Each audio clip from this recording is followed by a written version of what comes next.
to the advancement of university education in Kenya. Now whereof, by these presents, be it known that in exercise of the powers conferred upon me by Section 19 of the Universities Act, Cap. 210 of the laws of Kenya, I, William Samoei Ruto, President and Commander-in-Chief of the Defense Forces of the Republic of Kenya, hereby grant the charter annexed hereto to Gretsa University on this 17th day of November in the year of the Lord 2025. Congratulations.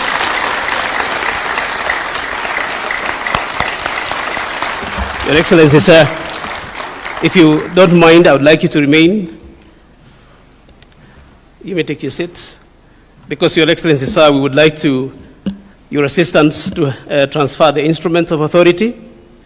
And with your permission, I would like to ask the Cabinet Secretary to stand on your right and to be joined by the Chairman, Commission for University Education. And may I also ask Commissioner Nyabiasi to join the team. On your left, sir, I would like to invite the sponsor, representative of the sponsor, Dr. Margaret Mbugua. Stand on your left. May I also invite the chairman, BOT, Dr. Kibadi Mbugua, to join on her left. Allow me also, Your Excellency, to invite the chair of the council, Professor Francis Dungu Kibera.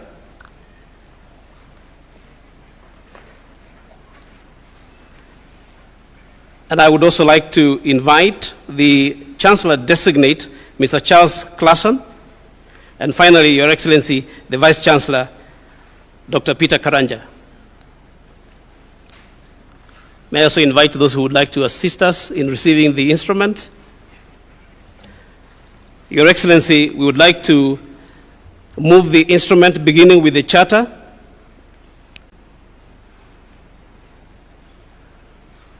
So the charter is the legal document establishing the university. It contains everything about the university, the governance structures, their vision and mission. Congratulations.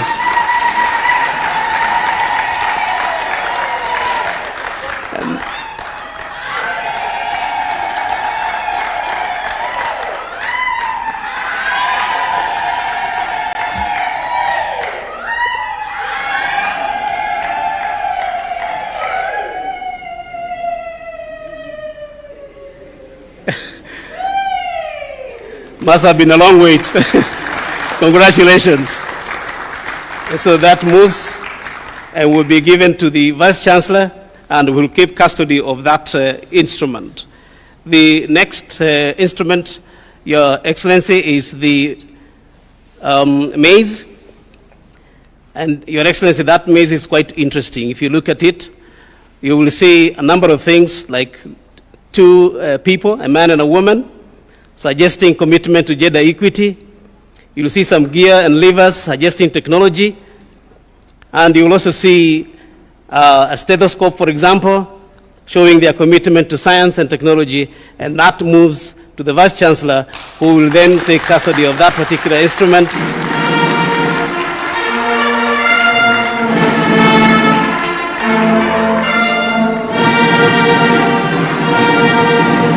Thank you very much. Thank you. And the next item is the logo, Your Excellency, has the same kind of symbolism, and this will be the means of identifying the university at a very short notice. You just look at it and you can see that commitment that we just talked about a little bit earlier. And that moves over from the sponsor to the chair of the council, Chancellor designate, and the Vice Chancellor, and that will be kept by the university. Your Excellency, the next instrument is the seal. And the seal is going to be the one that the university will use to seal their documents. to make sure that everything that comes out of the university is authentic. And they will be using the seal to do that, and has passed over all the way to the Vice Chancellor, who will then keep that. And lastly, Your Excellency, we have the accreditation report. In that report, Your Excellency, there is our findings in the various visits that we have made to the university. The programs that we have accredited are in there, and even our recommendations for improvement are also there, and we are looking forward to that implementation. So this go all the way to the Vice Chancellor, who then will make sure that this is implemented. Thank you very much, Your Excellency. May I ask you to humbly take your seat?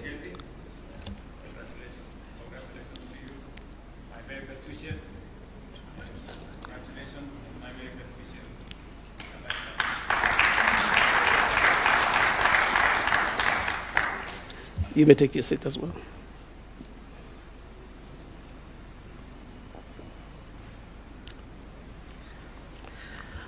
Your Excellency, at this point I would have invited the Bishop to come and pray again for the instrument, but I believe that he did pray for the instrument at the beginning of the meeting. And I am sure that God understood that prayer, and we also do. So thank you very much. You did the prayer at that particular point in time. At this particular point in time, Your Excellency, allow me to invite the Vice Chancellor just to take this maize and lift it up nicely now, and we can celebrate him. Vice Chancellor, if you would like to do that, please. Take the maize and just lift it to the people for purposes of celebration.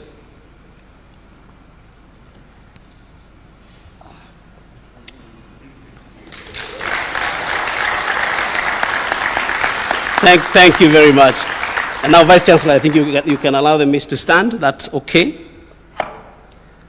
Your Excellency, I would now like to take this opportunity to invite the chairperson and the sponsor representative, Dr. Kibathi Mbugua, to make his remarks. Karibu.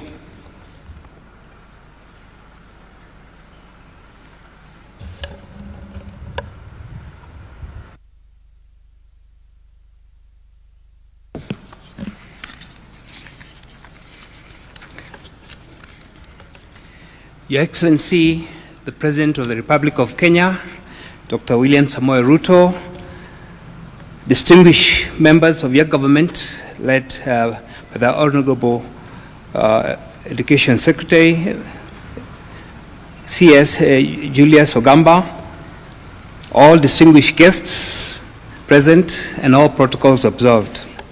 Today is a great honor and deep gratitude for us in Gretsa University.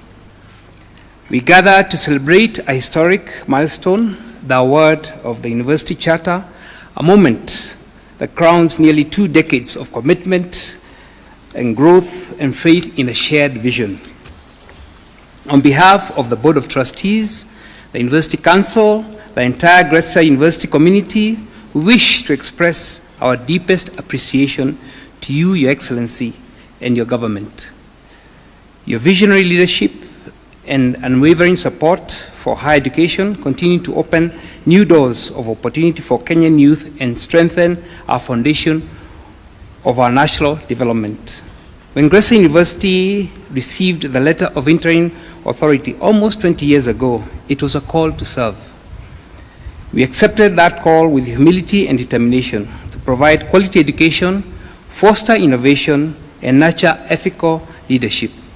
Today, we receive this charter from your hands. We are reminded that perseverance, partnership, and faith in God make all things possible. We also take this moment, Your Excellency, to honor our founding father, the late Dr. Samuel Mbugua Kibathi. His vision and courage led to the cornerstone of this institution.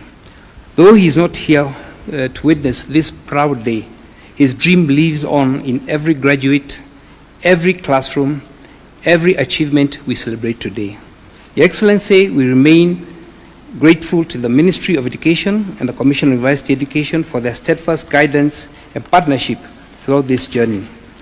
Their support has been instrumental in shaping Gretsa University into the vibrant institution it is today. To our Vice Chancellor, who was just here a few minutes ago, faculty and the staff, Thank you for your dedication and service. To the students and alumni who are also represented here, you're the heartbeat of this university, the living proof that education reforms lives. And to my fellow trustees, I thank you for your steadfast leadership throughout these years. Your Excellency, allow me to make one humble request on behalf of the Board of Trustees who are here. As part of our continued growth, we would like to invite you in the near future to come to as a special guest to launch our construction project where we'll be teaching a multifaceted program in tourism and hospitality, one which is our foundational stones within Gretsa University. This facility will strengthen our capacity to train professionals who will advance Kenya's thriving tourism and service industry, a sector vital for our national economy and identity. Your Excellency, we thank you once again for your encouragement and partnership. We pledge our continued commitment to excellence, innovation, and alignment with the goals of our beloved Republic. Long live Gretsa University, long live the Republic of Kenya, long live the spirit of excellence. Thank you, Your Excellency. God bless you all.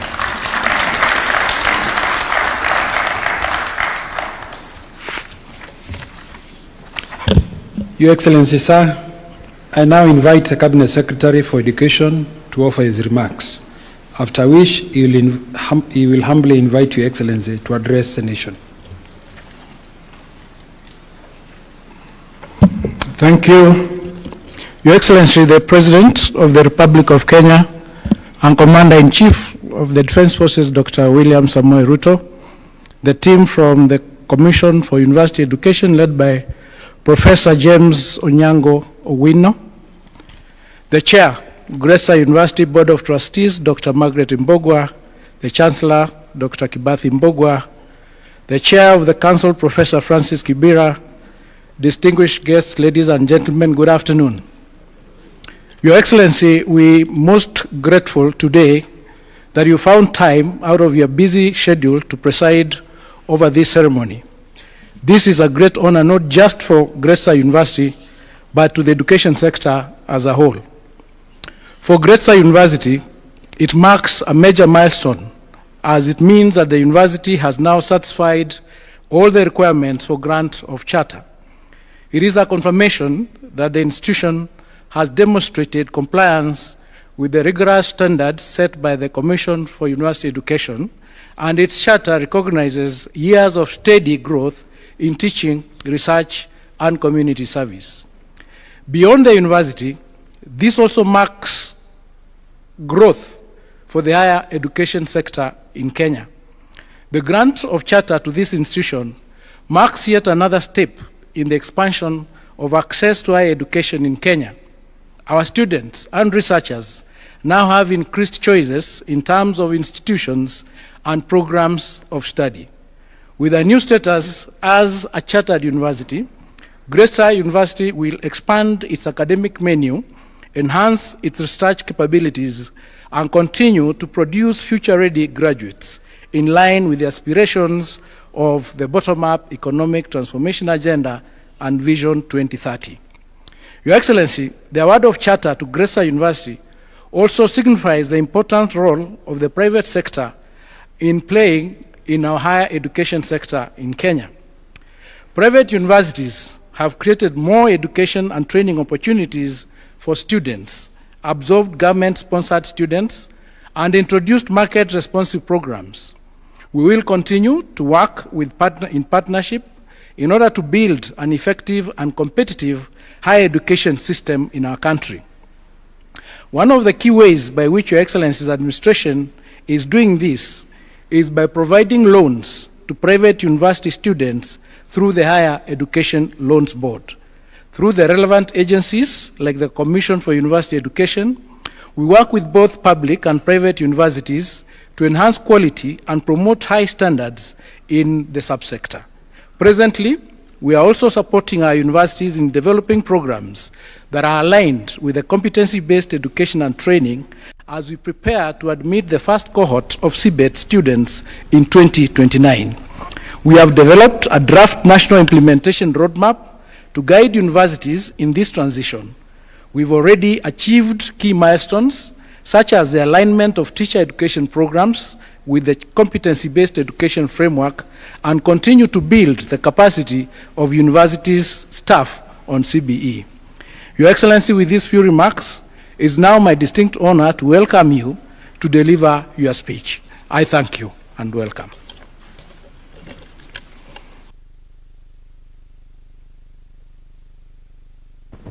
Asante sana Waziri. Please, let's take our seats again.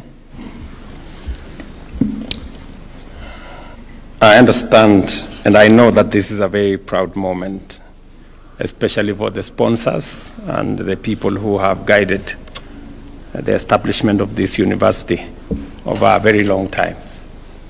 I think 15 years or thereabout is not yesterday. So again, from me, congratulations to all of you. Distinguished guests, ladies and gentlemen, today is a landmark occasion, not only for Gretsa University, but also for our nation's continuing journey towards excellence in higher education. Education is far more than the transmission of knowledge. It is the engine that shapes thinkers, innovators, leaders, and problem solvers who, in my opinion, will secure Kenya's future. In this mission, private universities occupy a very special and critical space. They widen access, introduce flexible and industry-aligned programs, and enrich the diversity and dynamism of our higher education ecosystem. Since welcoming its first cohort of degree students in 2006, Gretsa University has demonstrated steady and impressive growth in academic stature, the breadth of its programs, and in its contribution to national development. To date, the institution has hosted 13 graduation ceremonies and produced more than 8,500 graduates in degree, diploma, and certificate programs. These men and women are now distinguished contributors to Kenya and to the world, underscoring Gretsa's commitment to quality, relevance, and service. I remember that when I was Minister for Education in 2010, I think, among the issues that were on my table that time was, number one, the fact that many students had to wait for 2 years to be able to join university. And in the process of 2 years, many students compromised their journey in education. Many got married, others went to do other stuff, and it began to be a drain on our education system. And I remember I had to make the difficult decision then to orchestrate a double intake, which put a lot of strain on the resources that we had that time. But it had to be done. And I'm very proud that today, no student in Kenya has to wait for 2 years to join university. Not even those who join Gretsa University. I remember then also that the second item that I had to deal with when I was Minister for Higher Education was the issue of technical education. We had a very difficult choice to make because it was always, technical education was considered secondary. Many people who joined polytechnics, TVETs, they were considered students who did not do very well. And therefore, it was even much more difficult, much more expensive rather, to go to a TVET college than the university, because while we supported university education with scholarships and subsidized the university education, technical education was not satisfied, was not subsidized. And therefore, again, I had to make the difficult decision then to align technical education with formal education. And again, there was a very big debate. I remember Professor Ogot, then he was Vice Chancellor of Moi University, writing a very long piece on the newspaper and saying how I was going the wrong direction and that I was trying to elevate plumbing and carpentry and all to the status of a university. But today, again, I'm very proud that we have all realized that STEM is the space where we are going to get the leadership of the future. That's where we're going to generate engineers, that's where we're going to generate the scientists of the future, and that's where we're going to generate all the people who will not only acquire knowledge, but apply that knowledge in a much more practical way. And that now Waziri has the easy task of progressing that. And I'm happy, Waziri, with what you're doing, progressing it now to more industry-based training. And today, I remember then we only had, I think, 13 technical training colleges. When I became Minister for Higher Education, we escalated that. And in the last, I think, 15 years, we have grown technical training colleges to now 254, I think. And we have moved the students. We have moved the students from almost 89,000 in 2013. Now we are at 700,000. We have actually, in the last 3 years, we've moved the number of students from 380,000 to now 700,000. Again, it builds into the whole space around education. We must be minded about access, affordability, relevance. You know, this is where I want to encourage the Gretsa leadership to keep the focus on accessibility, on relevance, because sometimes people teach for the sake of people getting degrees and papers. But we must also equally be focused on relevance so that education can help us solve the problems of now and figure out how we can do better into the future. This milestone, as I have said, aligns with the broader transformation of university education in Kenya. As of 2025, our country boasts 82 accredited universities, 45 public and 37 private. With today's ceremony, Gretsa becomes the 31st private university to receive a full charter, further reinforcing the central role private institutions play in expanding access and cultivating work-ready graduates.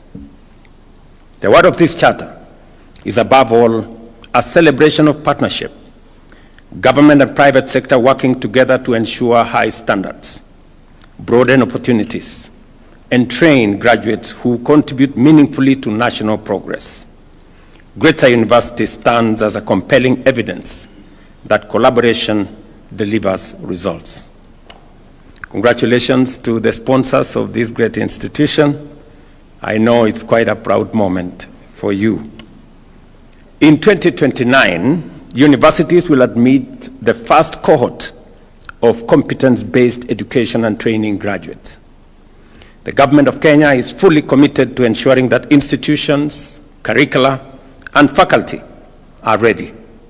Universities must therefore embrace new pedagogies, practical learning models, staff retooling, and lifelong learning to make this transition successful.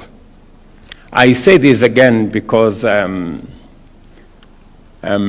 when I was elected into office 3 years ago, we had another crisis in the education sector. We had 3 fundamental problems. Number 1, we had a chronic teacher shortage. Number 2, we had a competence-based curriculum that was misunderstood both by parents, by teachers, and by even learners. And number 3, we had a chronic problem on university funding, or higher education funding specifically. For those of you in this space, and I'm sure Kuria knows, many universities were technically insolvent. Actually, almost 23 universities were technically insolvent because the model of funding that we had adopted was not working. But you know, because education is a very sensitive space, nobody wanted to touch it. We all knew that something needs to be done. But everybody was apprehensive because education is very emotive. It's about parents and their children. And you know, all of us as parents, we are very protective about our children. So we had to navigate a very difficult path. But I am very confident today that 3 years down the line, we have straightened the CBC curriculum. We have brought the stakeholders on board. And in fact, we have transitioned from competence-based curriculum to competence-based education and training, what we now call CBET. There is now greater alignment, greater understanding from learners through teachers to parents. Number 2, we have more or less solved the problem of teacher shortage. In the last 3 years, by next month, we will have hired 100,000 teachers. Again, to close the gap on teacher shortage. And we have invested more resources, working with members of parliament, working with development partners. We have built an extra 23,000 classrooms across. And my instructions to the ministry is that now we expand laboratories by another 1,600, is it, Julius? Yes. 1,600 laboratories, especially in schools that are in remote areas. It is not right that a student comes to do an exam in a laboratory for the first time they are entering a laboratory. So it is very important that we close the gaps in those spaces. And number 3, we have now changed the university funding model. Instead of focusing on the institutions, we decided to focus on the student. Now we have a student-focused university funding model so that we assess every student on the basis of merit and on the basis of ability. And therefore, it is not possible anymore to lock out any student. And we want to make it possible for all our learners to have equal access to university education. And I know Gretsa would have wanted the government to have some government-sponsored students. I don't know whether you did have that in the past. But I don't have very good news for you. I have to straighten the space first because we overcommitted ourselves as government, and we actually brought a lot of trouble to many universities. I know one university that had to close down because Government sent students to that university. They spent all the money they had to train and teach the students, and then government did not come through because we had limited resources. So we're trying to cut our cloth the size of what we can afford. So, but progressively, I know that we will, as we expand the space, we will find a partnership that will not undermine your ability to teach, but will also give us space to train more and teach more. I'm sure the experts in my team and all the other people in that space and the stakeholders will begin to imagine how are we going to do this. And I am very particular about the matter of education because as a country, the biggest asset we have is our human capital. It is bigger than any gold we can find. It is bigger than any minerals we can find. Our human capital.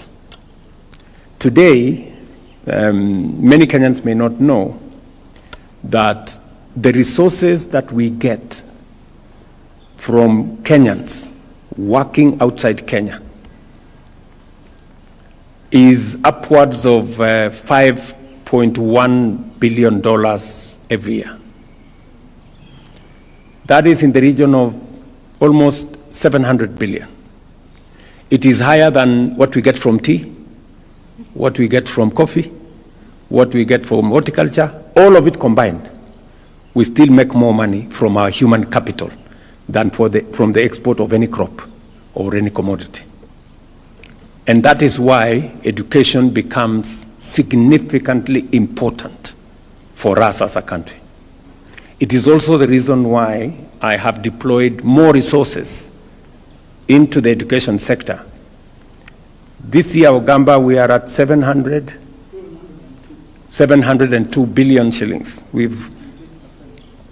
Yes, we have, because it is, many people may not know, but that is the biggest asset that we have as a country. And we are lucky that we have literally the best human capital you can find anywhere in the world. I have been to many countries, and I have spoken to many institutions. And Kenyan human capital is premier human capital. And I'm very proud of it. A week ago, 10 days ago, I was in Qatar, and the government there was saying, you see, we have Kenyans working for us here. They are outstanding, and we are offering another 13,000 positions for Kenyans to work in their country. I know many people look at it as brain drain.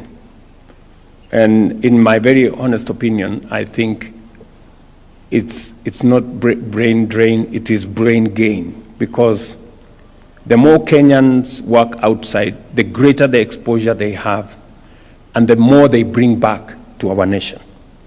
The experience they get outside there, the knowledge they get outside there, the transfer of skills that comes as a result of Kenyans who work outside, the work ethic that comes with it informs what we do as a country. And much more importantly, it is a resource that we have as a country that we are happy to share with the global community. We are lucky that Kenyans speak some of the very best English in the whole world. I think there are Kenyans who speak better English than the English men and women themselves. Certainly, we speak better English than all African nations. If you listen to other people speak, I don't want to mention which ones, you will not know whether they're speaking English. And so, because we have a great human resource, we are proud to share with the rest of the world, and in the process, use it as an asset to develop our own country. This morning, I was having a conversation with companies that we have agreed with to build with us the road from Rironi to Mau Summit, which is starting in the next week or so. And the conversation I was having with them is on skills transfer. We are putting up the largest road infrastructure under a private-public partnership, the first, the largest in the Republic of Kenya. And we would want expertise that will help us in going into the future for us to be able to do this with our own human capital. You know, when I was Minister for Higher Education, many people thought plumbing is a job for, people very down there. Until we built the SGR. You cannot believe it. We imported plumbers to come and do the SGR. Plumbers. Because plumbing, I discovered, was such a very high-skilled job that not everybody can do it. And yet, if you ask ordinary people here, they think plumbing is for the people who have not gone to school. So there is a lot that we have to rethink as we drive our education system. And therefore, I want to encourage Gretsa University, as I do all our other universities and institutions of higher learning, to invest more in research to get us better professionals, to build, partnerships and collaboration across the world so that we can up the knowledge that we transfer to our students, we can improve on our skills, and we can improve on our professional and all the other skills that we need. Ladies and gentlemen, I urge all universities to integrate artificial intelligence into their teaching, research, and institutional operations. I commend the Ministry of Education for developing a national oral policy that will guide structured, high-quality online learning across all our universities. Research and innovation must remain the foundation of our universities. Institutions must bridge the gap between theory and practice so that their graduates become job creators, innovators, and central actors in Kenya's industrialization and economic growth. To the founders, Chancellor Kibathi Mbogwa, Vice Chancellor Peter Ndishu Karanja, and the entire leadership, staff, and students and alumni. Thank you for your dedication and integrity. Under Dr. Mbogwa's visionary leadership and Dr. Karanja's dynamic stewardship, Gretsa has upheld its promise of excellence, relevance, and service. To the students of Gretsa, and it's unfortunate I'm told there is a graduation tomorrow. I wish I would have made it to the graduation, but I have now an invitation to come to one of the ceremonies, and I look forward to, were you serious about the invitation?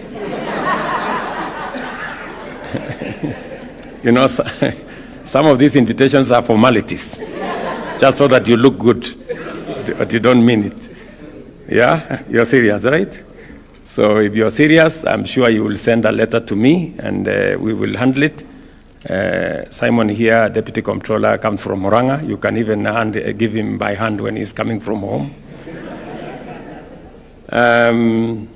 So to the students of Gretsa University, seize every opportunity, learn with intention, nurture your talent, sharpen your curiosity, and prepare yourselves to lead, to innovate, and to solve the problems of the present and the future. Your education is the anchor upon which Kenya's future will stand. Strong universities build strong communities, strong industries, and a strong nation. By equipping learners with skills, values, and knowledge, institutions like Gretsa fuel our national transformation and enhance Kenya's competitiveness on the global stage. Congratulations to Gretsa University, to Mom here. I know she's very emotional about this moment. And I want to tell you, Mom, you now join the distinguished ranks of Kenya's fully chartered private universities, a testament of your vision, progress, and promise. May your future be defined by academic excellence, groundbreaking research, and graduates of character who will build our nation. Thank you very much, and congratulations again.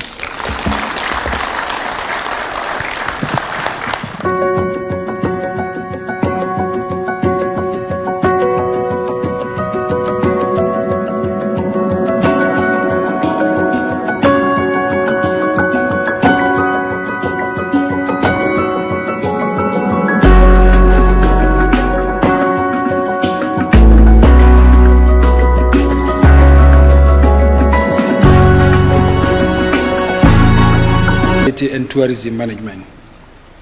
Your Excellency, a university charter is the highest form of accreditation that a university can receive in Kenya. Today, Gretsa University earns this distinction, guided and assessed by the Commission for Higher Education, or for University Education, the national regulator of higher education. Sir, to begin the formal act of charter conferment, may I request you, Your Excellency, to take your position in the presidential ceremonial desk.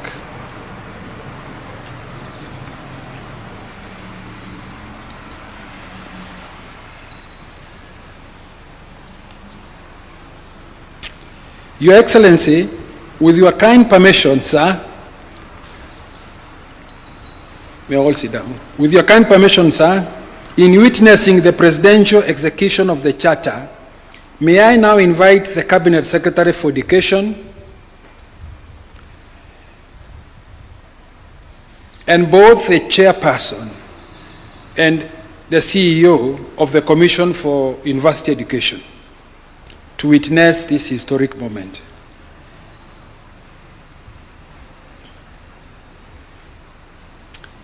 Your Excellency, permit me also to invite Dr. Margaret Nyokabi Mbogwa, the sponsor,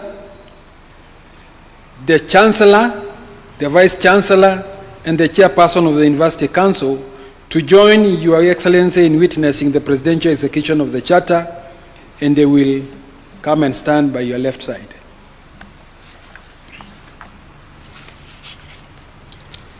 Your Excellency, may I now call upon the State House Legal Counsel to present the charter documents for your presidential assent.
The signed charter shall remain displayed at the presidential ceremonial desk.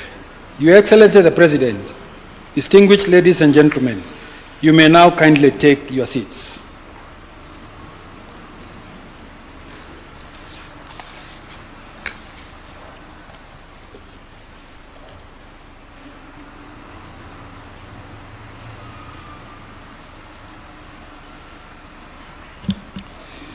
Your Excellency, sir, I now invite the Chief Executive Officer of the Commission for University Education to proceed with the second segment of this afternoon's ceremony.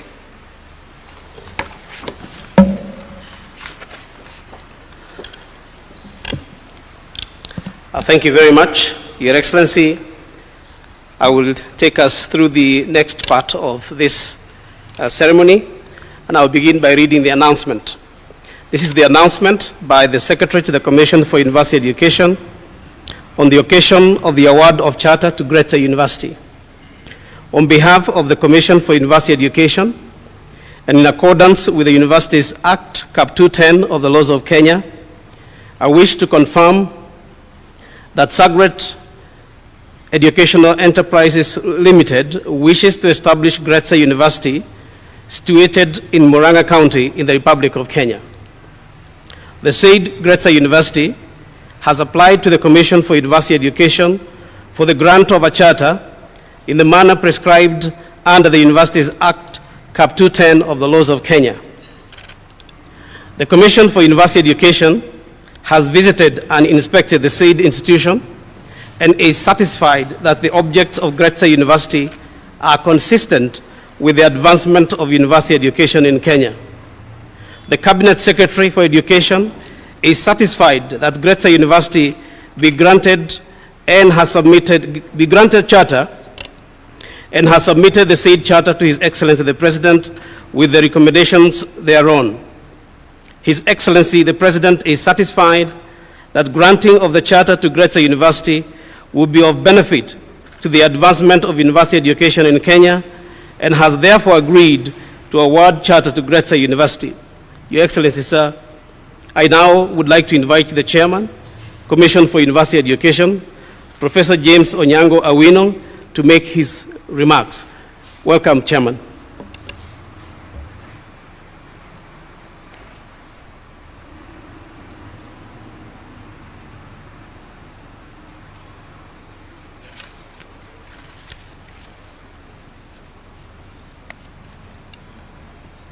Your Excellency, the President of the Republic of Kenya, Dr. William Samoei Ruto, Cabinet Secretary for Education, Honorable Migos Ogamba, Governors and Deputy Governors present,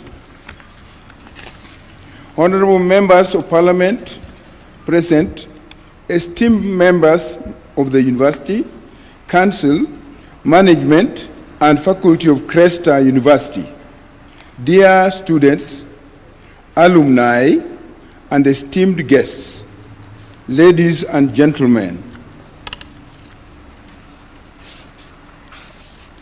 Good morning.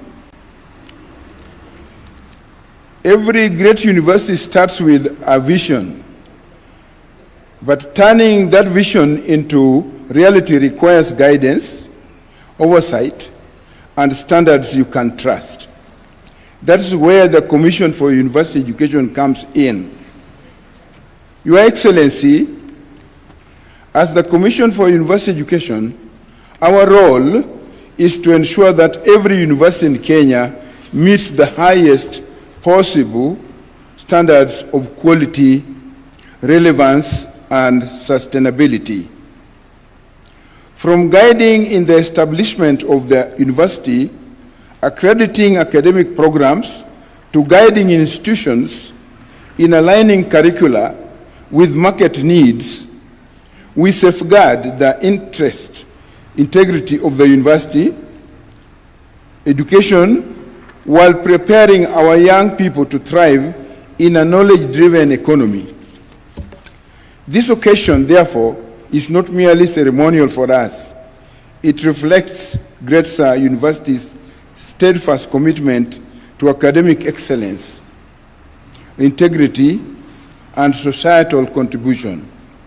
It demonstrates the university's dedication to producing graduates who are not only knowledgeable, but also equipped to meet the dynamic challenges of our world. Today, as we confer the university charter to Gretsa University, we acknowledge the institution's commitment to the adherence to academic standards, research, and innovation, and its contributions to community development. We celebrate the institution and applaud them for the journeying with us to ensure this is achieved. Gretsa University has demonstrated that with vision, dedication, and integrity, it is possible to build an institution that not only imparts knowledge, but also shapes the future of our nation. Your Excellency, the Commission for University Education has continued to experience critical staff shortages, as highlighted in the recent report by the National Assembly's Departmental Committee on Education following their visit to CUE in October 2025. We, however, wish to acknowledge with sincere gratitude the government's recent approval allowing the Commission to begin recruiting new staff. This marks significant progress, and we thank the government through the Cabinet Secretary for Education.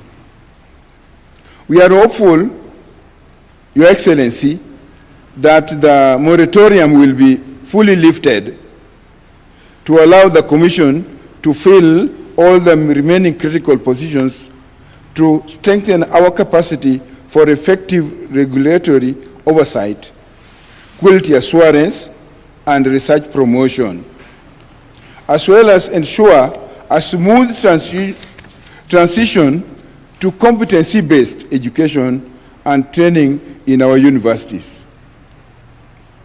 Finally, Your Excellency, on behalf of the Commission for University Education, I extend heartfelt congratulations to Gretsa University. May this achievement inspire other institutions to strive for excellence and contribute to Kenya's vision for a knowledge-based economy. Charters are not handed out lightly. They are earned through vision, hard work, and strict adherence to standards. Gretsa University has proven it is ready not just in words, but in action. And today, we celebrate this achievement together. Thank you, Your Excellency. It is now my pleasure to invite the CEO of the Commission to make his citation.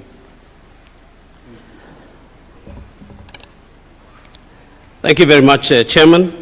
Your Excellency, I would now like to read the citation by the Commission for University Education, read by the Secretary to the Commission for University Education. Whereas Sagret Educational Enterprises Limited wishes to establish Gretsa University, situated in Murang'a County in the Republic of Kenya, and whereas the said Gretsa University has applied to the Commission for University Education for the grant of charter to provide for the establishment, control, governance, and administration of the university, and for connected purposes in the manner prescribed by the Universities Act Cap 210 of the laws of Kenya, and whereas the Commission for University Education has visited and inspected the said institution and is satisfied that the objects of Gretsa University are consistent with the advancement of university education in Kenya, and whereas the Commission for University Education has submitted draft charter, the text whereof is annexed hereto, to the Cabinet Secretary, Ministry of Education on the said institution, and the Cabinet Secretary is satisfied that Gretsa University be granted the charter, Your Excellency, sir, it is now my very humble pleasure to invite you to read your citation and award the charter to Gretsa University. Welcome, Your Excellency.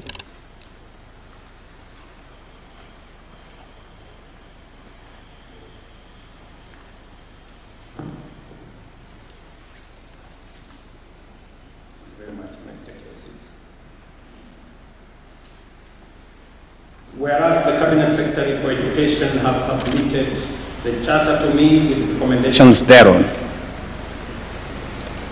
and whereas I, William Samoei Ruto, President and Commander-in-Chief of the Kenya Defense Forces, I am satisfied that the granting of the charter to Gretsa University will be of benefit to the advancement of university education in Kenya. Now whereof, by these presents, be it known that in exercise of the powers conferred upon me by Section 19 of the Universities Act, Cap 210 of the laws of Kenya, I, William Samoei Ruto, President and Commander-in-Chief of the Defense Forces of the Republic of Kenya, hereby grant the charter annexed hereto to Gretsa University on this 17th day of November in the year of the Lord 2025. Congratulations.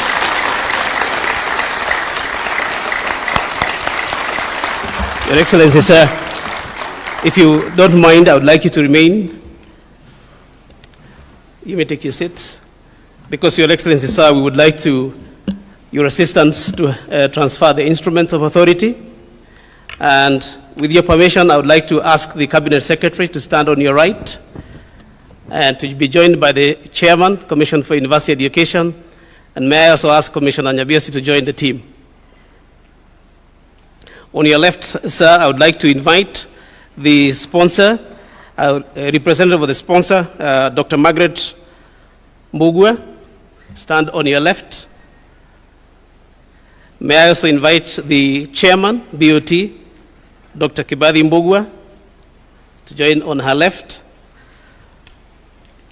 Allow me also, Your Excellency, to invite the chair of the council, Professor Francis Dungu Kibera.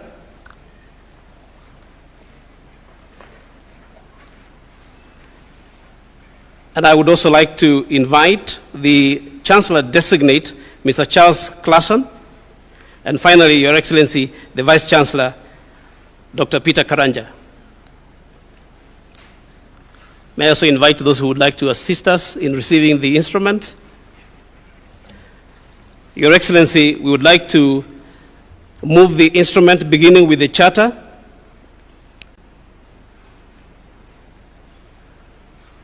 So the charter is the legal document establishing the university. It contains everything about the university, the governance structures, their vision and mission. Congratulations.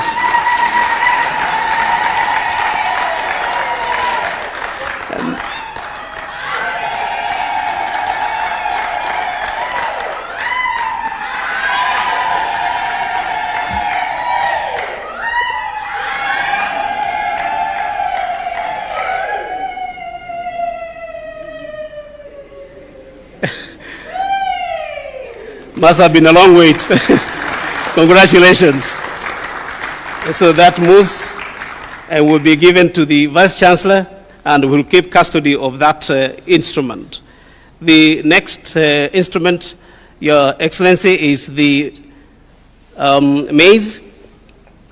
And Your Excellency, that maize is quite interesting. If you look at it, you will see a number of things like two people, a man and a woman, suggesting commitment to gender equity. You'll see some gear and levers suggesting technology.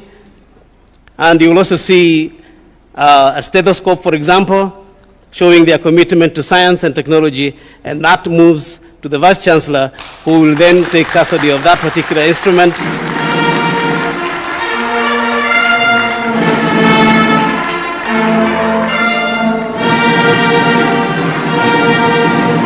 Thank you very much. Thank you. Thank you. And the next item is the logo, Your Excellency, has the same kind of symbolism, and this will be the means of identifying the university at a very short notice. You just look at it and you can see that commitment that we just talked about a little bit earlier. And that moves over from the sponsor to the chair of the council, Chancellor-designate, and the Vice-Chancellor, and that will be kept by the university.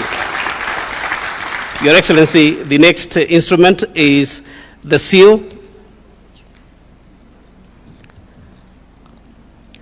And the seal is going to be the one that the university will use to seal their documents to make sure that everything that comes out of the university is authentic. And they will be using the seal to do that, and has passed over all the way to the Vice Chancellor, who will then keep that. And lastly, Your Excellency, we have the accreditation report. In that report, Your Excellency, there is our findings in the various visits that we have made to the university. The programs that we have accredited are in there, and even our recommendations for improvement are also there, and we are looking forward to that implementation. So this go all the way to the Vice Chancellor, who then will make sure that this is implemented. Thank you very much, Your Excellency. May I ask you to humbly take your seat?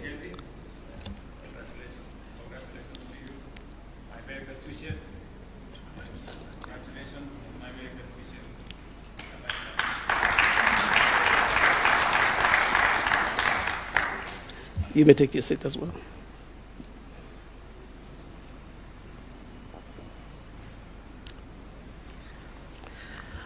Your Excellency, at this point I would have invited the Bishop to come and pray again for the instrument, but I believe that he did pray for the instrument at the beginning of the meeting.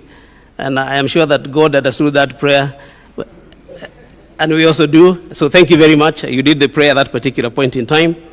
At this particular point in time, Your Excellency, allow me to invite the Vice Chancellor just to take this maize and lift it up nicely now, and then we can celebrate him. Vice Chancellor, if you would like to do that, please. Take the maize and just lift it to the people for purposes of celebration.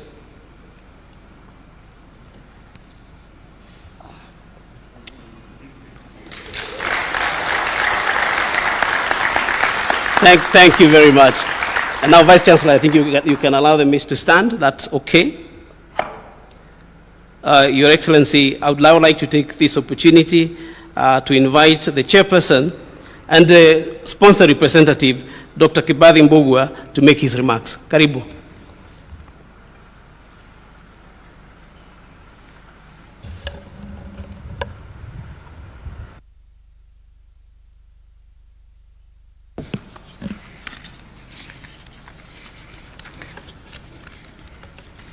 Your Excellency, the President of the Republic of Kenya, Dr. William Samoei Ruto, distinguished members of your government, led by the Honorable Education Secretary, CS Julius Ogamba, all distinguished guests present, and all protocols observed. Today is a great honor and deep gratitude for us in Gretsa University. We gather to celebrate a historic milestone, the award of the University Charter, a moment that crowns nearly 2 decades of commitment and growth and faith in a shared vision. On behalf of the Board of Trustees, the University Council, the entire Gretsa University community, we wish to express our deepest appreciation to you, Your Excellency, and your government.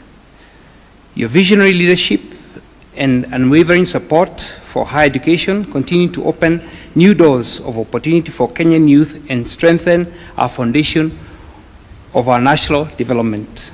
When Gretsa University received the letter of interim authority almost 20 years ago, it was a call to serve. We accepted that call with humility and determination to provide quality education, foster innovation, and nurture ethical leadership. Today, we receive this charter from your hands. We are reminded that perseverance, partnership, and faith in God make all things possible. We also take this moment, Your Excellency, to honor our founding father, the late Dr. Samuel Mbugua Kibathi. His vision and courage led to the cornerstone of this institution.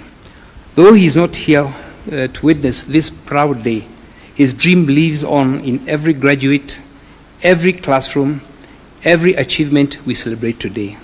Your Excellency, we remain grateful to the Ministry of Education and the Commission on University Education for their steadfast guidance and partnership throughout this journey.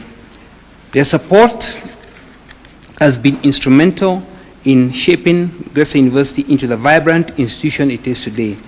To our Vice Chancellor, who was just here a few minutes ago, faculty and the staff, thank you for your dedication and service.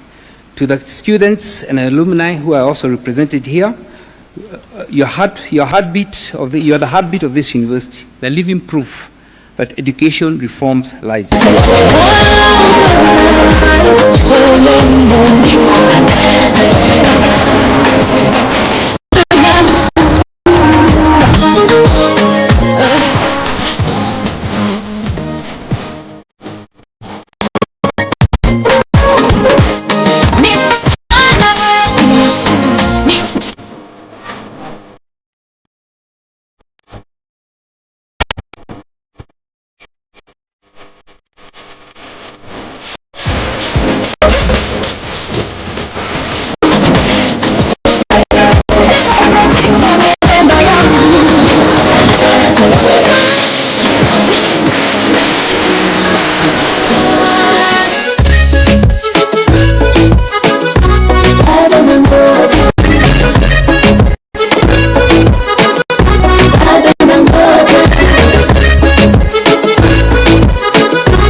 Sometimes maisha inakuwa ngumu sana,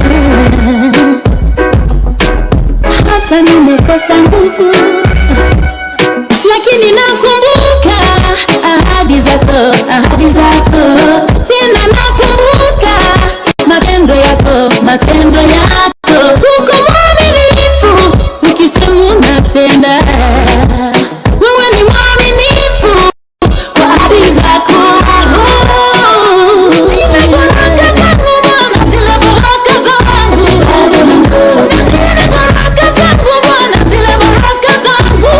Zile ahadi zangu Bwana, zile ahadi zangu.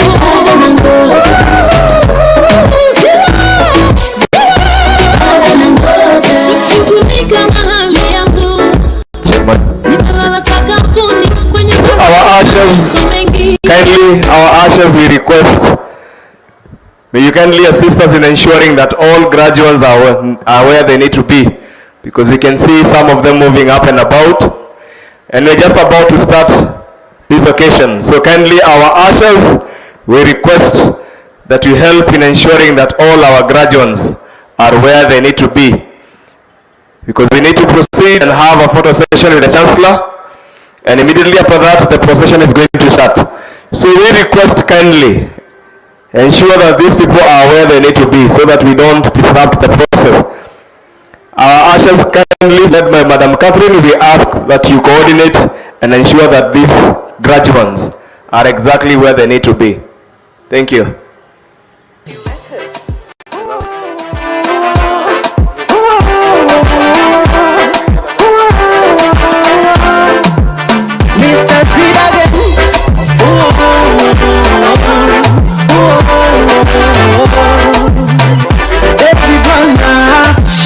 Umenijua kabla nisaliwe Bwana, na ukanipenda sana. Maisha yangu naileta Baba, nitumie unavyotaka, hata ninapokosa unani bless, maadui wakinigonga unani protect, nikumbuke kwa mipango yako Baba, nisitoki hapa kando yako Baba.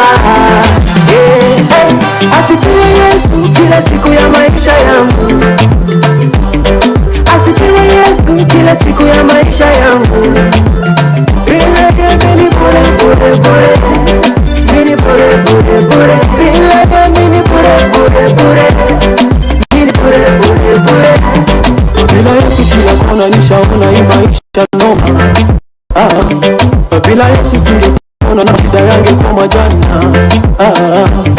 Bila Yesu kila kona nishaona hii maisha noma. Bila Yesu singekuona na mashida yangu kwa majana. Ndio maana Sunday badala ya kushikisha unikosema injili ya sikika Bible kipande ujumbe unasa Asifiwe Yesu kila siku ya maisha yangu. Asifiwe Yesu kila siku ya maisha yangu. Bila yeye mimi bure bure bure. Mimi bure bure bure. Bila yeye mimi bure bure bure. Bure bure bure. Teddy B. Pale umenitoa Baba. Pale unanipeleka. Siko pale pale ningependa kuwa. Pia siko pale pale pale nilianzia. Siko pale pale ningependa kuwa. Pia siko pale pale pale nilianzia. Wewe ndiye Bwana unayepeana, maana kila kitu ni chako. Wewe ndiye Bwana unayeongezana, tukiwa waaminifu na kidogo. Badala ya njia ngumu, afadhali nianze na kidogo. Uliniahidi utanibariki, silalamiki, nasema asante. Umenitoa pale unanipeleka. Siko pale pale ningependa kuwa. Pia siko pale pale pale nilianzia. Siko pale pale ningependa kuwa. Baba kupepisha nikuimbie zaburi. Jesus make me shine. Nikuimbie Bwana mfalme wa mbinguni. Ninde na zaburi. Baba nikuimbie Baba mfalme wa mbinguni. Ninde na zaburi. Baba kwenye nguvu za giza katikati nilikatiza, wakavunja mayaimbiza ili kunipomisha. Baba kanifanyia nuru, sina minyororo huru. Ulinisiba, Bwana umenitakatisha, na kwenye safina yako nitakata siti ya mbele. Na mimi ni VIP Baba, maana nimekutiba. Nikuimbie Bwana mfalme wa mbinguni, milima ya Sayuni wananitetee. Nikuimbie Bwana mfalme wa mbinguni, milima ya Sayuni wananitetee.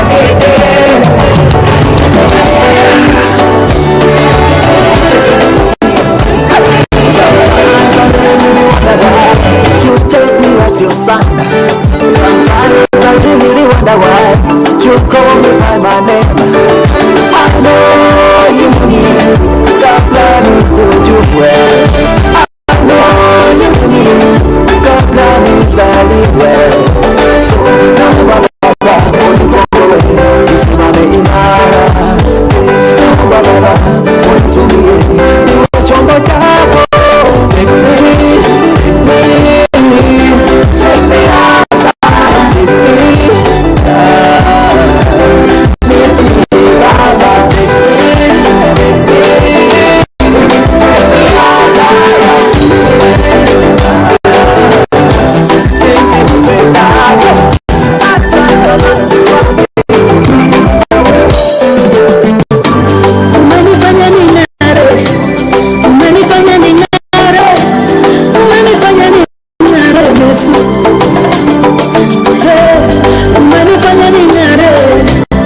kutukumbatia. Je, ni nani angeweza kutuinua, kutuweka juu? Maana kila mtu alitukata, ila Mungu akatuinua.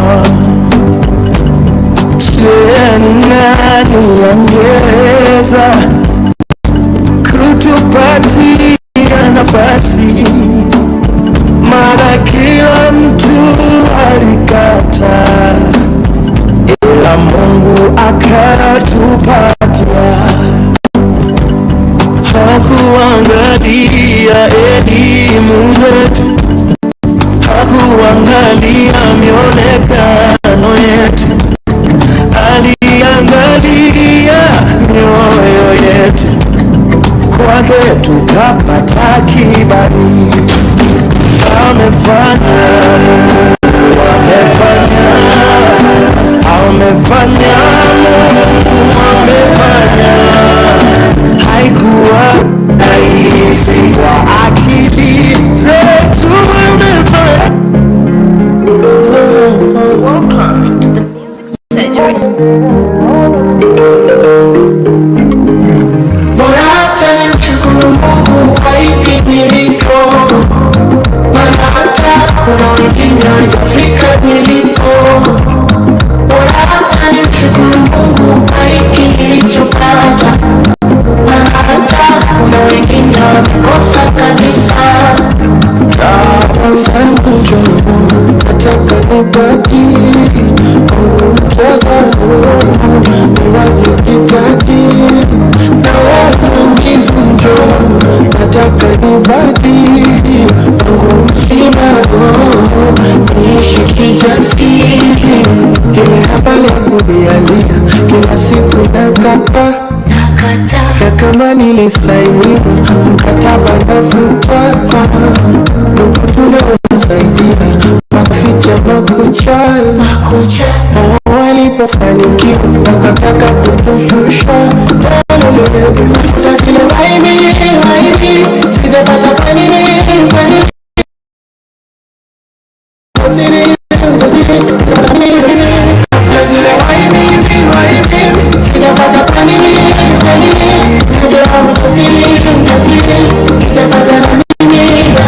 Bora hata nimshukuru Mungu kwa hivi nilivyo, maana hata kuna wengine hawajafika nilipo.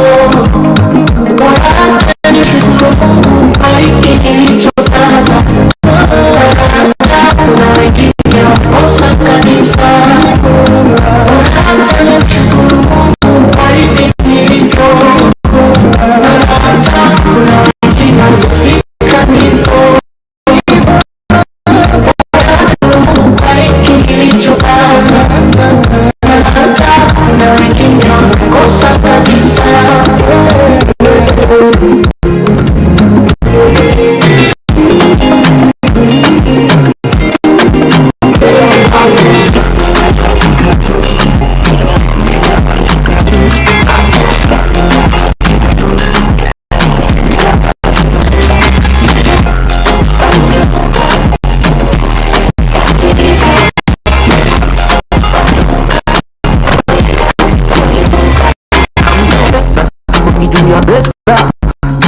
atanibariki kwa kadri ya utajiri wake, kwa kipimo cha kuta kusukwasukwa hata kumwagika. Atanipa mahitaji yangu kwa kadri ya utajiri wake, kwa kipimo cha kuta kusukwasukwa hata kumwagika. Bwana atanibariki kwa kadri ya utajiri wake, kwa kipimo cha kuta kusukwasukwa hata kumwagika. Atanipa mahitaji yangu kwa kadri ya utajiri wake, kwa kipimo cha kuta kusukwasukwa hata kumwagika. Nani apinge alichosema Mungu? Nani alaani alichobariki Mungu? Hakuna awezaye kuzuia alichotenda Mungu. Kuna pando na movu, na ngoa pando la movu, kila angoa andiko kwa hila, nafuta andiko la hila. Kuna pando na movu, na ngoa pando la movu, kila angoa nafuta andiko la hila. Mimi andikwa nitakuwa kichwa simkia, wa kwanza si wa mwisho. Bwana atanibariki kwa kadri ya utajiri wake, kwa kipimo cha kuta kusukwasukwa hata kumwagika. Atanipa mahitaji yangu kwa kadri ya utajiri wake. Shalala, shalala, oh na na na na, shalala, shalala, let go. Mungu kachukua muda taratibu kaniumba hivyo mimi wa maana, asije mtu akapinga. Hey, believe me, I'm a VIP. Believe me, I'm a VIP. Hey, sisi ni wa maana, moyo wa maana, wa maana, moyo wa maana, sisi ni wa maana, sisi ni wa maana, VIP. Hata kama mapato yangu ni madogo, yo yo yo, madharau haifai hata kidogo, yo yo yo. Heshima kwa wote wakubwa na wadogo, yo yo yo. Watoto wote maskini pia masoko, yo yo yo. VIP, sisi sote ni wa maana sana. VIP, sisi sote ni wa maana sana. Kila mmoja ana kazi ya kufanya kulingana na mpango wake Mola, na kuona mnyonge mdogo. Let them know sisi ni wa maana.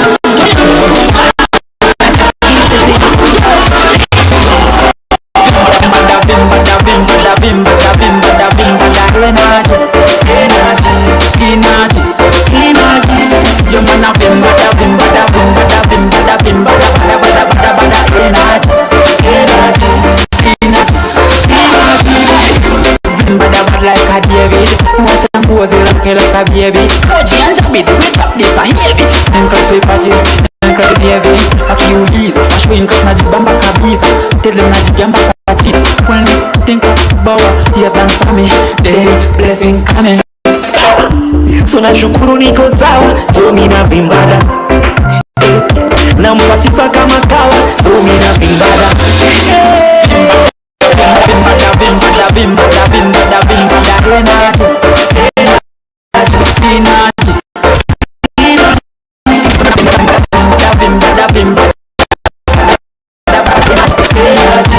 energy. Okay, alright. Now kicheki hapa imetoka mpaka ya mimi. Unaweza uliza shosho bila lisumbuka kwa soko alafu tukauoga. Sasi watoto wa songo salunguri ya kandogo. So nashukuru niko sawa, so mina vimbada. Na mpasifa kama kawa, so mina vimbada.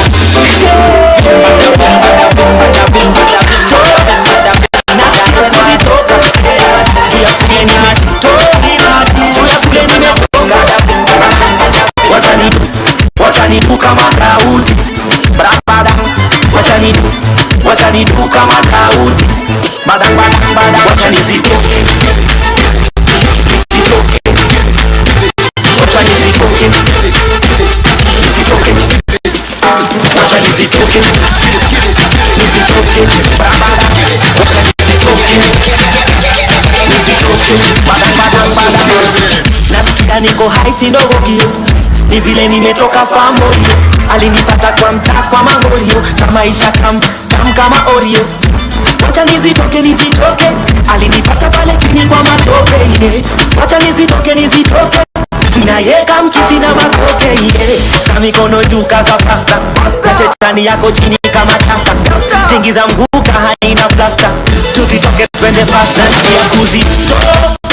Nasikia kuzitoka, juu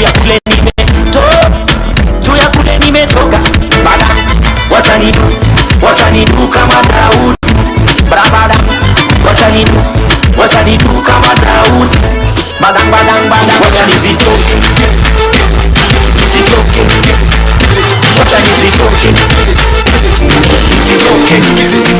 bada, wacha nisitoke,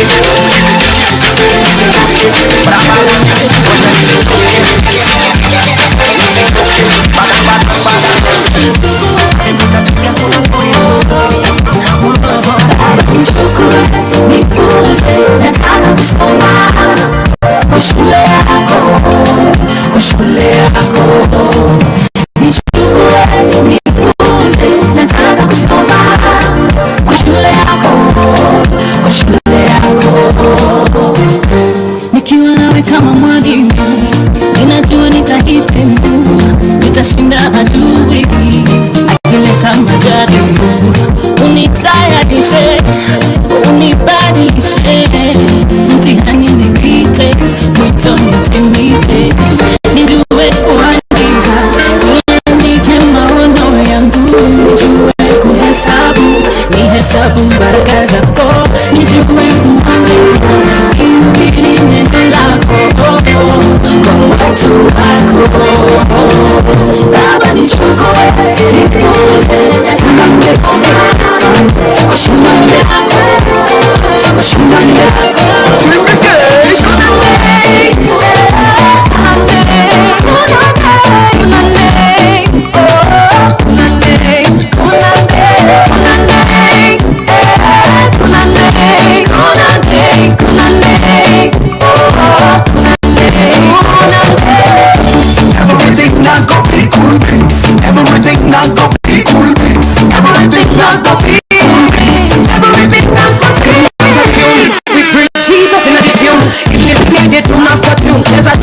hakuna pressure kwa tune, ukipata don't nilisikiza tune.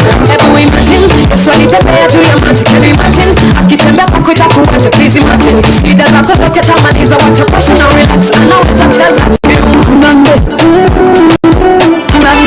he'll do for you.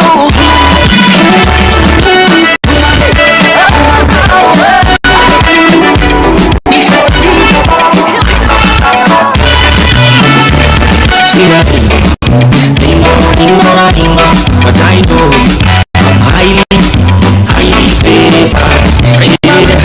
See my ringo, but I know I'm highly favored.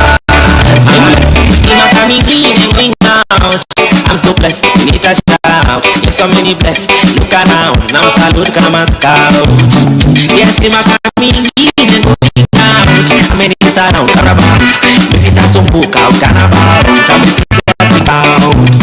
I'm dead, no the sales. I've been some was it a fail. I'm a jail. So we come up big. I need me down a favor. My child in a flavor. Yes, so I'm gonna make it out. I'm so Ringo, but I know highly favored.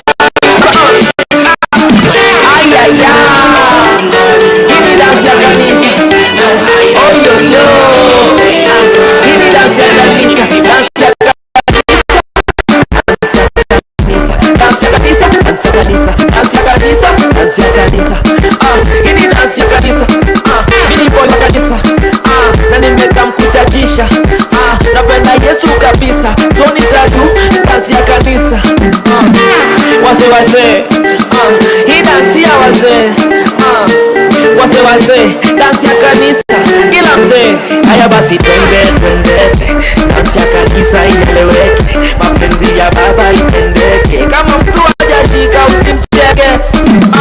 Ajalichiwe ni nani, wewe na church gani, unapenda Yesu nani, kuja basi dance nami. Hii ni dance ya kanisa, oh yo yo. Hii ni dance ya kanisa, dance ya kanisa, dance ya kanisa, dance ya kanisa, dance ya kanisa, dance ya kanisa. Hii ni dance ya kanisa. Mimi ndo najua place nimetoka ni mbali for sure, so kila siku niko chini ya jua, na dance for my Jesus mimi nitachafua. Ameondoa soko maisha kama mdogo, nikashukuru kidogo dance ya kanisa mdogo.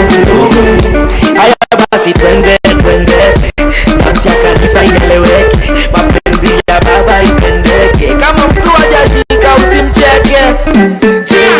Chezea dance kanisa, chezea Bwana, chezea dance kanisa. Hii ni dance ya kanisa, oh yo. Hii ni dance ya kanisa, dance ya kanisa, dance ya kanisa, dance ya kanisa, dance ya kanisa, dance ya kanisa. Hii ni dance ya kanisa. They got me going ooh, can't get enough of him. Everything that is done for me, I will give all the praise to him. They got me going ooh, can't get enough of him. Everything that is done for me, I will give all the praise to him. They got me going ooh, alinitoa tu pabaya, ningechomeka gana fire, ama siya kutoko sasa kila kitu fresh kama mala before I met, nangoja tuki what next, amenipa ono flex, na aka sasa nitibiti siku za window shopper, so kila speak unafunga kangoma kupasi bali mix itakabigowi can't get enough of him. Everything that is done for me, I will give all the praise to him. They got me going can't get enough of him. Everything that is done for me, I will give all the praise to him. They got me going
ukisema umetenda.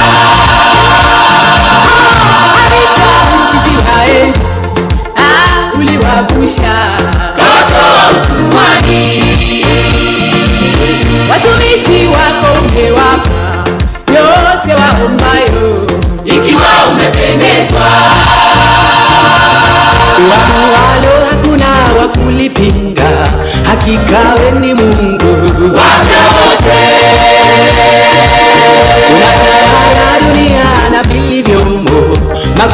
tumeyatenda. Jehova, hakika tumeuona mkono wako Bwana, kweli matendo yako Bwana ni makuu mno. Na umetutoa mbali kweli, ukatushika mkono Mungu mahali uliona pekee. Chini ya taji watu unawainua Mungu, sifa na utukufu ni zako milele. Wasifu jina lako Baba, tutakusifu kweli, daima umema, tutaishi kwako. Tumeuona Baba mkono wako Bwana, kweli matendo yako Bwana ni makuu mno. Na umetutoa mbali kweli, ukatushika mkono Mungu mahali uliona pekee. Chini ya taji watu unawainua Mungu, sifa na utukufu ni zako milele. Wasifu jina lako Baba, tutakusifu kweli, daima umema, tutaishi kwako.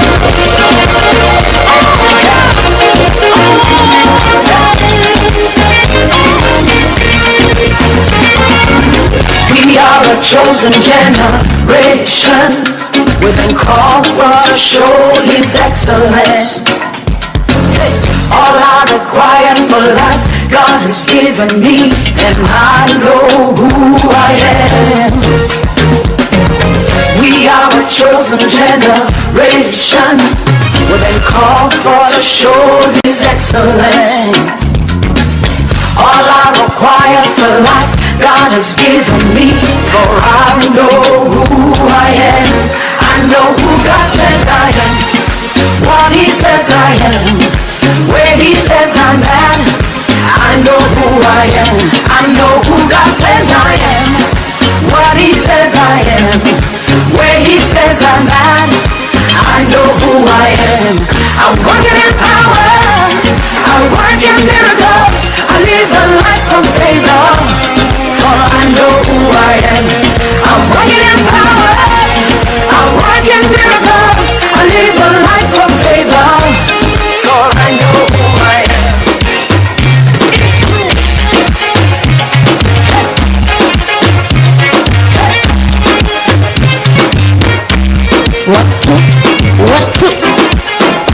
What's so crazy? I'm in Jesus. It's the privilege to carry everything to God in prayer. What to testing, mic check 1 2. It's very interesting what God can do. Ragamuffin old school, you can call it part 2. Long boy, bonga now. You're not my king, I know none can done me now. Father God, him a the real son of him a mighty. I know none can pull me down. Father God, him a the man of the top. Such a love like this, me I coulda never see. Me I say, me I coulda never see. Such a love like this, me I coulda never see. Me I say, me I coulda never see. What's a friend we have in Jesus? Seems a gift to God. Privilege to carry everything to God in prayer. Hallelujah. Kama umbali ule huko, makofi pole pole. Lève-toi, sois éclairé. Que ta lumière arrive et la gloire de l'Éternel s'élève sur toi. Ezali mbula ya jubilé. Bakonzi ya mboka bolamuka bakombole bolamuka What to my test? bilei ekoti na mboka mbula ya nzambe ekonoka bikuke ya nzambe efongwami ezali mbula ya restauration. Jubilé, jubilé, jubilé, jubilé na Congo. Jubilé, Zambé asili kosala. Jubilé.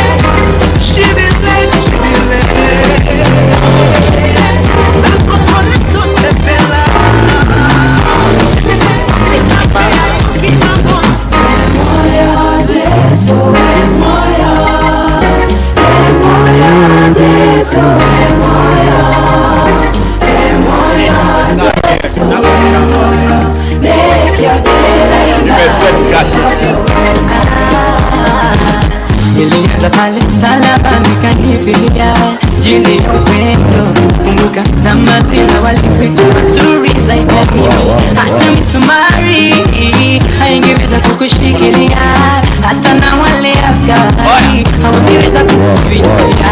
Walidhani kaburi ndio mwisho uliwao wao, wale hao. Kumbe ndo mwanzo tu, leo nina sababu kuimba.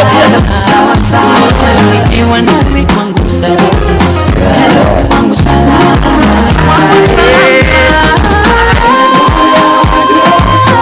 Every day is a holiday.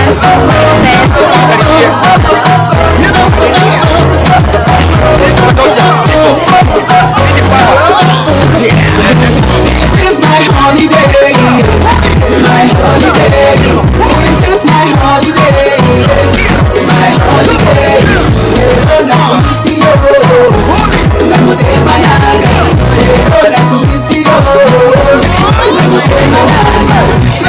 Unapita pita tu. Na kuna watu wanapita tu. Na mimi bado ninasonga tu.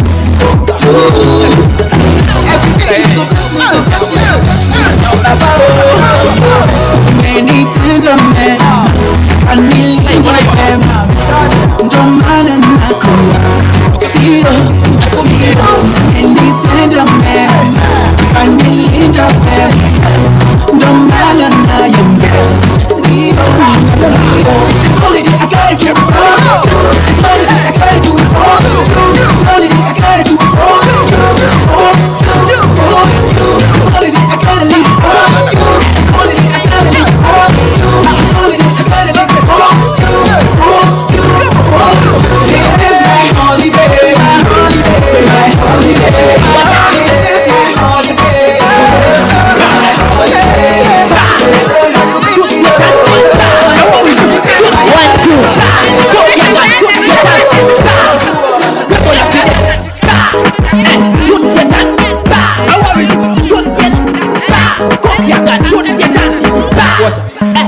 You might think me a speaking tongue, so me break it down for you understand this hypotamus. You can see already people just stand firm, so guess what?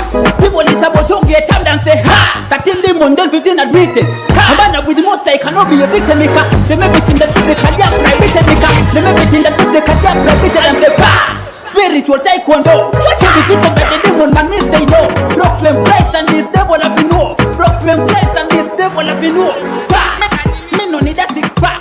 Bible and me and then have to be Satan pa! What him up put together nobody can put a pa! What him up put together nobody can put a pa!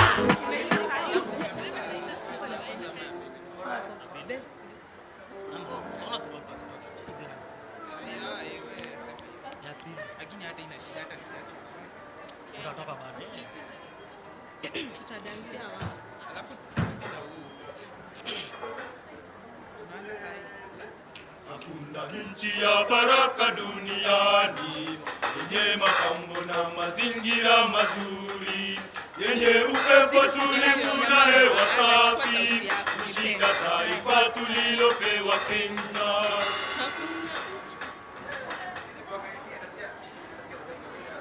Tunasikika kweli?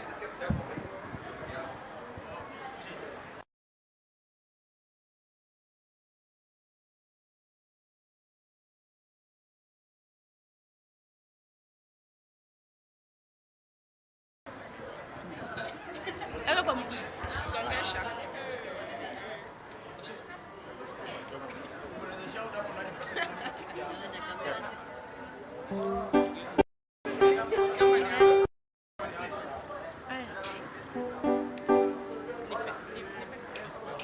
Nchi ya baraka duniani yenye mapambo na mazingira mazuri, yenye upepo tulivu na hewa safi, kushinda taifa tulilopewa Kenya. Hakuna nchi ya baraka duniani yenye mapambo na mazingira mazuri, yenye upepo tulivu na hewa safi, kushinda taifa tulilopewa Kenya.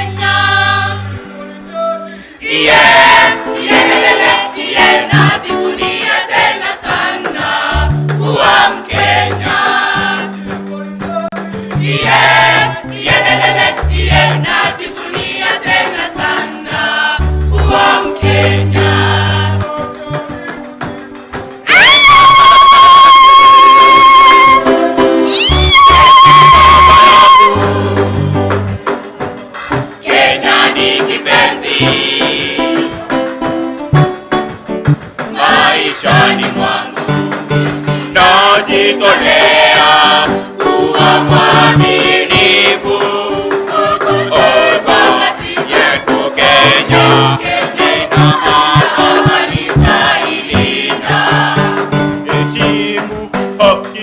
watu, rasilimali za serikali, italinda na mazingira, kesho yangu itakuwa safi.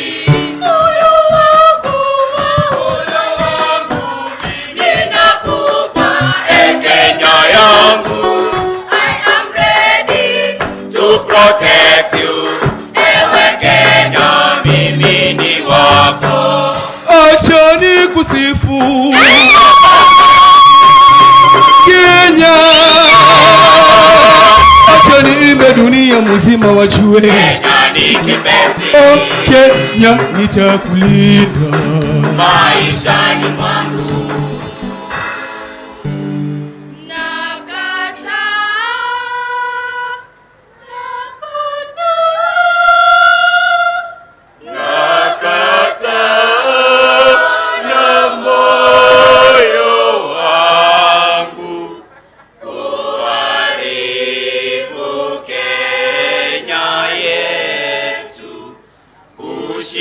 Kushiriki mambo maovu ya kubomoa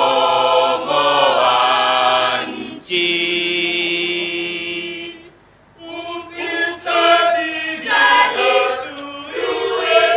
wetu hatubalizia Kenya yetu, usikubalia tutawale, tumkatae na tujenge Kenya. Ukabila ni sumu tena mbaya, unasambaza ugonjwa wa chuki. Tusikubali tutenganishwe, tupendane sote, sisi ni ndugu. Kenya ni yetu, makao yetu hata milele.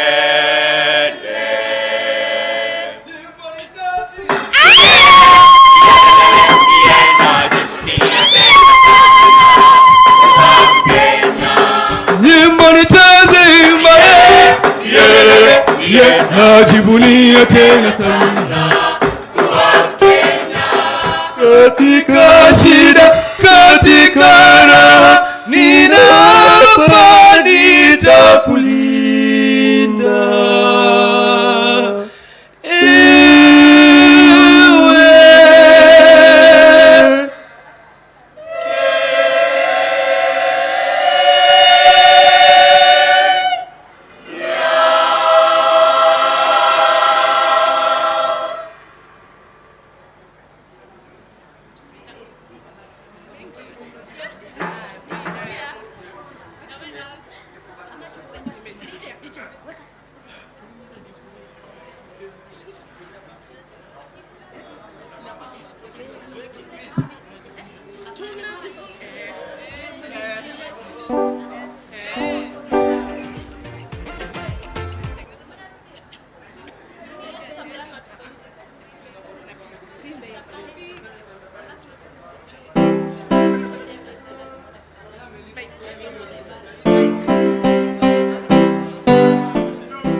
Yapendeza, mandhari ya kutia.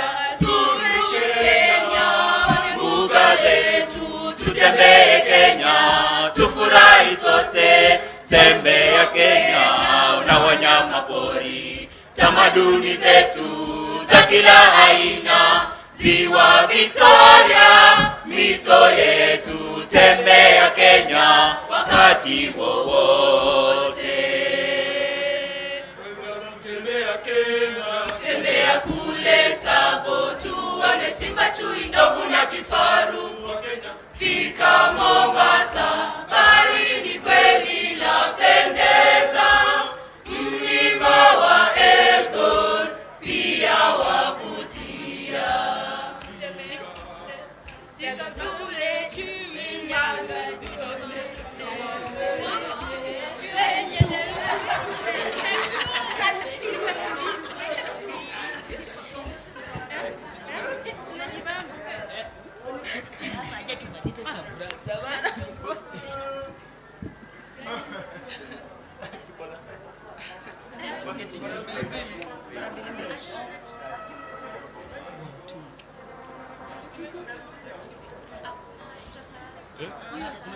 Ona, achana na hiyo wimbo. Oye, achana na hiyo.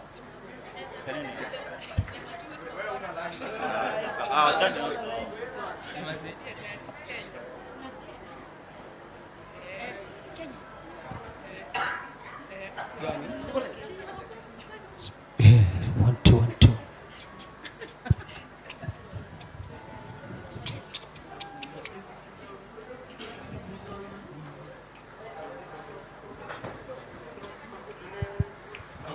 Nchi ya baraka duniani, yenye mapambo na mazingira mazuri, yenye upepo tulivu na hewa safi, kushinda taarifa tulilopewa Kenya.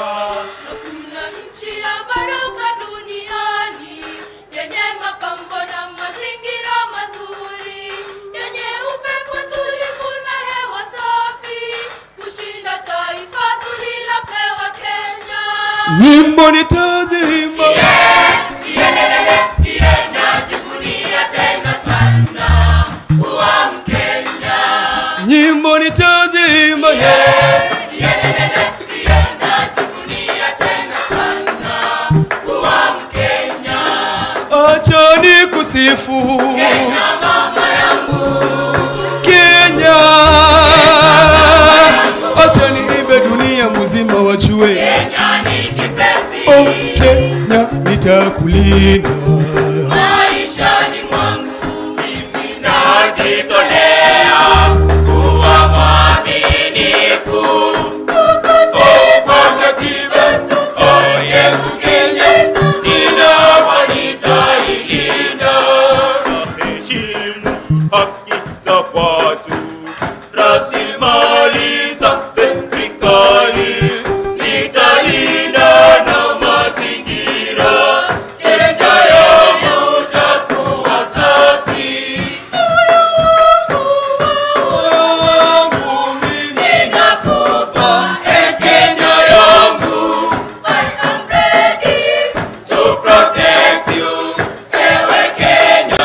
mimi ni wako, acha nikusifu Kenya, acha niimbe dunia mzima wajue Kenya ni kipenzi. oh, Kenya nitakulinda Maishani mwangu nakata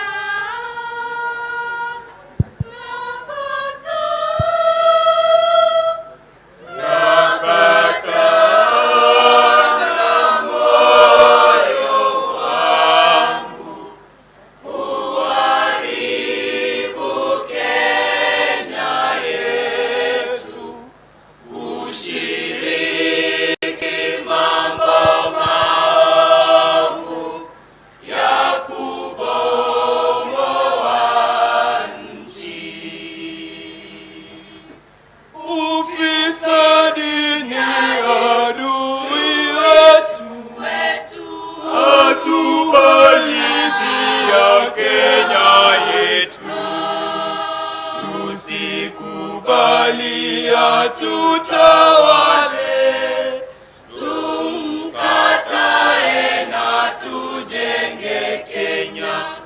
Ukabila ni sumu tena mbaya, unasambaza ugonjwa wa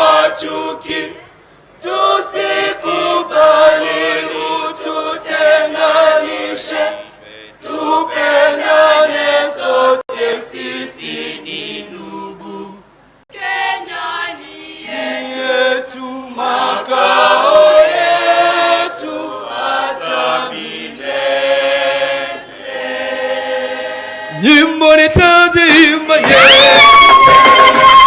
najivunia tena nyimbo nitaziimba,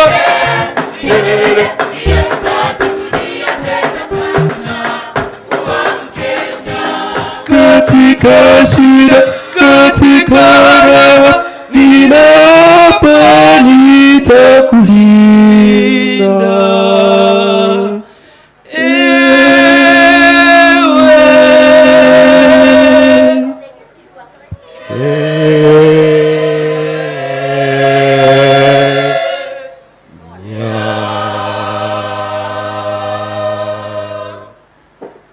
Makofi kwao wakiondoka.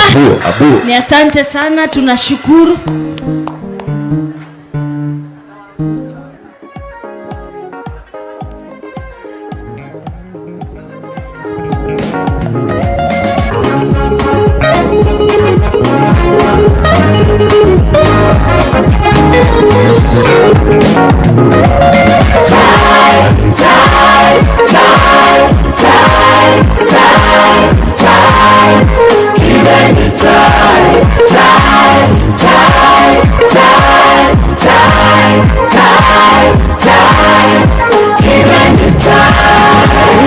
Bandao, kimete safari, banda mitegi suleni kiasati.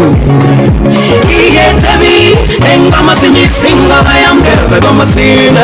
Ilendi jeso alama like onge aye naine. Amumi tejeso nyanje tori ata tuliza bahari. Hatutao gopa kamwe, tunasonga mbele, mbele, mbele, mbele. Tunasonga mbele.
Yelelele, yena ya kuwe sote sisi ni ndugu.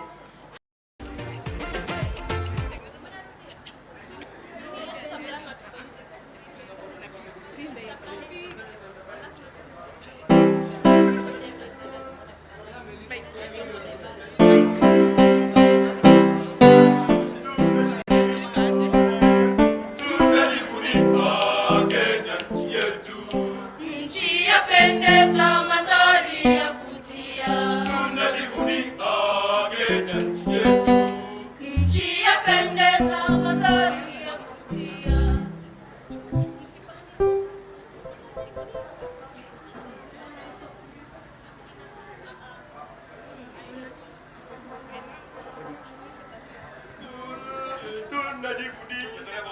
Tunajivunia Kenya nchi yetu. Nchi yapendeza, mandhari ya kutia. Tunajivunia Kenya nchi yetu. Nchi yapendeza, mandhari ya kutia. Zuru Kenya, mbuga zetu, tutembee Kenya, tufurahi sote. Tembea Kenya na wanyama pori, tamaduni zetu za kila aina, ziwa Victoria, mito yetu. Tembea Kenya wakati wowote. Tembea kule Tsavo, tuone simba, chui, ndovu na kifaru.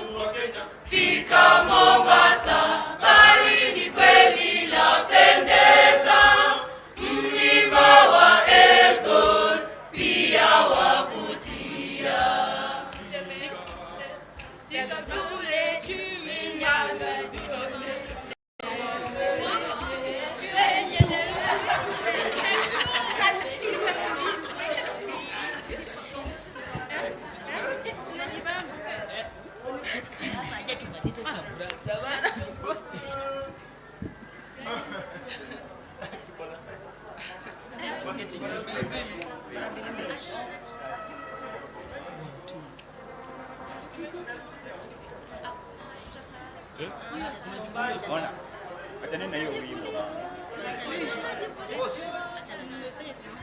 Oye, Dick, achanini haso.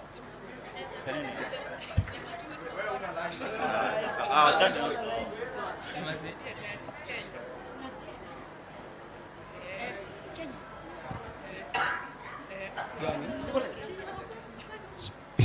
One, two, one, two.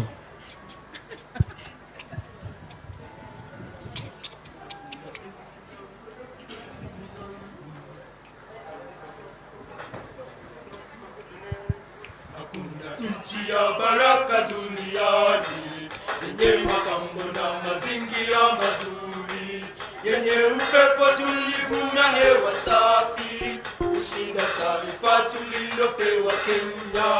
hakuna nchi ya baraka duniani, yenye mapambo na mazingira mazuri, yenye upepo tulivu na hewa safi, kushinda taifa tulilopewa Kenya. Nyimbo ni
If we can have an usher in every aisle, it will be better, so that at least now we are able to move with speed.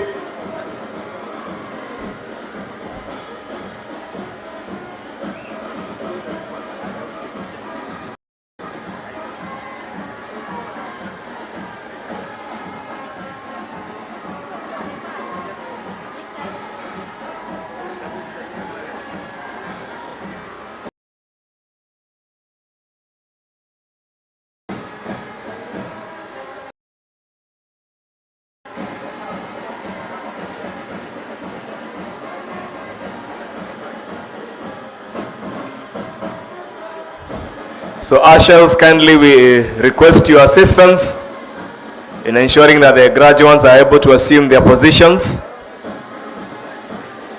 And graduands, kindly remember that we should be standing, we should be upstanding, we should be upstanding, we should be upstanding.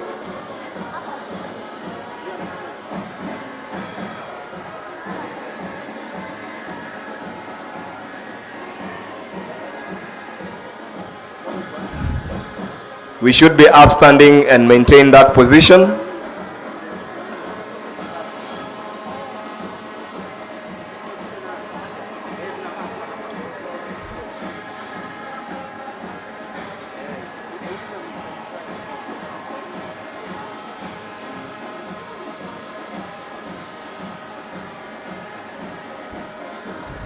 So our ushers, kindly we request that you help us in this, so that our graduates can assume their positions.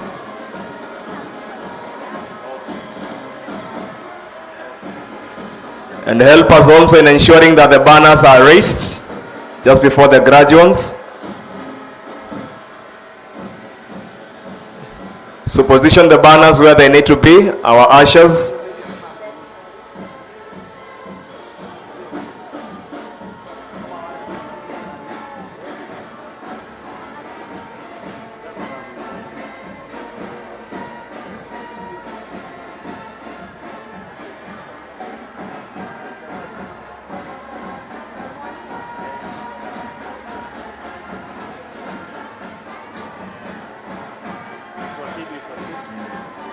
So ushers, kindly assist us in ensuring that everybody gets their position.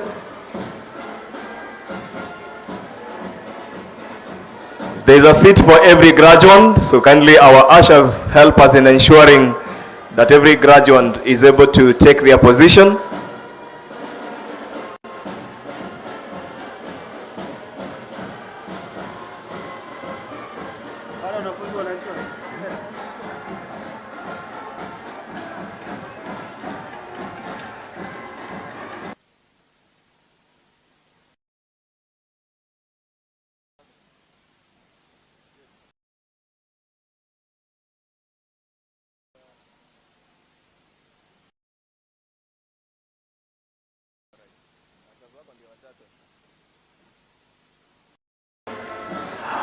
Ushers, we need to speed up the procession.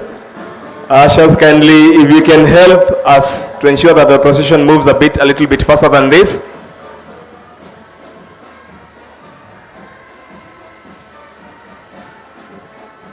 Let's speed up the process. Let's speed up the process.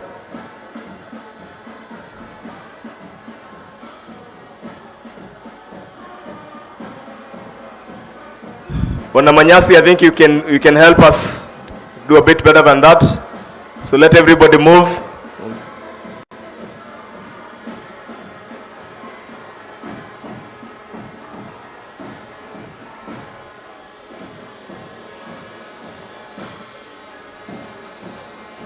Ushers, kindly, we need to move, we need to move.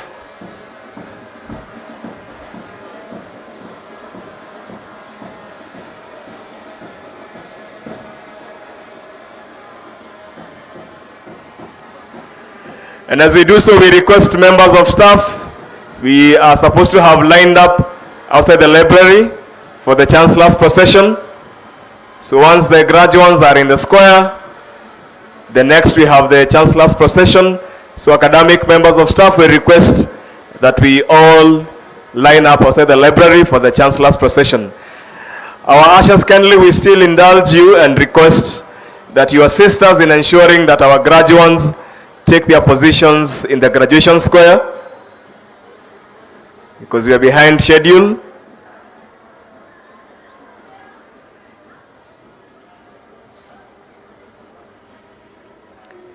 So graduands, assume your positions and remain standing.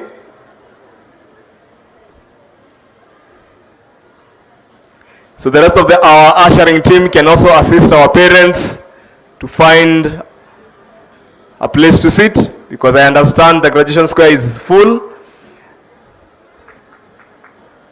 But we have an overflow on either of the sides, on the left and on the right. If our ushers, you can facilitate our parents, our siblings to find a place to sit, then I think that would be good, so that we are all part of the ceremony.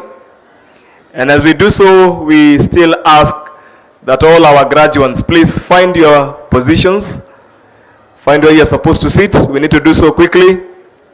We need to do so quickly. So let's move with a bit of speed. And let's have all the banners for the schools hoisted high, so that we're able to identify the various schools. We have enough seats for everybody. Our graduates, you only need to find your school and sit where you belong.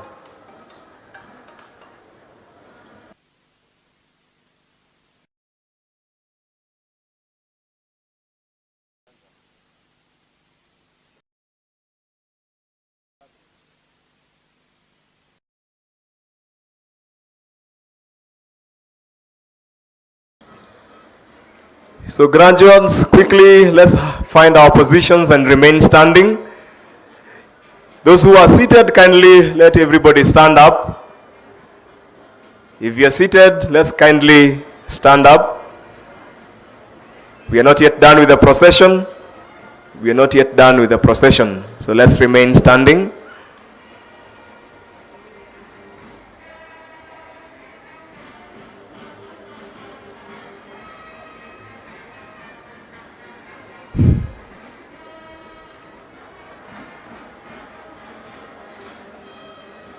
So graduates, quickly find your positions. Quickly, we are out of time.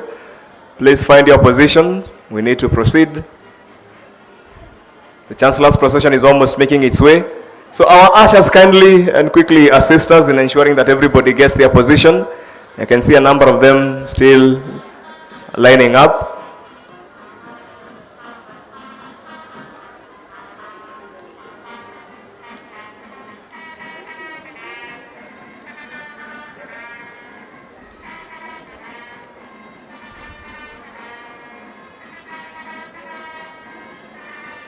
We need to clear the pathway. Quickly, we need to clear the pathway. Our ushers, we need to clear the pathways quickly. Our ushers assist us in doing so. Let everybody find their position as the Chancellor's procession finds its way here.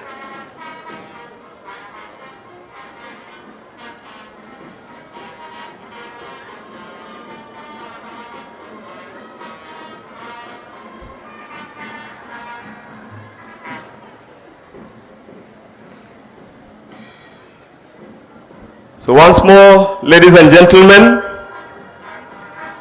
please be upstanding as we welcome the Chancellor's procession into the graduation square.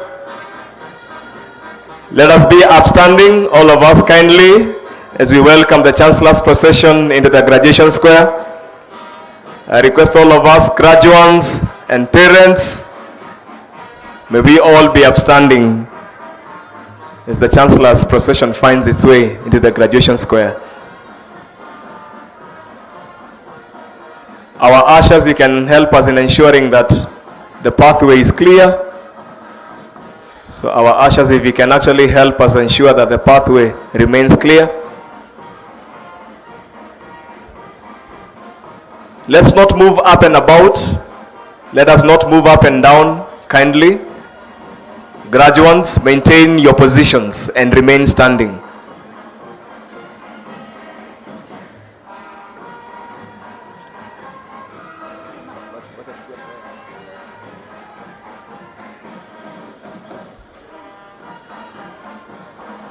Graduands, we kindly request that we maintain our positions.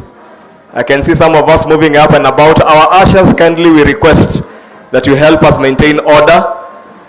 The aisles should be clear. The aisles should be clear.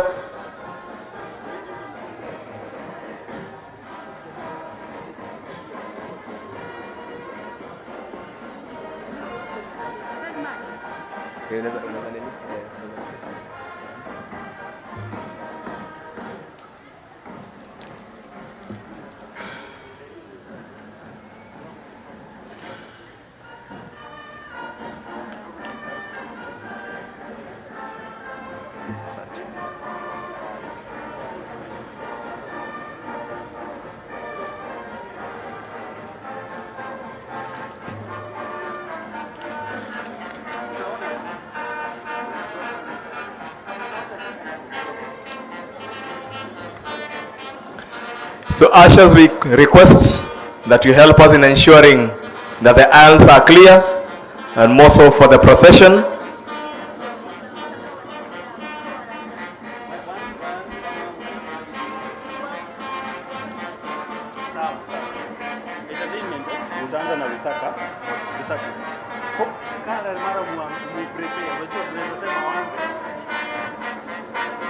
Utasema in that order. Tunaanza with Lusaka. Hapa na Lusaka tu. Lusaka na.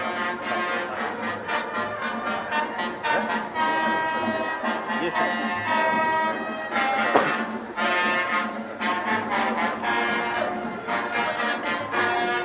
Alikuwa amenipigia basi iko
Ladies and gentlemen, please, let's remain standing as we join the police band in singing the East African anthem and the national anthem.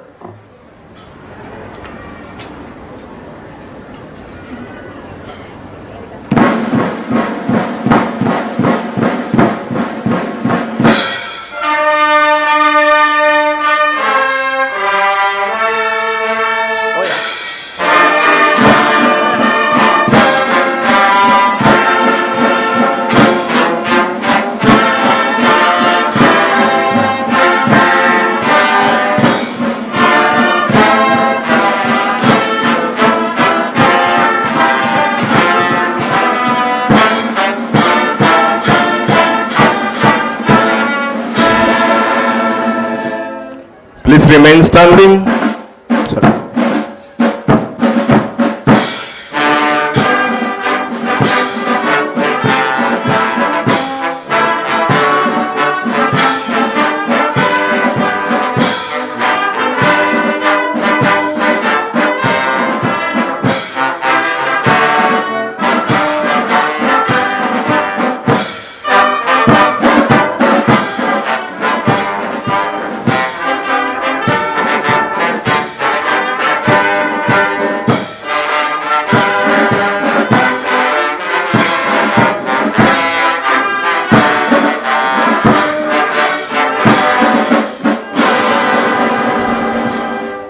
Please remain standing as I call upon the designated religious leaders to come forward and lead us in prayers. Muslim prayer, we are going to have Sheikh Isa Ajab.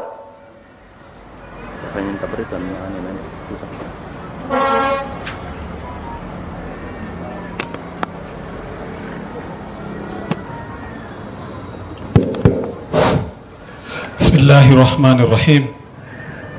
In the mighty name of Allah subhanahu wa ta'ala, the merciful, the most gracious. Alhamdulillahi Rabbil Alameen. All praise be to the Almighty Allah, our sustainer, for His abundant mercy, bounties and blessings. May His blessings and mercy be upon our beloved Prophet. Peace be upon him. Oh Allah, thank you for this special day, the day to celebrate the achievement of every individual standing here today. As we begin this ceremony, fill this place with your presence, joy and peace. May your guidance and wisdom lead every word and activity in this celebration. Oh Allah, we praise and thank you for guiding the graduates to this day. You bless them with knowledge, patience and strength to reach this milestone. We ask you, Almighty Allah subhanahu wa ta'ala, to make the knowledge they have achieved beneficial to them, their families and their communities. Oh Allah, help them to use it for good, to serve the nation and humanity, and to seek your pleasure in all that they do. Oh Allah, bless their tutors, parents, and all who supported them. Forgive all of our shortcomings and grant us success in this life and in the hereafter. Oh Allah, as we celebrate this achievement, remind us that all success comes only from you. Keep our graduates humble in their success, patience in their trials, and sincere in their intentions. Grant them wisdom in their decision, honesty in their work, and blessings in their future. Protect us from arrogance, envy, and pride, and make us among those who use their knowledge to spread justice, kindness, and peace.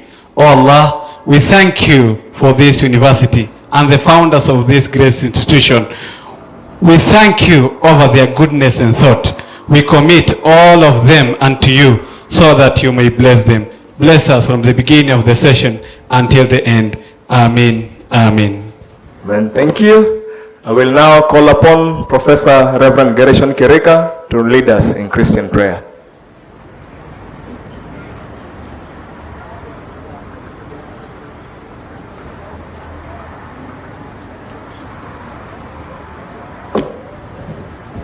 My name is Bishop Charles Nganga from Mamlaka Hill Chapel. Shall we pray? Our Heavenly Father, Creator of the universe, you are the fountain of knowledge and the source of all wisdom. We are gathered here today with hearts full of gratitude and praise, just one day after the word of the charter and the instruments of mace, seal, and logo that go with it. This marks a great achievement in the progress of our academic journey as Gretsa University, now a fully accredited institution. O God, our Father and giver of all authority, we thank you for our government that has given this recognition and this honor to the university. We thank you for our president who granted this authority through the Commission of University Education, and for the honor that he conferred to the sponsor, the chancellor, the family and the faculty by hosting them for this occasion only yesterday in State House. We thank you for every partner that has been involved in this process that has now reached its culmination in today's graduation. We pray for these current graduands who have worked extremely hard and long to achieve their degrees, their diplomas and certificates in various disciplines. O Lord, remember their parents and their guardians, uncles and aunties, maybe grandfathers and grandmothers, older brothers and siblings who have denied themselves of basic needs and sacrificed so that what is best in their lives so that these students can get a quality education. Remember them, Lord, and repay them double for their sacrifice. May this current cohort of graduands bring joy to their hearts. May they repay them double for the debt of love that they owe. May they repay it with gratitude and hard work. And Lord, grant them favor by establishing the work of their hands. We thank you for the students who will come seeking knowledge from our institution here in Gretsa in the future. May they be challenged to work hard, to study diligently, and to grow deep in their understanding so that they can make a positive contribution to the noble task of nation building. May they become good stewards of national resources like Joseph in Egypt. May they become leaders of government like your servant Daniel in Babylon. May they be even people who will produce great senators and governors like your servant Nehemiah, who was cupbearer to the king of Assyria and later governor of Jerusalem. Oh Lord, hear our prayer for the progress of our nation, for the glory of your great name, and for the blessing of every person gathered here. We ask all this in the name of God the Father, the Son, and the Holy Spirit. And all God's people said, Amen. Amen. Amen. Thank you, Bishop. I think we can have the mess placed in the rightful position.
I will now call upon the Vice Chancellor of Gretsa University to constitute and declare the 16th congregation of Gretsa University.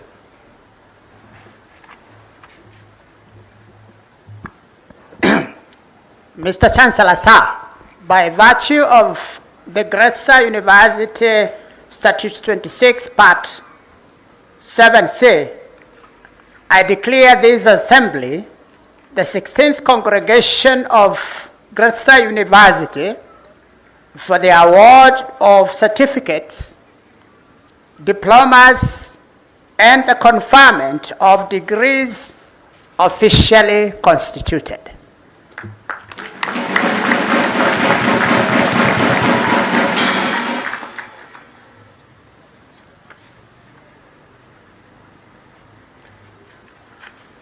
I believe we may get seated.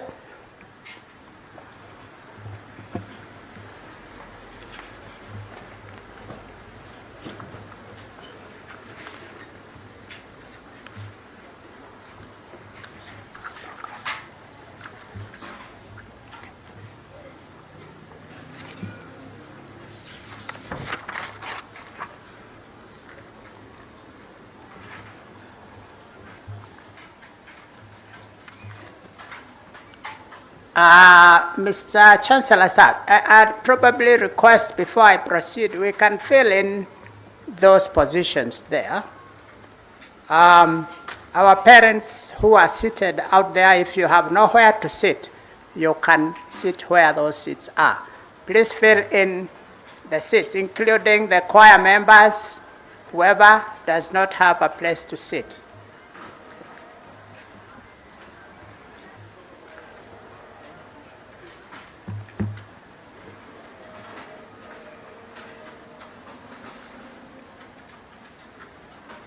Including those ones in blue over there.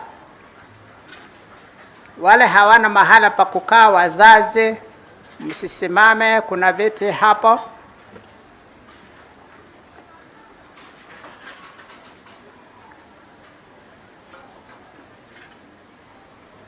Thank you.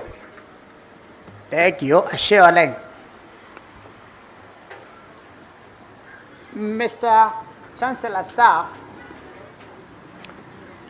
yesterday, as was hinted during our prayers, was a very important day because a very important event happened to our university.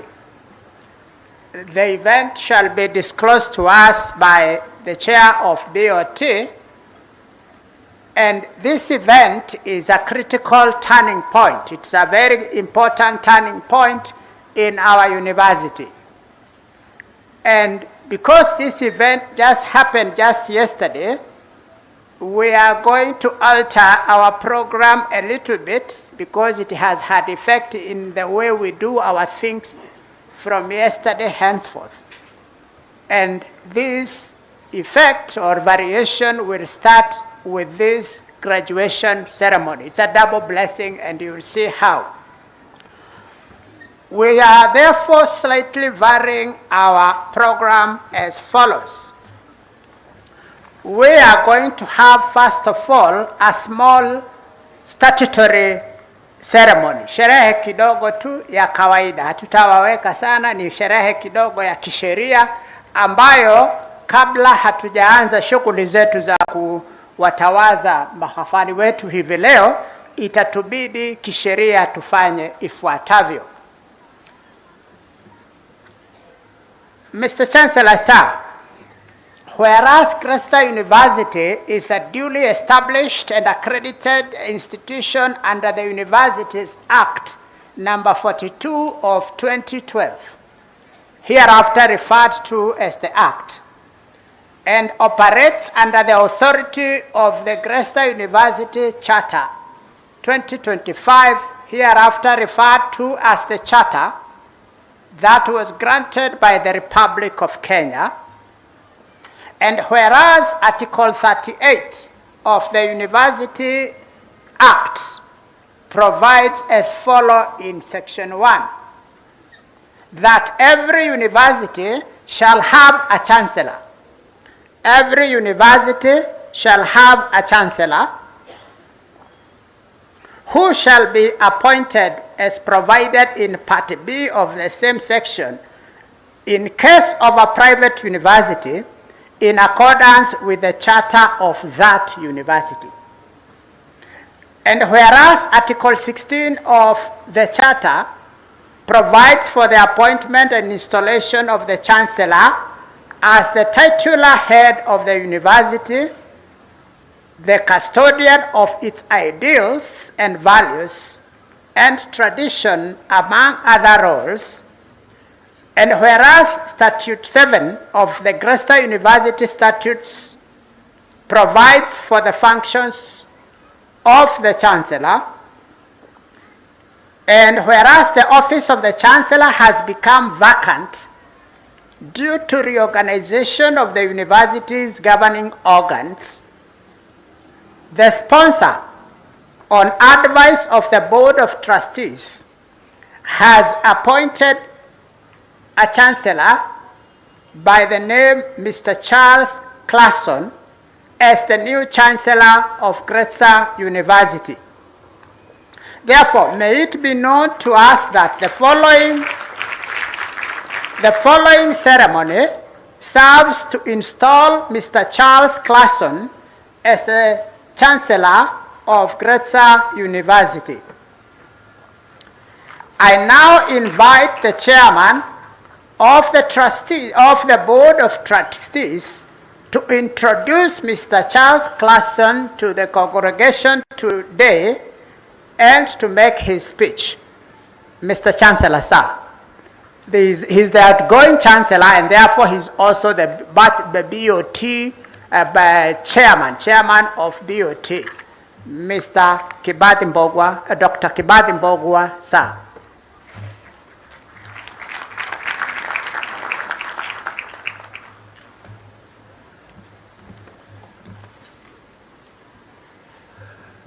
Good morning. Like you've heard, today is a major celebration for this university. Yesterday, for those of you who are on media, for those of you who are in different places within the country, I think you noticed what was happening in the media and the changes which happened to this particular university. Can we just say a big hand clap specifically for us being awarded the charter document? It's been a long journey for us as a university. We've walked a journey of 19 years without a charter. We had the letter of interim authority all these years, and we've been legally constituted under that particular letter. But it reached a point where we wanted to get the full charter, this university to be fully chartered, to be in line with all other universities, not only in this republic, but in other places within the country. And now, as of yesterday, this was granted to us by the President, and on behalf of this university, I would like to give a major thank you to His Excellency, the President of the Republic of Kenya, Dr. William Samoei Ruto, for what it is that he conferred on us yesterday. And I would like us to just give him a hand clap for that once again. Last but not least, I would like to remember all the men and women who have worked with us in this journey, the Board of Trustees who are seated here, the Council, the Vice Chancellor and his team, and the work they have done in the background. There's a lot of work which has gone in regard to getting that particular charter. There's one thing which is important for us to understand. Now that we've fully chartered, there are specific things we must do as a university. We must have proper governance structures, not to say that we didn't have, but there's an inline which the University Commission of University Education requires us to follow under the Act. As we are properly constituted as a university, the highest organ within this university is the sponsor. The sponsor, which is the one which sponsored this university originally, is Sacred Educational Enterprises, and that is the highest organ within this institution, and it's represented today here by the founder sponsor, Dr. Margaret Bogwa. And I'd like her just to stand as I mentioned now.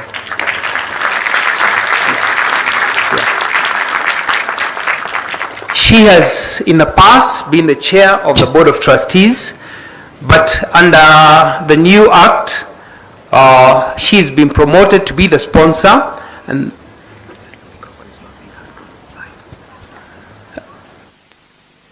this microphone I hear is now being held by everybody.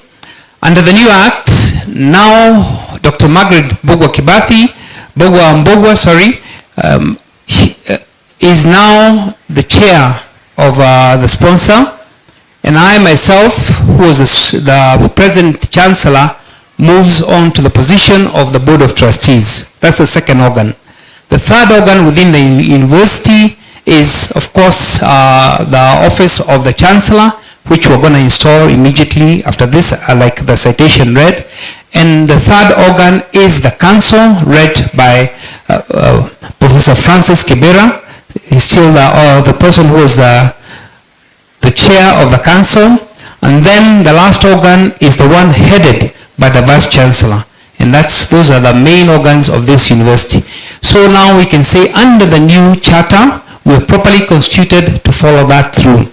And now, as I mentioned that, and those are the reasons why we felt we need to do that, for better structures, for ensuring the vision of this university continues in line with the founding principles which were laid out long ago in the year 2006, when our founding father, Dr. Samuel Mbugo Kibadi, had a vision for this university and the growth of this university. So we actually were totally in line with what it is we had purposed to do and to move on.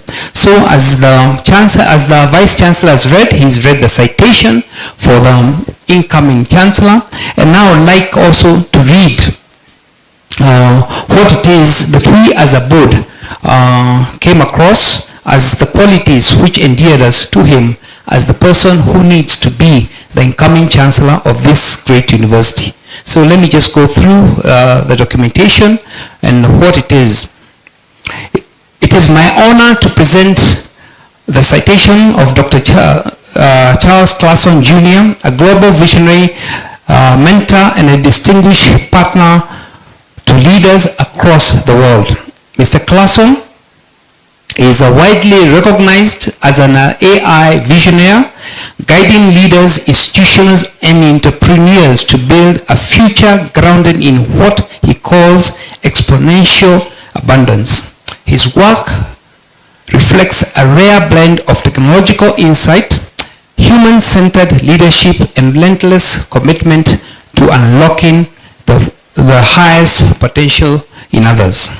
His deep expertise is founded in more than 2 decades of service as a MedTech Chief Executive Officer, during which he built and scaled several device companies that delivered life-changing technologies to patients in over 90 countries. For his transformative work,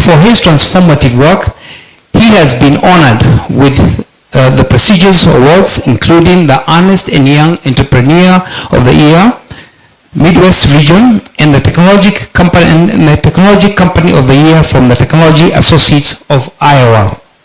Today, he dedicates his leadership to helping organizations navigate the emerging age of artificial intelligence, not through fear of disruption, but through purpose, human connection, and aligned abundant action.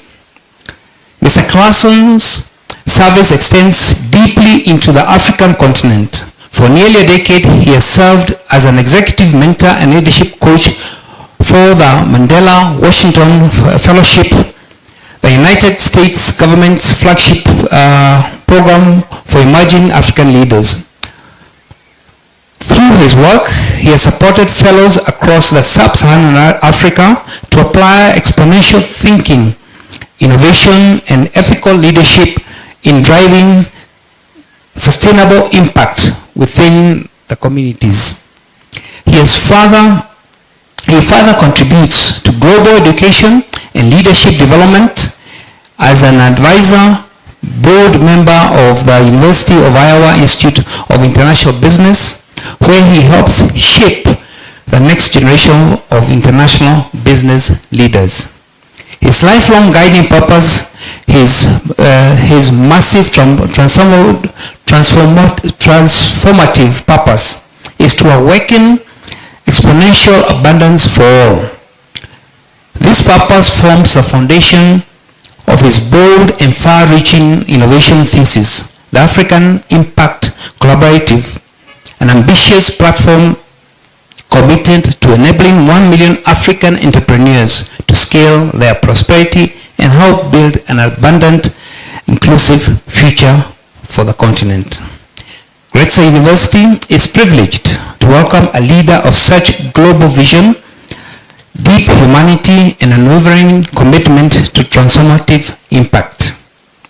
Ladies and gentlemen, by the authority vested on us, that means the Board of Trustees of Gretsa University, we proudly present Mr. Charles Clason Jr. as the incoming Chancellor of Gretsa University. Thank you.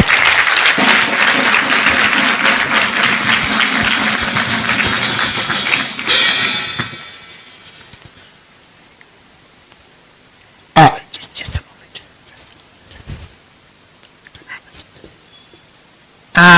Thank you, Mr. Chancellor, sir.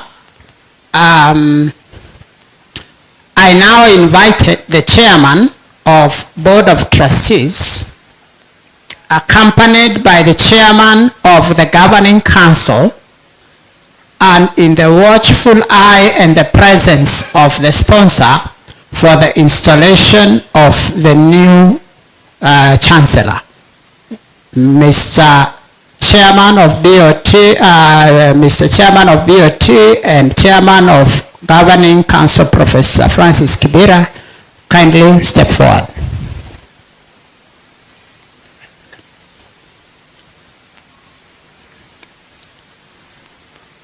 I now call upon the sponsor to confirm the sponsor to confirm to us that she has actually appointed Mr. Charles Clason as the Chancellor by presenting her the appointment letter. I now request Mr. Charles Clason to step forward to receive your appointment letter.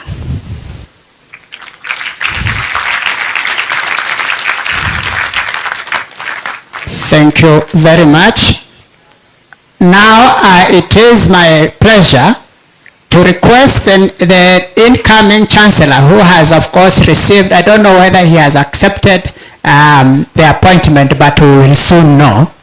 The Chancellor to be robed. I invite the Chancellor designate to step forward to be robed by the Chairman of the Governing Council and myself, the Vice Chancellor, as a sign of his authority. I request the Chair of BOT and the Chair of and the sponsor to stand by and witness the robing.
I now request that the sponsor, through the chairman of BOT and the chairman of the governing council, presents the instrument of authority to the chancellor in the following order: the mace, the seal, and the logo. I request Dr. Ooko and Dr. Omedi to assist with the registrar.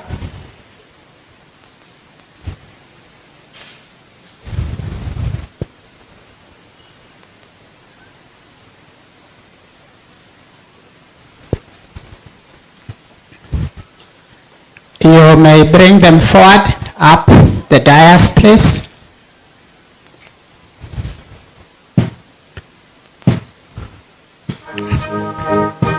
This is a very important ritual in the university statutes because this is where the power of the university is.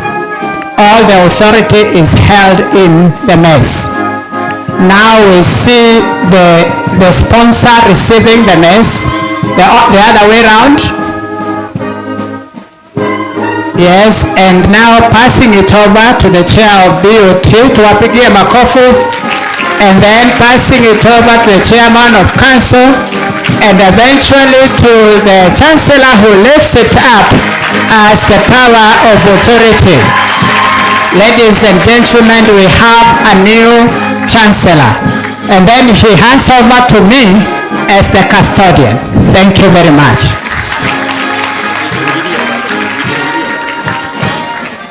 I now present, I now request now that it's already there, the university logo to the chancellor, lift it up. Anywhere you see that sign, that is what Gretsa University is. Leta hii ni yangu sasa. And then the seal. This is the mark of the university. The first person to receive this seal will be the new graduates. The seal will be placed on your certificates, which will be ready immediately. Thank you very much. Now I request the ushers to place the mace in an upright. Okay, thank you very much. I am reminded that we are yet to get the actual document. This is the charter. You heard that we were given the charter. It is not an imaginary document. Here it is, and you can see it. The chancellor receives the charter and lifts it up to show that we are now. I can confirm that this charter, you can see, those who can see, was signed on 17th day of November 2024. A very nice signature, William Samoei Ruto, President of the Republic of Kenya.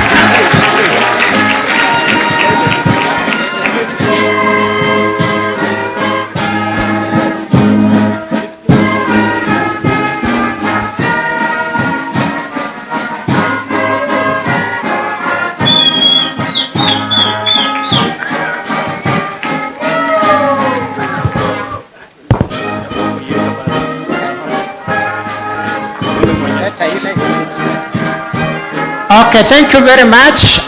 We can proceed. Let's have the stand. Put it here, there, okay. Put it upright.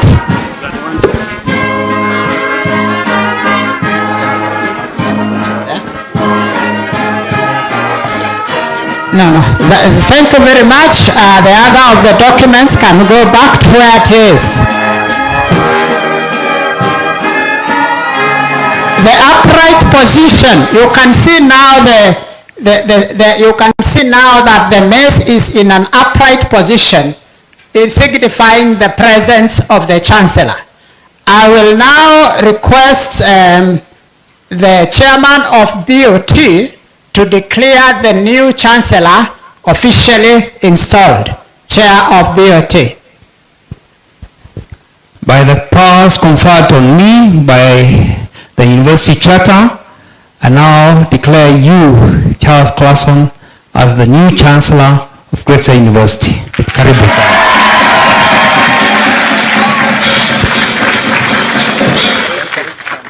Karibu sana. Sasa watu watademotewa. I now request that the chair of BOT vacates his seat and takes his rightful seat. Chair of BOT, please. Look for your chair. Thank you very much. And I now humbly request our new chancellor, and I would request the band to give him a nice fanfare as he sits on his new seat. Mr. Chancellor, sir. Tumpigie makofi. Mpigie makofi.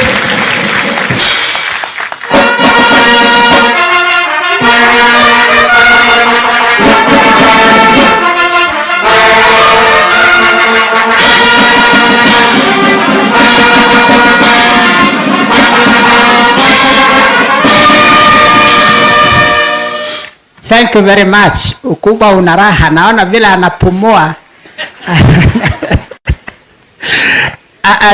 Thank you very much. Now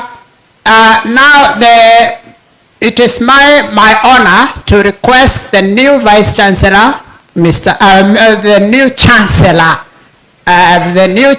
Mr. Chancellor, sir, to come and make your acceptance speech. Tunaweza kusema amekubali lakini akatai. Karibu, Mr. Chancellor, sir.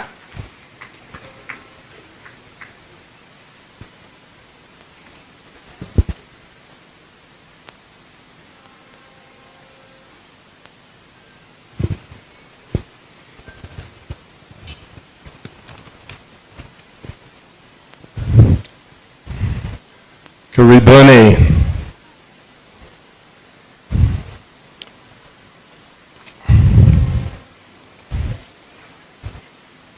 To the esteemed former Chancellor, Dr. Kabadi Mabugwa, our new BOT Chair, the Vice Chancellor, Peter Garanja, the esteemed faculty, proud families, and most importantly, to the unstoppable graduating class of 2025. Congratulations.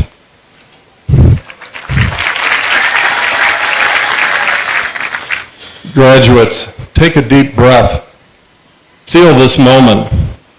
Look at the friends beside you who've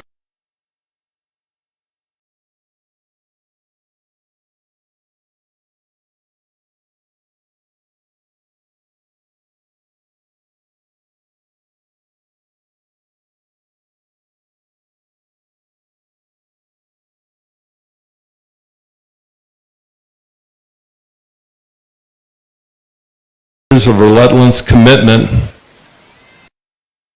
It has also achieved its permanent charter. We must honor the faculty, the staff, and the visionary leaders of this university. Your persistence has built the foundation for this very day. You did it. Congratulations. I would like to share a brief story on my journey to Kenya. Back in 1988, Professor Alive Mugenda finished her journey at Iowa State University. And when she was chairman of the board of Kenyatta University Hospital, she came to the University of Iowa for leading a contingent of African leaders for leadership training. So my connection to Alive started about 3 years ago, but for the prior decade I've been serving Mandela Washington Fellows, Yali leaders in the country, and I've developed a very warm spot in my heart for African leaders, the youth of Africa, and the entrepreneurs of Africa. Right now, as I stand here, my heart is pounding. It's pounding with joy at the same time. It's pounding with humility and gratitude that I have the opportunity to serve Gretsa University, the students of Gretsa University, and the people of Kenya, helping the university transform into the age of AI and the fourth industrial revolution. You are graduating at the exact moment the world is being rewritten. As we merge into the fourth industrial revolution, that is the moment our physical, digital, and biological worlds fuse together. You are graduating in the age of artificial intelligence. As we hear the noise around this new age, we hear the noise of fear, of uncertainty. We hear that AI is coming to take our jobs. That is a narrative of scarcity. It's an old story designed to make you feel small. I'm here to tell you that the narrative is a lie. We are not entering an age of scarcity. We are entering the dawn of abundance. This abundance is not your threat, it is your opportunity. So with that said, what's in it for you? Everything. In Kenya, your leadership is not waiting for the future, it is building it. With the visionary projects like the digital superhighway and the bold national AI strategy, Kenya is laying the tracks for this new age. But a highway needs drivers, it needs architects, it needs you. We are not being asked to fix old systems. You will be given the tools to leapfrog them. You are the generation that will power the bottom-up economic transformation in Kenya. But this new age of abundant technology desperately needs our humanity. We must maintain our human connection and ties with each other as we move forward. It needs your heart. It needs your hungry spirit. Your degree today is not an endpoint. It is a launch pad. As Gretsa rolls out new AI skills training, I urge you to be the first in line. This is how you will upskill yourselves. This is how you will ride these waves of change, not with fear, but with confidence, knowing you are in control. Class of 2025, with a spirit of gratitude and perseverance you demonstrated while at Gretsa, your elevated spirit will defeat the negative of fear. That is the spirit that will allow you to carry each other, to carry Kenya to entirely new heights. Your nation is not waiting for you to survive, it is waiting for you to live. Go build your abundant future. God bless you, and may your journey be great. Thank you.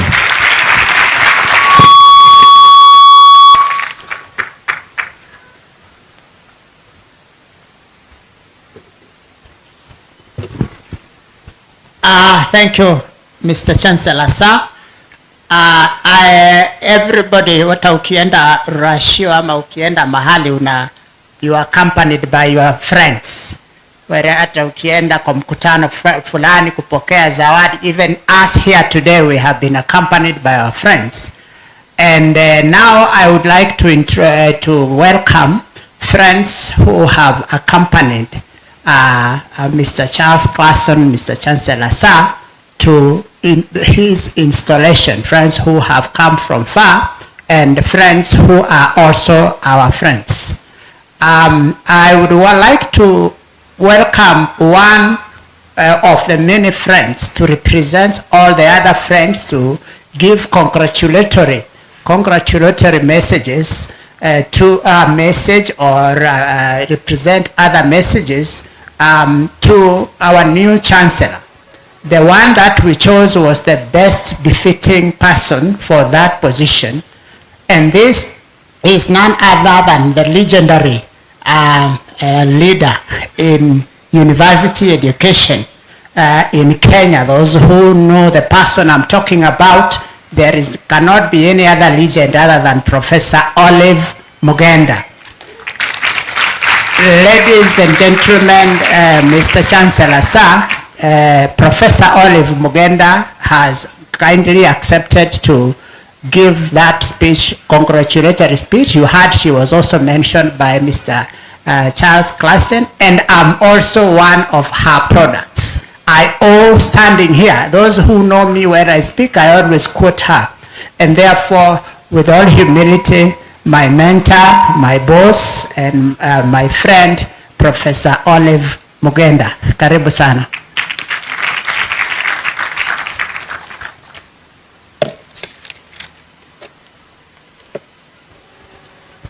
Good morning. Good morning. Mr. Chancellor, sir, allow me to just make a short speech on behalf of friends of Gretsa University, the Board of Trustees, the University Council, the Vice Chancellor and the University Management. Thank you for inviting me to this great ceremony marking the 16th graduation ceremony. And thank you for asking me to say a word of congratulations to Dr. Klassen, our new Chancellor. This is my second time to this great institution, graduation, and Board of Trustees. I'm very, very impressed by the growth I've seen since I was here last. I would like to join colleagues in congratulating the university on the award of University Charter. As a former VC, I think most of you know that I was a VC of Kenyatta University for many years. I know this is a milestone which every university looks forward to receiving. And I'm so, so happy that you have attained it. Congratulations once more. Congratulations to all those who worked hard and checked all the boxes to make it happen. And I would like to congratulate my colleague and friend, Vice Chancellor, because I think I trained him well to do the right thing. And he has done a good job. Congratulations to the class of 2025. You should be proud to be the first group to graduate after the award of the Charter. I think you have made history, and I think, God will bless you. It's a big, big milestone for you. I wish the university great progress, knowing that the government of Kenya has confirmed through the award of the Charter that you have what it takes to become the best in Kenya and to compete internationally. Congratulations. I congratulate our new Chancellor, Dr. Charles Klassen, for becoming the Chancellor of this great institution. And Gretsa University, Mr. Chancellor, sir, is very lucky to have you as a Chancellor, as the head of the institution. With your global experience, and as you have had, very, very experienced in artificial intelligence and technology, I think this university will become like those Ivy League universities in your great country of the United States, Dr. Klassen, and I'm sure we are on the right path. I know Dr. Klassen because, as you have heard, he comes from Iowa. Iowa is one of the states in the United States.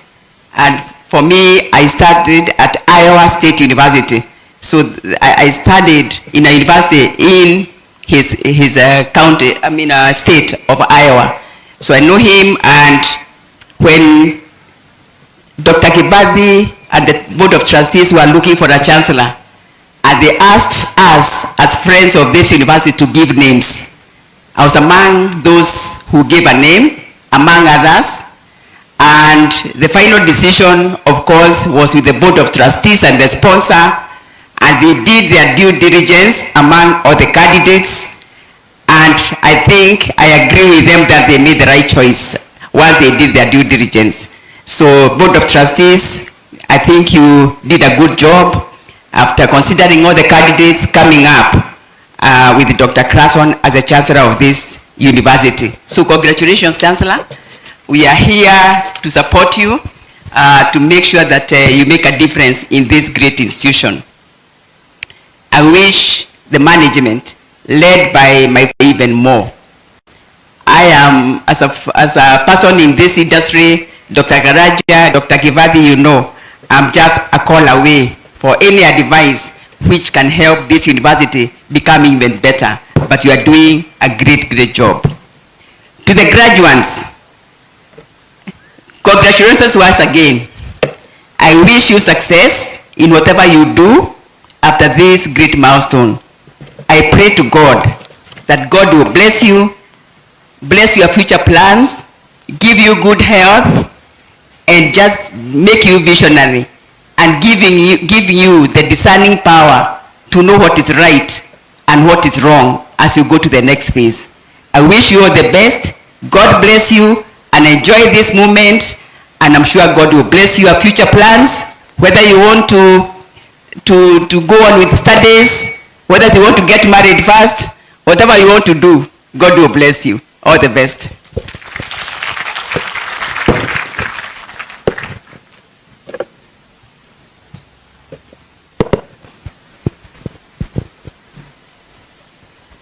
Thank you very much. Sorry for going across the Chancellor. I now declare that the end of the first session of the ceremony has come, and now we proceed with the main ceremony, that is awarding you your degrees and conferring you your degrees and awarding your certificates and diplomas. And I hand over now to the Master of Ceremony to proceed with the remaining part of the ceremony. Mr. Judge.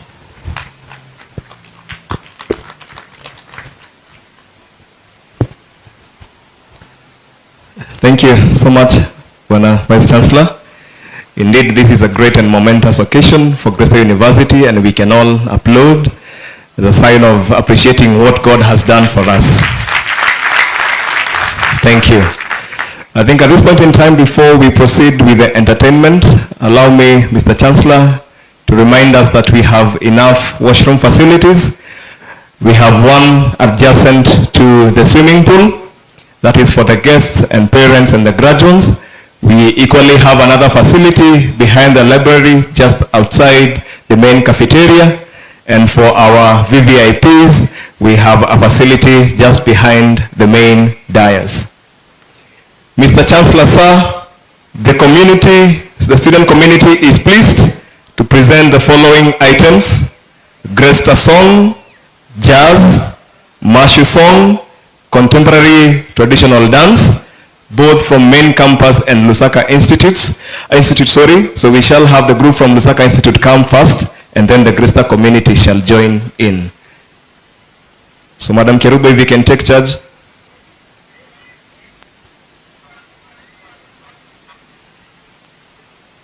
Lusaka Institute, quickly make your way. We are short of time. So the Gretsa community then can proceed because we can see Lusaka. Gretsa.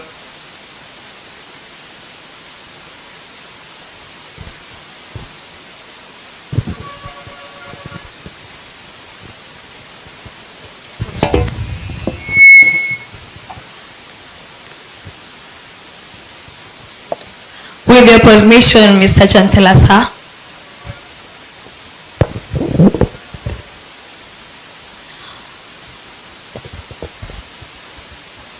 Mkononi nalo shairi kwa kichwa twajivunia chata. Mikono iko hewani kwa ishara ya salamu, mwakaribisha wageni, asante kufika huku, karibu ni chuoni, nyote kwetu ni muhimu, Gretsa twafurahia, tunawapenda wageni. Tunaienzi elimu, huwanga wote na dira. Masomo ni muhimu, kwa hiyo twapata ajira. Kila mmoja na juhudi ya kuongeza busara. Gretsa twafurahia, ona tumepata chata. Wengi wana ujuzi kupitia chuo hiki, wamepata kazi kote, wajipatia ajira. Walimu na wauguzi hata hawahesabiki. Gretsa twajivunia, ona tumepata chata. Chata hii tumengoja sana, kwa miaka mingi tena sana. Asante viongozi, mmefanya kazi nzuri. Sasa twajivunia, sasa tuko kwenye ramani. Gretsa twajivunia, ona tumepata chata. Malenga Hope Kurgat, mwandishi Mulama George. Asante. Makofi kwake jamani. Mr. Chancellor, sir, with your permission, let me now welcome the spoken word artist.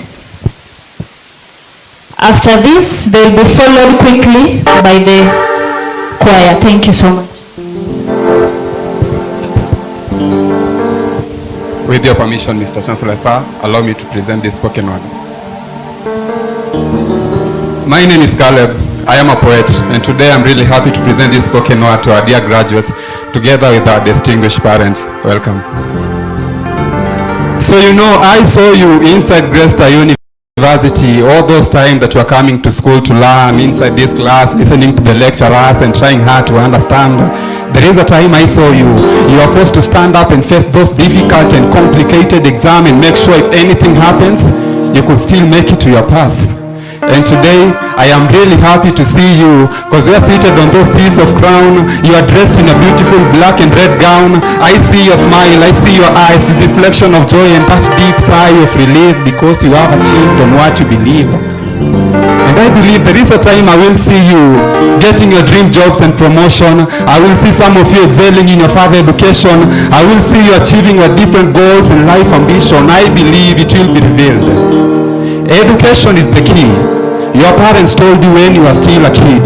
They took you to school to learn, believing that one day, which happens to be today, you are going to make them proud. Look at your family. Look at the management. Look at your friends. Look at your mates. Look at the lecturers. Look at the visitors. Look at the supporting staff. Look at us. We are happy and we are smiling for you. You have made us proud, and most important, you have made yourself proud. We acknowledge the institution, Gretsa University, a paragon of success without any kind of diversity. With the management on action, today we are happy to have this celebration of the 16th graduation. We acknowledge the focus and the sacrifice of the parents with their strict decision to make sure their children are well equipped with a good education. It was a long chain journey that required connection and interconnection, collaboration and participation to enable us reach this beautiful destination. We all play different roles. Let us today unite and celebrate these achieved goals. Thank you.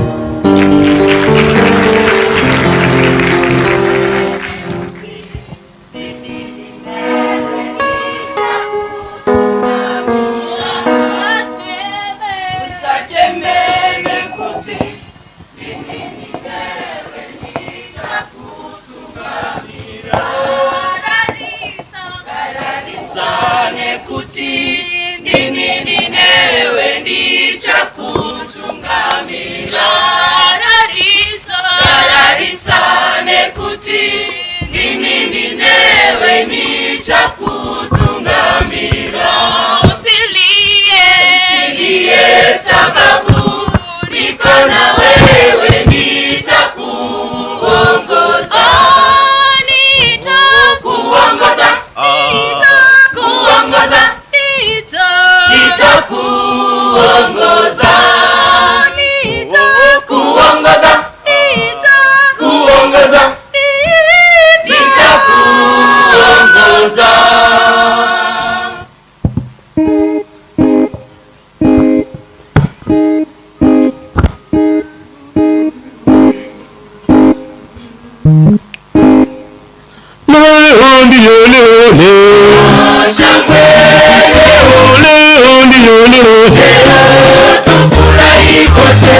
Siona Gretsa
security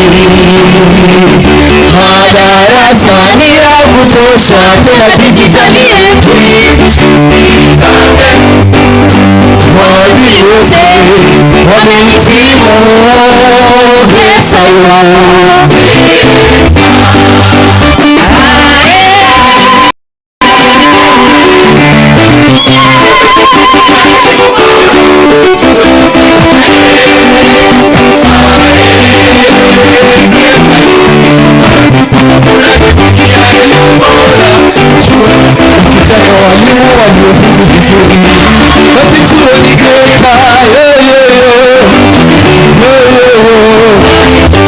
taaluma ya sayansi pia tumebobea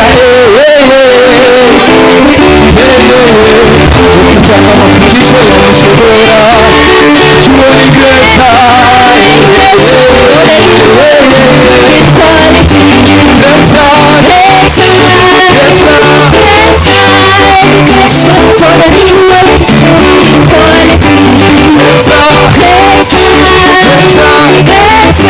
Jamani, kama unaaminia Gretsa is the real quality, simama tu pole pole.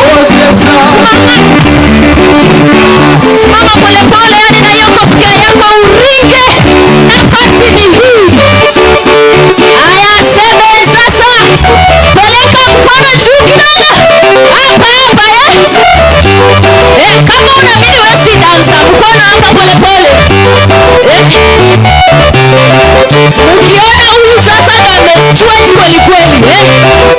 kulingana na venye ulisweat jameni, smile kidogo.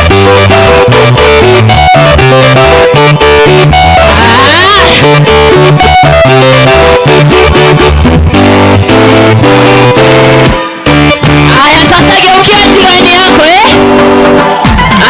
tuende tu polepole sasa makofi tu kama hii dance wezi. Watu kutoka Somalia hamja sweat jameni. Iko wapi nuru yenu?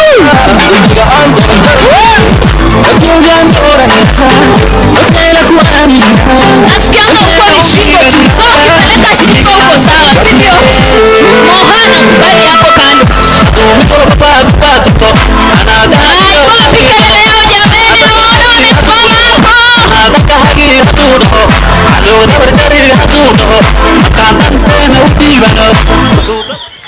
Aya, sasa tumeingia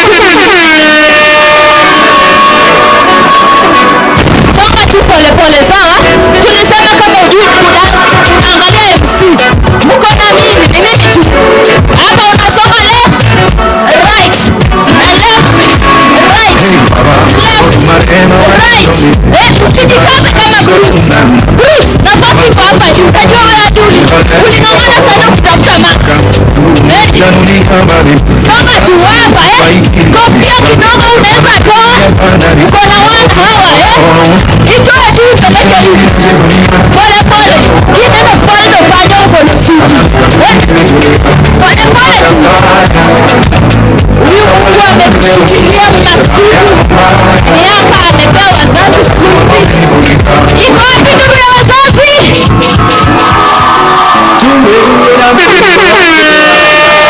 Aya, anguka nayo sasa.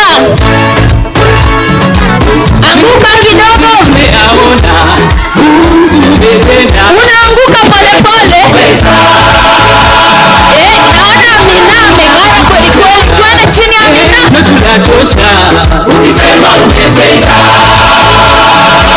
Haiko wapi shangwe na vigelegele jameni? Aya, sasa hapa ndo ninaona imeweza. Hii hakuna kimani. Aya, it's for system. Copy your copy. Makofi juu. This is how I enter. Please show the people how you are entering with your sound. Sindio? Rika kidogo.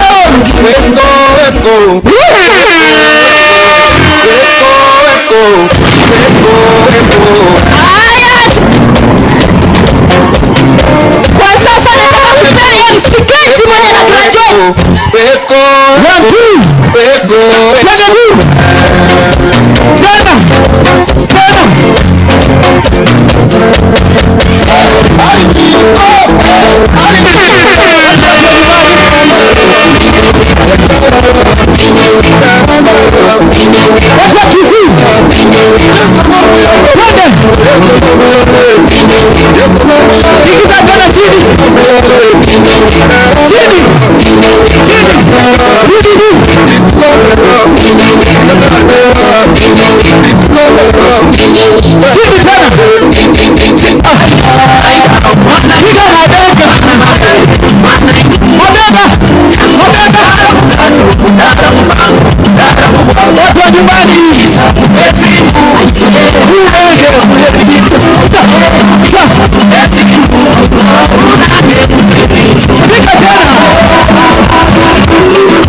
Tunakuja tu photography, sivyo?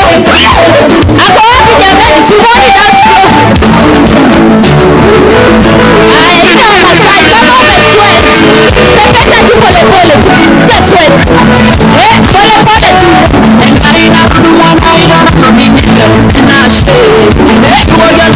Unaangalia le dama. Una mali tu. Huyu ndo ni Masai wetu vizuri. Iko wapi nuru ya dada?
Put your hands together for them. Let's keep our hands together.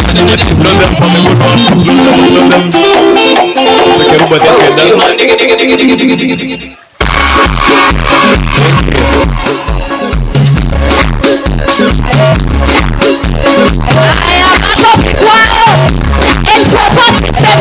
ngumu, si ndio?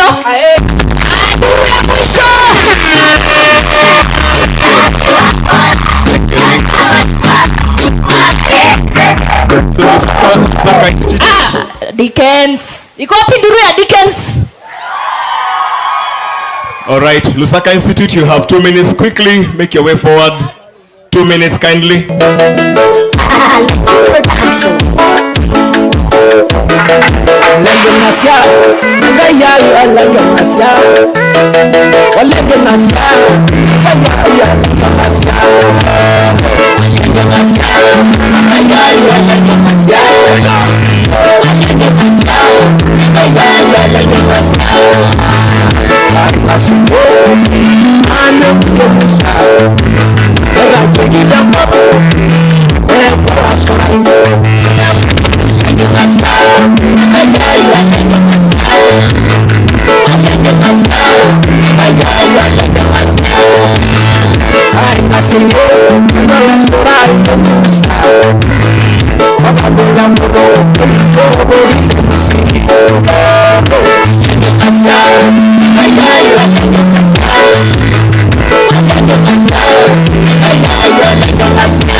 support na makofi kidogo jameni. Pole pole, ikiwezekana usimame, utaketi for the next 1 hour.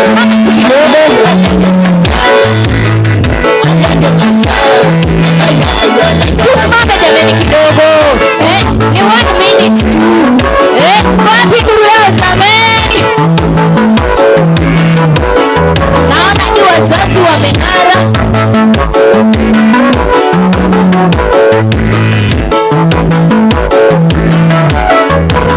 Thank you, our friends and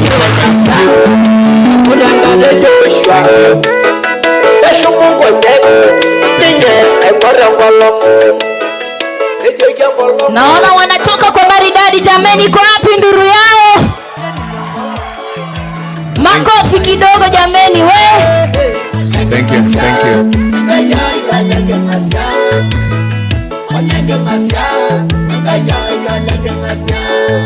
Mr. Chancellor, sir, may I request you to join the congregation in applauding the entertainers?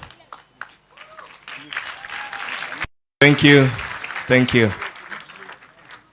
We want to remind us that the booklet, the graduation booklet, for those of us who do not have a physical copy, is available. We have QR codes pinned anywhere, somewhere in your location. If you do not have the graduation booklet, then you can scan that QR code and you'll be in a position to access the graduation booklet. Mr. Chancellor, sir, allow me to call upon the Registrar, Academic Affairs, to come forward and proceed with the ceremony.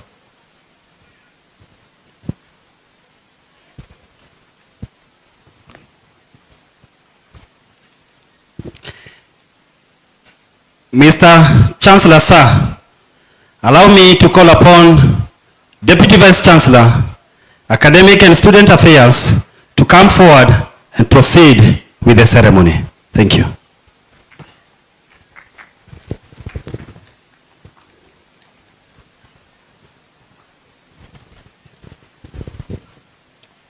Mr. Chancellor, sir, allow me to call upon the GUSA chairperson, Mr. David Kasavuli, to come forward and give his speech.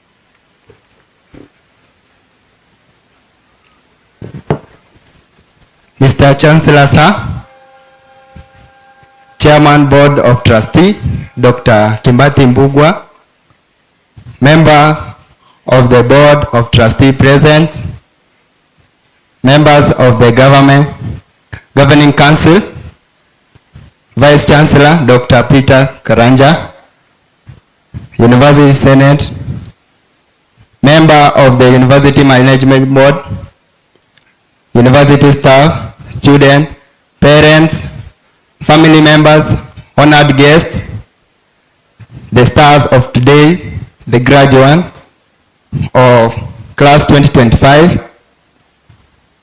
Good morning. Before I give out the speech, allow me, Mr. Chancellor, sir, to recognize the GUSA former officials, whereby they are graduating. So wherever you are, you can just wave. So I'll start with Ledama, the social welfare. Please, wherever you are, you can wave. We appreciate Ledama for the good work. The second one is Franklin, Minister of Sport. Thank you. Fabian, Academic Secretary. Caleb, Secretary General.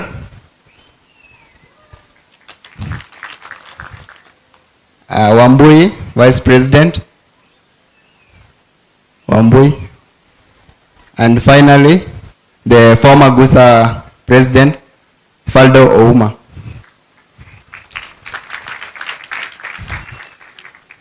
Allow me again, Mr. Chancellor, sir, to recognize the emeritus present. I'll start by Nelson Roche, the president.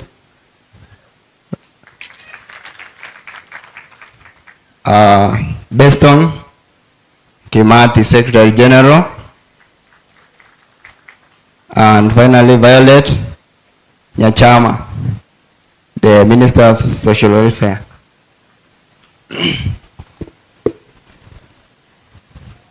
So, it gives me immense joy and honor to stand before you today as the President of Gretsa University Students Association on this historical occasion of the 16th graduation ceremony. Today is not just a celebration of academic success, it is a celebration of it's a celebration of a resilient innovation and the unyielding spirit that defines the Gretsa community. Our theme this year is advancing quality education through digital transformation for an inclusive society. Speaks directly to the heartbeat of our generation, a generation defined by technology, creativity, and the desire to make the world better for us. The power of digital transformation. Mr. Chancellor, sir, the world has entered a new era, one where the power of technology defines how we learn, connect, and thrive. Digital transformation has redefined education, turning traditional classroom into global learning spaces and empowering students to access knowledge beyond borders and time zones. At Gretsa University, we have embraced this transformation wholeheartedly through virtual learning platform, electronic library, and virtual innovation hub. We have created a space where education is not confined to walls but expanded by imagination. Quality education as the foundation of progress. Mr. Chancellor, sir, technology alone is not enough. The true measure of progress lies in the quality of education. We deliver education that nurtures critical thinking, ethical leadership, and compassion. Gretsa University stands firm on this foundation. We are not merely producing graduates, we are shaping leaders, innovators, and change makers who will lead Africa and the whole world in a brighter, more just future. Our digital transformation journey is guided by one powered principle that every learner matters. Whether studying in Thika, Turkana, every student deserves access to knowledge, opportunity, and hope. That is what makes education inclusive. To our graduates, the torchbearer of the transformation. To the class 2025 graduation, today we wear the crown of success, but more importantly, you carry the torch of responsibility. You are stepping into a world that is fast changing, where artificial intelligence is reshaping industry, where information travels at the speed of light, and where ideas hold more power than weapons. Your time at Gretsa has not only equipped you think knowledge, but also character, creativity, and courage. Use your digital skills not just to earn a living, but to create opportunity for others. Use your education to break barriers, not build them. Use your innovation to serve humanity, or that this is the true purpose of education. Remember this, the future does not belong to those who wait for change. It belongs to those who create it. And today, that creator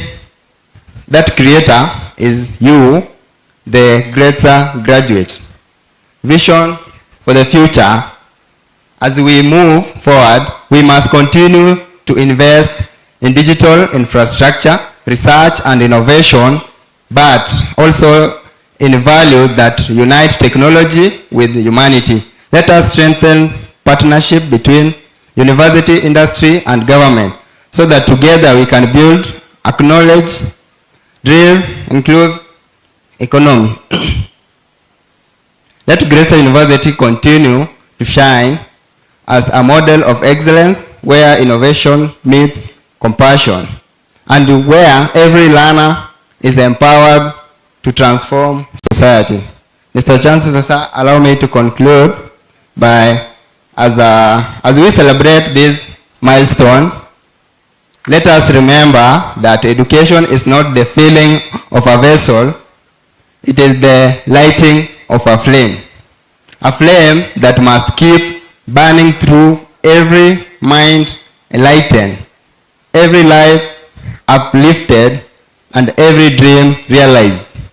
To our graduates, go forth as ambassador of digital excellence and include progress. Let your innovation inspire hope. Let your integrity inspire trust, and let your impact inspire generation to come. Congratulations once again to the class of 2025, the trailblazer of a new digital era. May God bless you all. May God bless Gretsa University, and may God bless our great nation, Kenya. Thank you.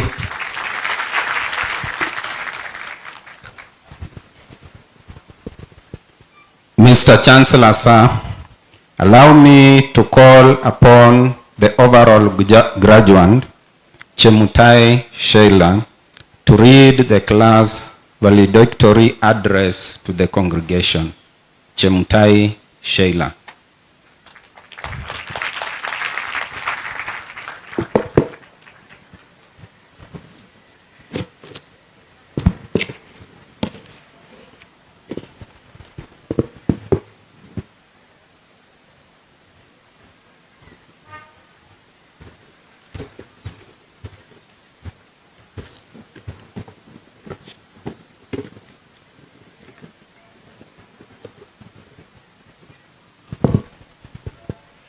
Mr. Chancellor, sir, Chairman, Board of Trustees, Dr. Kibadi Mbugwa, members of the Board of Trustees present, members of the Governing Council, Vice Chancellor Dr. Peter Karanja, members of the University Management Board, University Senate, university staff, students, parents, family members, honored guests, the graduating class of 2025, ladies and gentlemen, good morning. Good afternoon. It is my distinct pleasure and honor to be part of this 16th graduation on this special day, the 18th of November, 2025 at Gretsa University.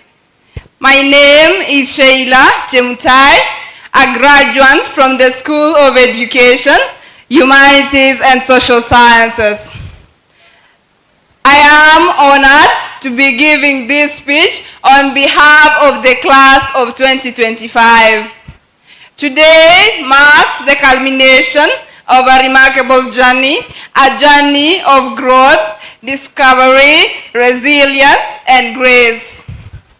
Standing before you as the valedictorian of the class of 2025 is not only an honor, but a profound reminder that with faith, determination, and the right support, dreams indeed do come true.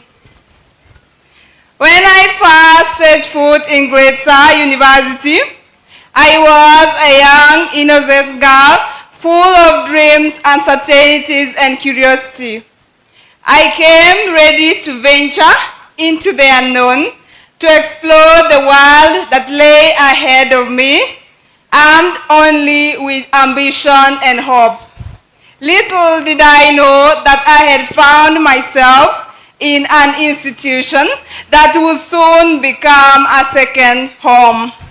The environment was warm, the staff welcoming, and the entire atmosphere breathed encouragement.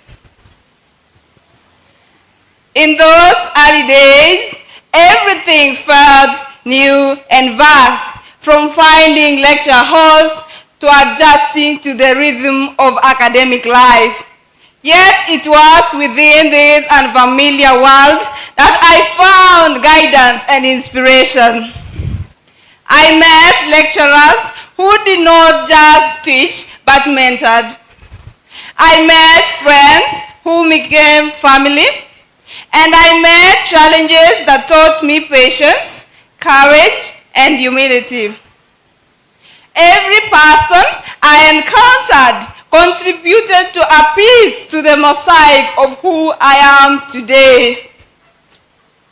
As I immersed myself in the world of English and literature, I discovered the beauty of words, the power of stories, and the magic of expression. Books became my sanctuary. Within their pages, I found peace, understanding, and purpose.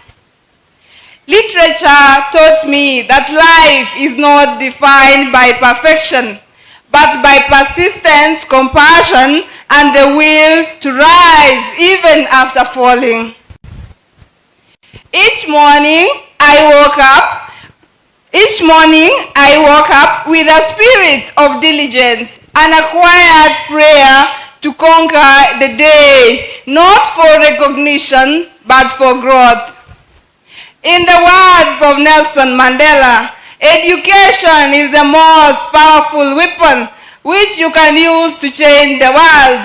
Those words fueled my resolve to study not just for myself, but for the community and the future generations that look up to us today.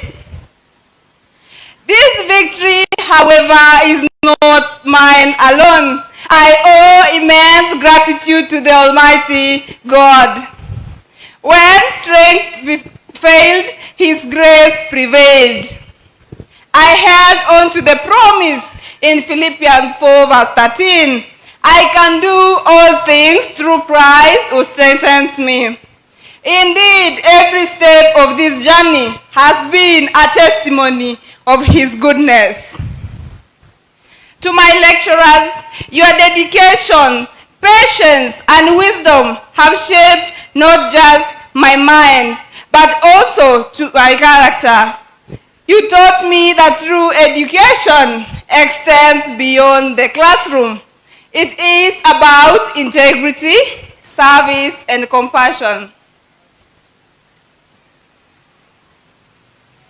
To our parents, we are really grateful, for without your support, we wouldn't be where we are. To my fellow graduands, today we celebrate not only academic excellence, but endurance. We are living proof that challenges can mold us, not break us. Let this day remind us that the tussle was indeed worth the hustle. As we step into the world, let us carry forward the spirit of Gretsa. Mr. Chancellor, sir, allow me to make a request. As the valedictorian of the class of 2025, I would request that you give me a chance to come back to Gretsa, to work for Gretsa, as I enjoyed being with this family. This environment gave me a lot of peace. This environment was the best that I ever had aside from home. I enjoyed working with the staff of Gretsa. They gave me support, especially the library workers. They did it for me. There was no day that I went there and had a tiresome way of looking for a book. They always supported me when I needed their support. I therefore request that I may get a job in Gretsa University. Furthermore, I would also request something for my fellow members, the first class honors. I request that at some point, the first class honors be given a waiver when they chose to do their masters in this university. To graduates, our journey does not end here. It only transforms. We are the writers of the next chapter, a chapter where we turn knowledge into impact and dreams into reality. May we continue to learn, to grow, and to light the path for others as those before us did. As I stand here today, I am filled with gratitude, humility, and hope. To the class of 2025, congratulations. May our future be as bright as the passion that brought us this far. Thank you, and God bless you all.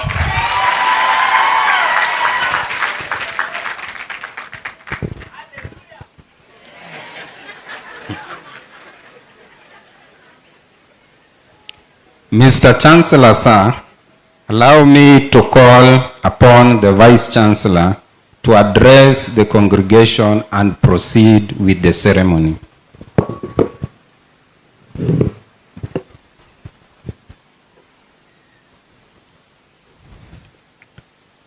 Thank you, Mr. Chancellor, sir. I know time is going, and I just request you to bear with us a little. We just one item before you get your degree. Kwa hivyo tafadhali vumilieni kidogo tu, tutamaliza. Tumevumilia miaka 4. Sasa hii nimebaki ni kidogo tu, tafadhali. Our sponsor and founder of Gretsa University, Dr. Margaret Mbogwa, the chairman of the Board of Trustees, Dr. Kibadi Mbogwa, our Chancellor, members of the Board of Trustees present, our Chancellor, Mr. Charles Clason, the Chairman of the Governing Council, Professor Francis Kibera, members of the Governing Council present and the members of Gretsa University Management Board and Senate, distinguished guests, parents, guardians, and members of staff, our distinguished graduates and other continuing students present. We recognize the presence of our continuing students. We are having graduation today while the semester is going on. Ladies and gentlemen, good afternoon. Good afternoon tena jameni. Asanteni sana. Mr. Chancellor, sir, it gives me great joy, pride, and pleasure to stand before you to welcome you in your new capacity, and also welcome all our distinguished guests in this 16th graduation ceremony of Gretsa University. Nasema karibuni sana. Today we gather to celebrate not only the academic accomplishments of our graduates, but also the shared perseverance, sacrifice, and faith that brought them to this day. Mr. Chancellor, sir, the theme of this year's graduation ceremony, which is advancing college education through digital transformation for an inclusive society, speaks directly to our enduring commitment to providing education that is responsive, relevant, and transformative. As a university that continues to embrace innovation in teaching, learning, and research, and community service, we recognize that digital transformation is not merely an option, but a necessity for the shaping of a future where no one is left behind. Mr. Chancellor, sir, ladies and gentlemen, as we congratulate our graduates, allow me to highlight a transformative moment for Gretsa University. As we have already learned earlier, yesterday at State House, Nairobi, His Excellency President Dr. William Samoei Ruto conferred upon Gretsa University its charter, the highest recognition granted to a university in Kenya. We thank His Excellency most profoundly for this honor. This charter is not only a symbol of prestige, it is a testament to the quality, integrity, and excellence that define our institution. It affirms that Gretsa University has met and surpassed the rigorous standards set by the Commission of University Education. It grants us full autonomy to govern our academic affairs, expand our programs, and deepen our contribution to the national development. Dear graduates, let me at the onset, on behalf of Gretsa University Management, Senate, and staff, and all continuing students, extend our heartfelt congratulations to you on your graduation today. You have reached this milestone through hard work, discipline, and determination. We are extremely proud of you. You have earned not just a degree, diploma, or certificate, but made firm the foundation for a lifelong journey of learning and service to self and society. As the late Nelson Mandela wisely put it, education is the most powerful weapon which you can use to change the world, ending the quote. Indeed, today we arm you with that weapon, not for destruction, and I repeat, not for destruction, but for creation, innovation, and transformation of self and society. Use the education to transform yourself, get something to do, to earn a living, and also assist the society. Mr. Chancellor, sir, allow me to address the parents, guardians, and sponsors of those graduating today. Dear graduates, this achievement may be attributed to you because you are the one who went to class, you are the one who did the cuts, you are the one who went to the library, but it was not yours alone. It was a collective effort of yourself and a team of dedicated well-wishers who sacrificed their time, resources, and emotions to ensure that you made it to this level. We therefore profoundly thank this selfless team of members. And this team is made up of our parents, guardians, and sponsors. Thank you very much for your honored contribution, dear parents, guardians, and sponsors. You have borne the financial, emotional, and moral weight of this journey. You sacrificed the little you had to make today possible for these graduates. Your sacrifices remind us of the Swahili proverb, mzazi ni nguzo ya maisha. A parent is the pillar of life. May you take pride in the fruits of your labor for this day, because this day belongs to you as much as it does belong to these graduates. At this juncture, I would request the students to, as you are seated, there's no need of standing, just turn where you think your parent is or where you think your sponsor is and give them a hearty clap. Tuwapigie wazazi wetu na sponsors wetu na graduates wetu. Hiyo haitoshi. Asante sana wazazi wetu kwa kutulea na kutuelimisha hadi kufikia hapa.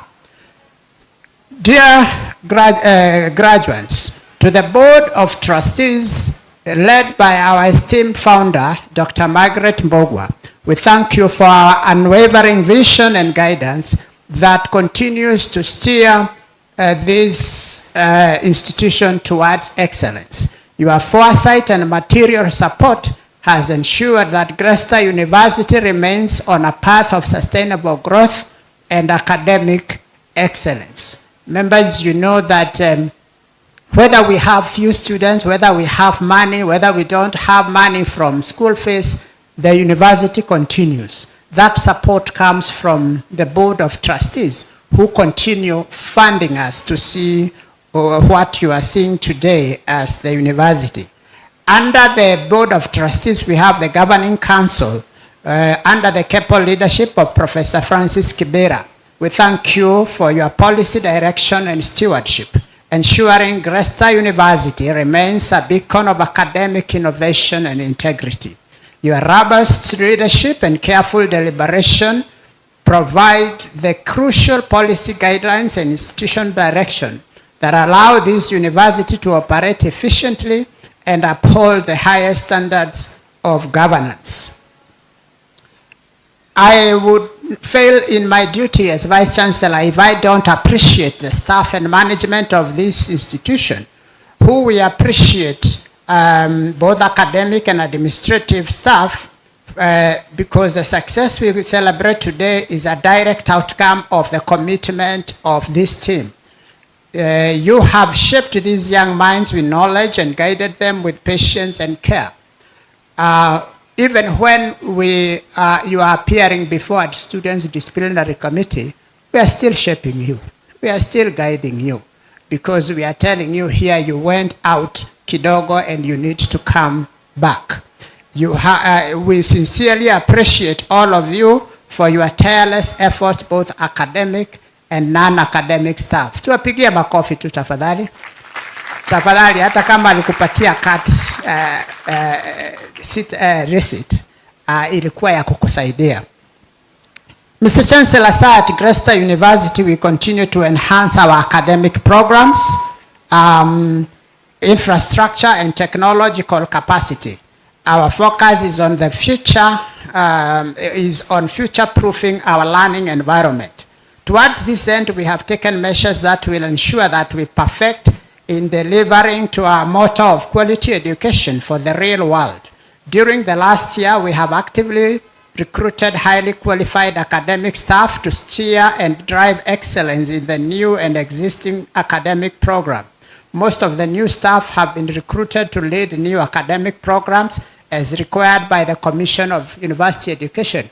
I would like to say this is the reason why we easily got the charter, because they looked at our academic profile, the academic profiles of our staff, and they concluded that they meet the standards of the Commission for University Education. So we cannot proudly say that our staff are fully qualified. Crucially, we are expanding our portfolio with new technology compliant and market-driven programs designed to meet the dynamic needs of Kenya, the Kenyan and the global economy. I am delighted to announce that the following new undergraduate programs are currently being processed, and actually they are almost ready. We hope we could be able to give them by January and reviewed by the Commission of University Education. Bachelor of Education Science, that's already paid, it's already ready. Bachelor of Science in Community Health. Bachelor of Public Administration. Actually, we have so many students lined up for this. Bachelor of Procurement and Supply Chain Management, and a Bachelor of Journalism and Communication. Furthermore, after a very long time, the following new postgraduate programs have been developed, and some are already being offered and some are ready to be offered in the coming semester. Master of Business Administration, Master of Arts in Community Development, Master of Hospitality Management, and Master of Education with and also Master of Public Health. Beyond these degree programs, we have new diploma, certificate, and short courses that have been developed to meet the ever-increasing needs for qualified human power in the middle level of expertise. We have revised our fee structure, Mr. Chancellor, sir, to make education more affordable and accessible to all deserving students. We have also put in place a mechanism to allow students struggling to pay fees to propose a fee payment plan tailored to individual ability with the finance department. We are recruiting highly qualified academic staff, as we said, investing in modern teaching tool and digital platforms, and designing technology compliant market driven programs that will prepare our graduates for the ever-changing world. We are continuously investing in cutting-edge resources, teaching tools and equipment, and learning environment to ensure we meet global standards. Our brand new campus in Makuyu will present modern laboratories, a large library, lecture halls, learning centers that are equipped with the latest technology, compliant tools and equipment. For our information, that campus was inspected by the Commission of University Education and passed. Actually, we were expecting that our charter award would be there by His Excellency the President, but because of his busy schedule, we had to do it at State House. Mr. Chancellor, sir, our commitment to research remains unwavering. We continue to host and participate in high-impact national and international conferences. We are proud to host the successful 8th International Multidisciplinary Conference, which was held virtually from 18th to 19th August 2025, bringing together scholars from around the world to address the pressing global needs. Through such engagements, we continue to promote dialogue, innovation, and practical solutions for the challenges facing humanity. Finally, Mr. Chancellor, sir, please allow me to share a few words of advice to the graduates. Na hii nasema kwa sababu we have interacted with you and in many, even in social media, and ninawajua na najua nyinyi mnanijua. Mnanijua kiasi. Dear graduates, first remember that your certificate is not a solution to life's problems. It is just a tool to solve those problems. It opens doors, but it is your character, competence, and commitment that will keep those doors open. I keep reminding us like that. As Albert Einstein once said, education is not learning of facts, but the training of the mind to think. Ukiona kitu fikiria kwanza, usiseme ati hii iko hivi, fikiria kwanza kabla hujatamka. Let your education help you think critically, act ethically, and live meaningfully. The second last word is that have a strategic plan in your life. In the words of one of the foremost vice chancellors and transformative leaders that our university industry in Kenya has ever had, the former vice chancellor of Kenyatta University, Professor Olive Mbugenda, and in one of his matriculation ceremonies, which I was privileged to attend as one of her directors, she said this: it was a matriculation ceremony speech, but it applies to even a graduation ceremony. She says, write a personal strategic plan. A strategic plan is a tool that serves the purpose of helping one plan and focus energy, resources, and time to a specific objective. As you begin your new life after this university, you will soon find out that during a particular period, you may have several competing demands on your limited time. So many things, but you have very limited time. How do you choose what to do? She continues to say, when you plan your activity well ahead of time, you should have a clear sense of direction or vision.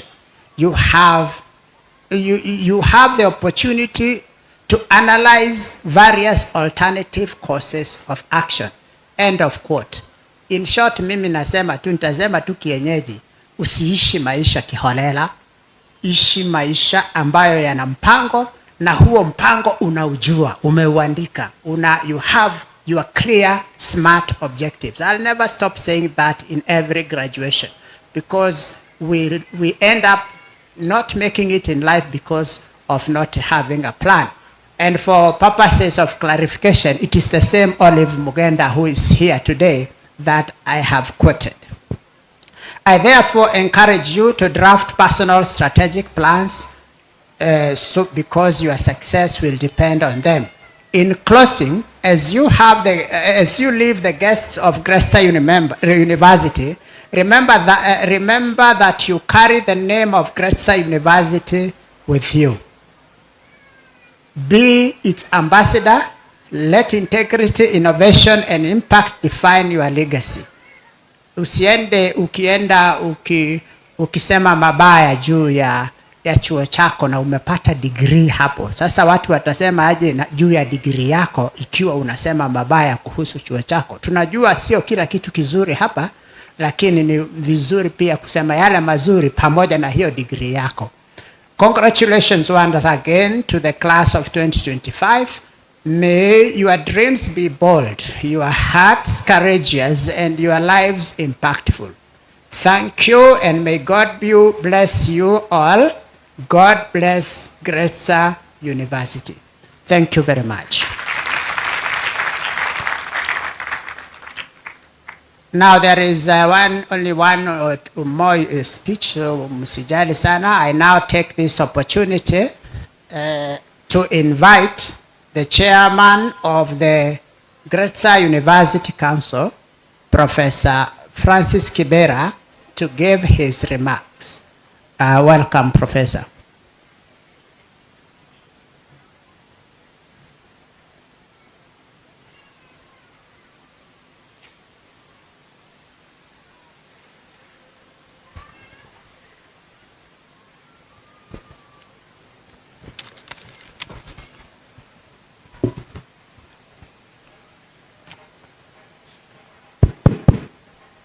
Good afternoon, everyone. I know hungry people are hungry people. And I know the time is passing on. But let me tell you, this day will never come again for you, or will it? So you bear with us. Because as the Bible says, this is the day that the Lord made. So bear with us. Sponsor of the university, Dr. Margaret Nyokabi Kibogwa, the Chancellor, Charles Clason Jr., members of BOT and Governing Council present, the Vice Chancellor, Dr. Peter Karanja, parents and guardians, staff and students, distinguished guests, graduates, ladies and gentlemen. On behalf of the Governing Council, I'm delighted to welcome you to this auspicious occasion of the university's 16th graduation ceremony. Mr. Chancellor, sir, please allow me to acknowledge members of the Board of Trustees and Governing Council who are responsible for the overall management of this great university. As far as the Governing Council members are concerned, I'm the chairman, Professor Francis Kibera. We have Professor Daniel Mukunya, who is not with us.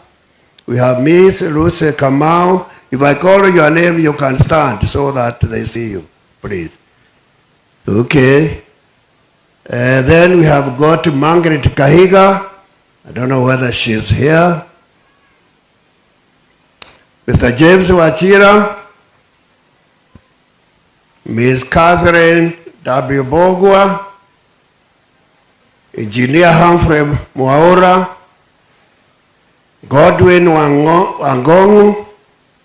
Thank you. Ms. Nyokabi Kivadi.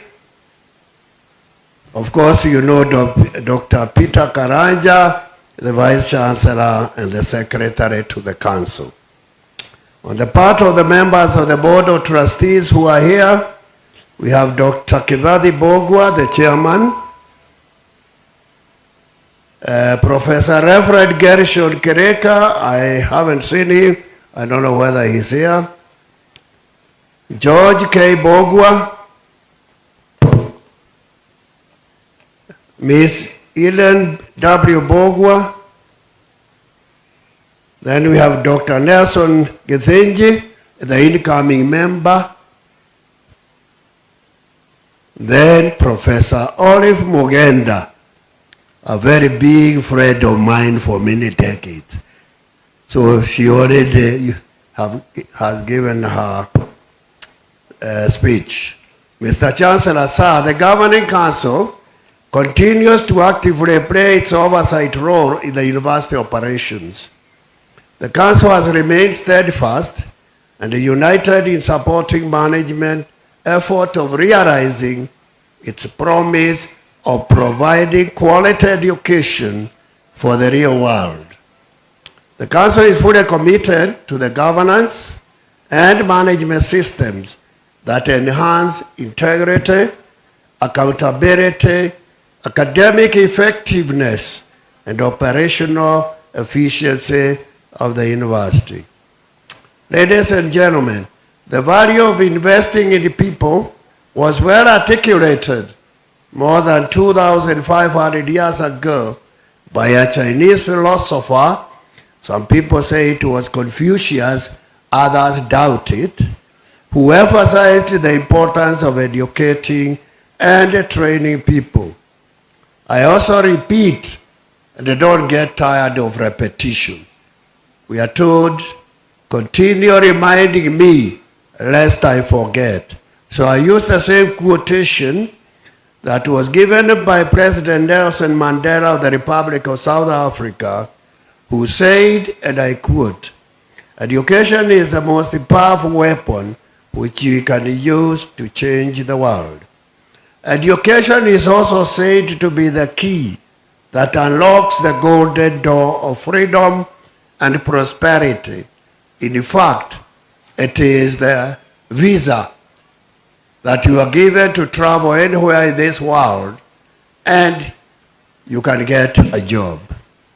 We at Gretsa University have been committed to empowering our students through quality teaching, training, research, preservation and dissemination of knowledge, and community engagement.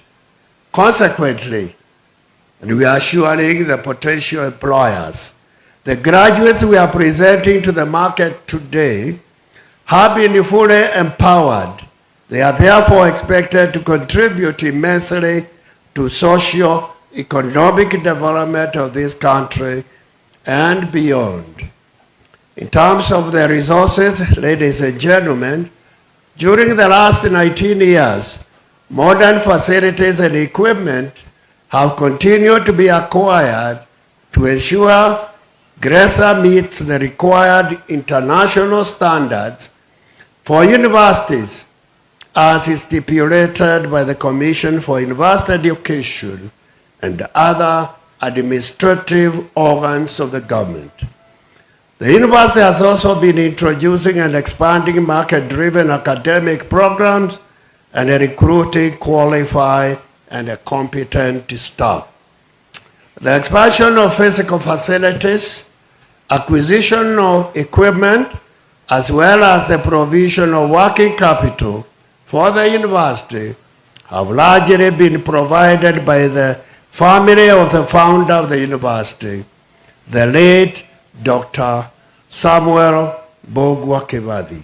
We sincerely salute the family under the visionary leadership of Dr. Margaret Nyokabi Bogwa, the sponsor, for the immense financial and material support which they continue to extend to the university.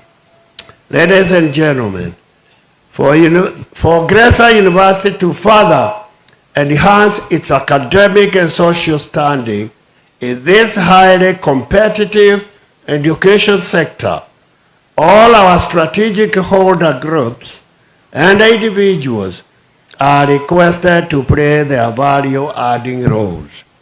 This is because the performance of any university is highly influenced by its key stakeholders, including but not limited to students, academic, administrative, and support staff, as well as parents, graduates, local community, and the wider society. Mr. Chancellor, sir, education is first and foremost a social good. Its success thus depends on the inputs and activities of many stakeholders in the socio, political, and economic environment. As far as the government is concerned, through the Ministry of Education and Commission for University Education, has created an enabling environment for university education. It's a well-known fact that government policy and legal framework is a very important factor in determining the investment decisions in the education sector.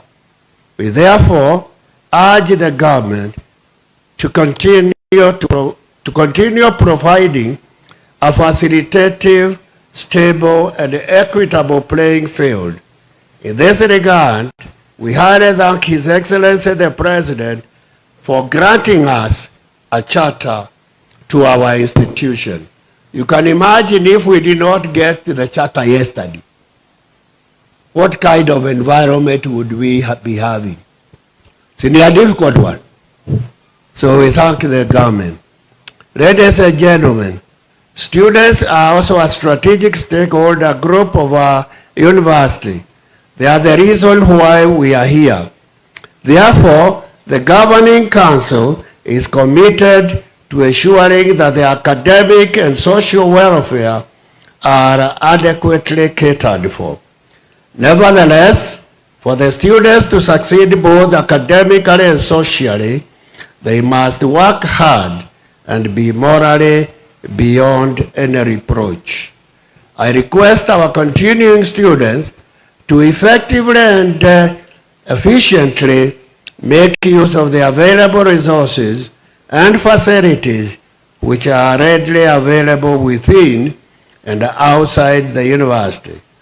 As for the academic members of staff, please remember that ours is a noble profession. We may not be financially and materially well off, but we are intellectually very rich. We should therefore be proud of who we are and the immense contributions that we are making to the development of human capital for our nation and beyond. The Governing Council, jointly with the Board of Trustees, will continue to support you through the formulation and implementation of quality academic and administrative policies, and policies that provide a favorable working environment. We note with a deep appreciation the Board of Trustees' sponsorship of several multidisciplinary international conferences which have been held here in our university. These conferences offer a forum for academicians and researchers from different disciplines to showcase their research processes and methodologies that are aligned to the conference theme. We also provide an opportunity for practitioners and innovators to demonstrate how their innovations are changing society and the world at large. The continued publication of the East African Journal of Contemporary Research is another positive contribution to the literature or literary world. The academicians and students should make use of this vehicle to publish their research works. Please remember the old adage of publish or perish in an academic environment. all academic, administrative, and support staff should heed the words of Confucius, the famous Chinese philosopher, who advised that when you are laboring for others, you should let it be with the same zeal as if it were for yourself. In addition, remember that whatever you do, your gestures, body language, and the patterns of movement can contradict, undercut, or reinforce what you say.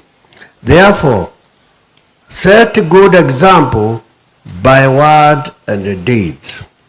And to the parents and guardians, as for you, our dear parents and guardians, we highly commend you for the heavy sacrifices that you have made for your children. You have shown them love, have provided them with financial and material resources, and hopefully have guided them well. Unfortunately, the journey is not over yet.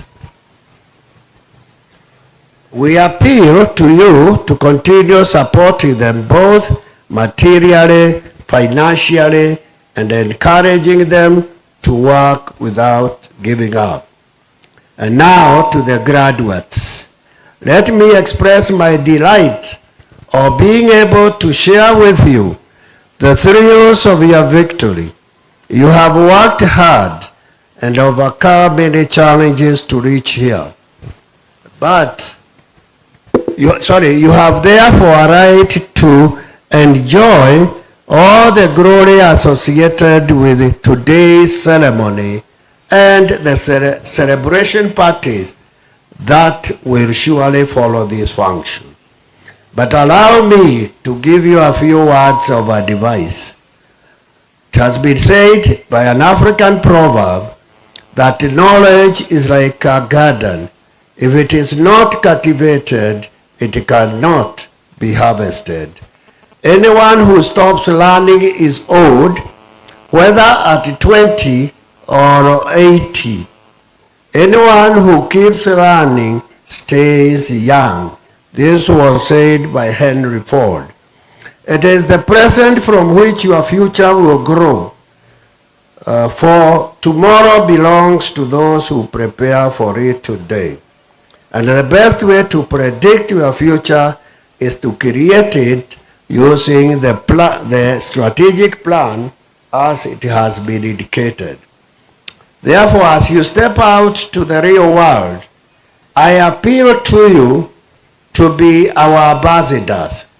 In this regard, we expect you to show by word and deed that when it comes to quality education, resourcefulness, creativity, and visionary leadership, Gretsa University is ahead of the pack. Once again, congratulations to our graduates. They deserve a mighty clap. Let's clap for them, please.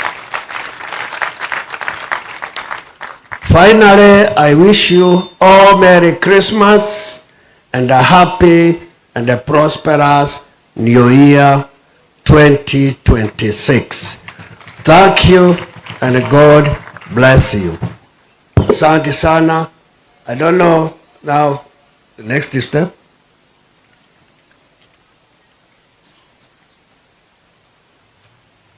Yes, I have been requested by the Vice Chancellor that it is only fair that we invite the sponsor to say a few words, because to re-emphasize, without the sponsor, there would be no university.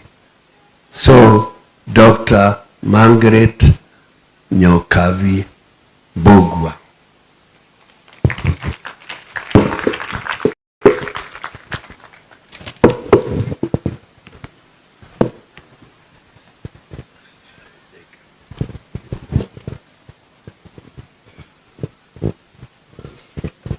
Good afternoon, everybody. You know me. as Margaret Nyokabugwa. I'm the same one yesterday, today, and the future. That means I still remain a sponsor. I have been a sponsor for many years. You are saying 19.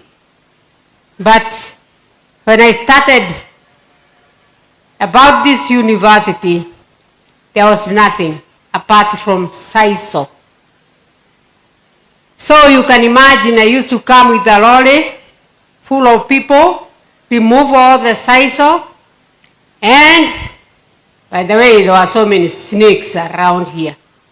But now I don't see snakes, I don't see the SISO, and I see the flowers of graduates and those who have graduated, alumni, professors, lecturers, and everybody else, and even parents.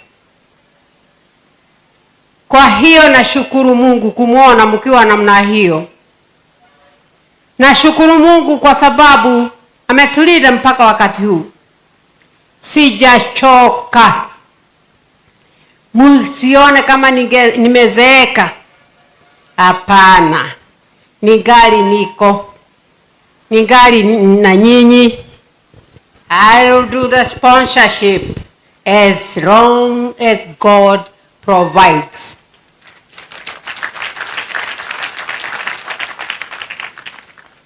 It's God's doing that we were not able to go to Makuyu campus, because next year, I don't know what I would have done, Vice Chancellor.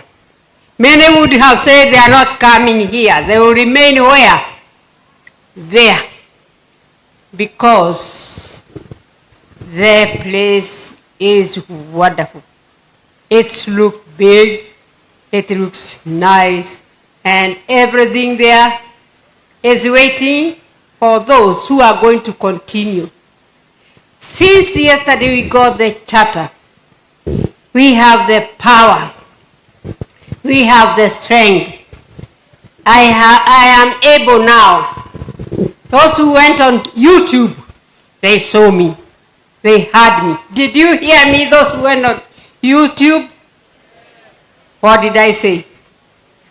What did I say?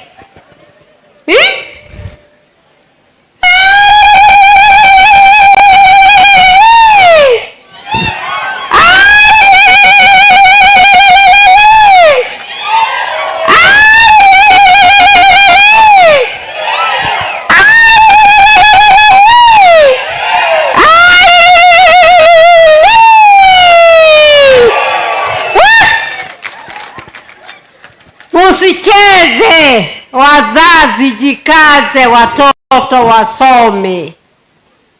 Watasoma. Mungu ametushika na mkono. Ametupatia ile tulikuwa tumengoja kwa miaka mingi. Lakini hata nyinyi hamchoka. Umeelezwa mengi hali ya masomo, lakini mimi nawaambia fanyeni ile inahitajika. Character. Na kusikiza wazazi. Kusikiza lecturers, professors. Mtaona mengi. Mkimuona mzungu ameingia, mjue mengi itaingia. Mkiona Professor Mugenda yuko hapa, jua mambo ingine itaendelea, si ndio? Si ndio? Mtakubaliana na mimi? Mtarudi kusoma? Wale walikuwa anasema watakuwa na degree moja, hiyo moja haitoshi. Watakuja kwa masters, hata wakuwe maprofessors, kwa sababu wanasomeshwa na maprofessors. Maprofessors wengine wako hata na degree 10 hivi, wako na mengi hapa kwa akili. Lakini hata nyinyi mnataka muwe na mengi. ili wazazi wasione kama nafanya kazi ya bure wakati wanalipa shule. Mungu awalinde. Nimefurahi, hata sijui niseme nini. Nimefurahi sana. Mungu awe nanyi na mbariki, na muwe na siku njema na mwaka mpya mwema. Amina, amina.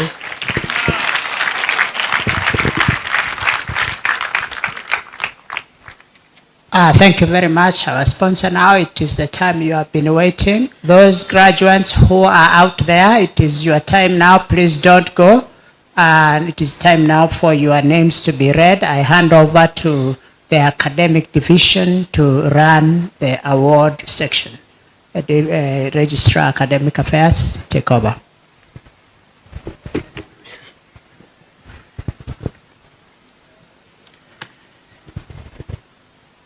Mr. Chancellor, sir, by virtue of Gretsa University Charter, Statutes 26, Part 2, the university has power to award certificates and diplomas and confer degrees. Mr. Chancellor, sir, allow me to invite the Deputy Vice Chancellor, Academic and Student Affairs, to proceed with the program. Thank you.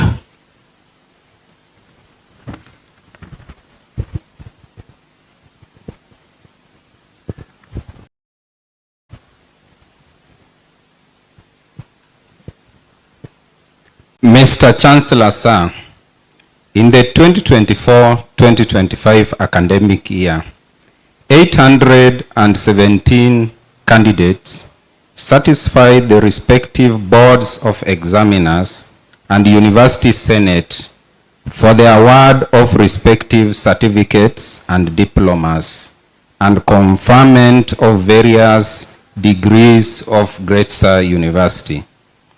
Mr. Chancellor, sir, allow me to call upon the academic deans to present their candidates for the award of respective certificates and diplomas and conferment of degrees. Awards of certificates. Mr. Chancellor, sir, allow me to call upon the Dean, School of Business and Economics, the Dean, School of Computing and Informatics, the Dean, School of Education, Humanities and Social Sciences, the Dean, School of Health Sciences, and the Dean, School of Hospitality, Tourism and Leisure Studies to present their candidates for the award of respective certificates of Gretsa Universities.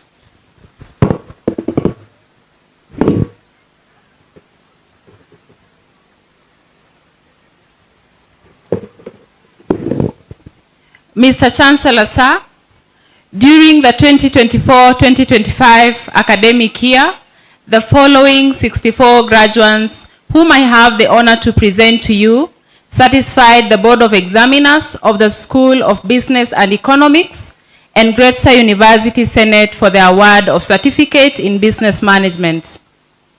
May the following graduates for the award of Certificate in Business Management please rise when their names are called and remain standing until the Chancellor awards them the certificate.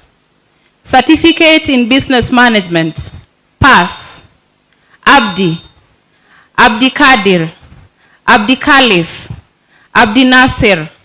Abdi Wali. Adan. Aftin. Aisha Abdullahi. Aisha Burhan. Alex. Aliakim. Ayan, Danson, Fahma, Fardosa, Focus, Halima, Hamisi, Hani, Hassan, Ibrahim Mohammed, Ibrahim Duria, Isa, Khalif, Kirerei, Martha, Maimuna, Melvin, Mohammed Ahmed, Mohammed Bonaya, Mohammed Ibrahim, Mohammed Kolosho, Mohammed Yusuf, Mohamud, Musalam, Nafisa, Najima, Najma, Nasra Isaac, Nasra Nur, Nasri, Nur, Osman, Ridwan, Rukia, Samira, Shamso, Shindes, Somane, Suleiman, Wafa, Wahida, Zainab. Foundation Certificate in Business Management, PASS. Abdikair, Abdikayum, Fatuma, Fred, Ifra, Joseph, Kedoki, Najima, Nteka, Sheila, Zainab.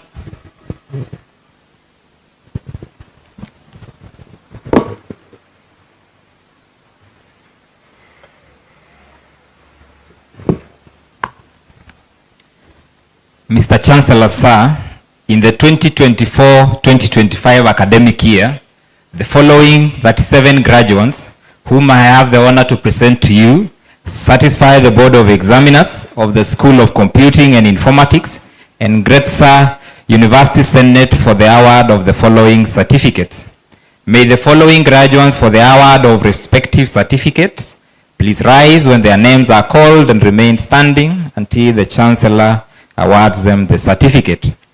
Certificate in Information Technology, PASS, Abdi, Abdullahi, Amran, Aura, Benjamin, Brian, Depe, Dorin, Elizabeth, Esther, Faria, Ibrahim Abdullahi, Ibrahim Damani, Ikra, Isaiah, Jamal, James, Jeremiah, Kirere, Leila, Meshach, Mohammed Adan, Mohammed Hassan, Mohammed Nur, Mohammed Osman, Mohamud, Nimo, Salenoy, Sankei, Waweru. Certificate in Information Science, PASS, Masay, Awarth. Foundation Certificate in Information Technology, PASS, Nteka, Bernard, David, Amran, Bare.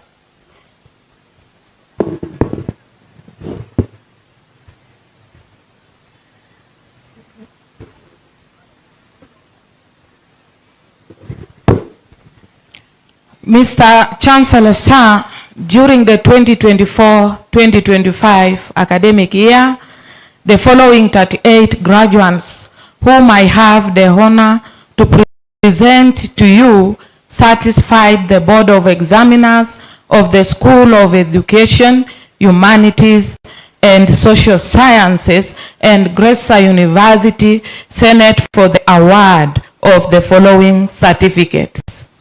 May the following graduates for the award of respective certificates please rise when their names are called and remain standing until the Chancellor awards them the certificates.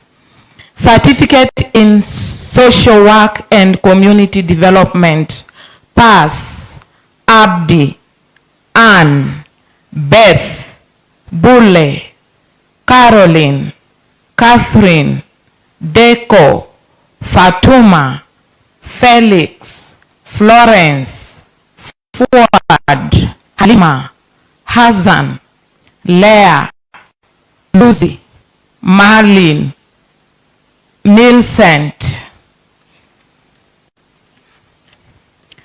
Mohammed, Najma, Nazir, Nelly, Nuria, Olie, Regina, Tarakwai, Zubair.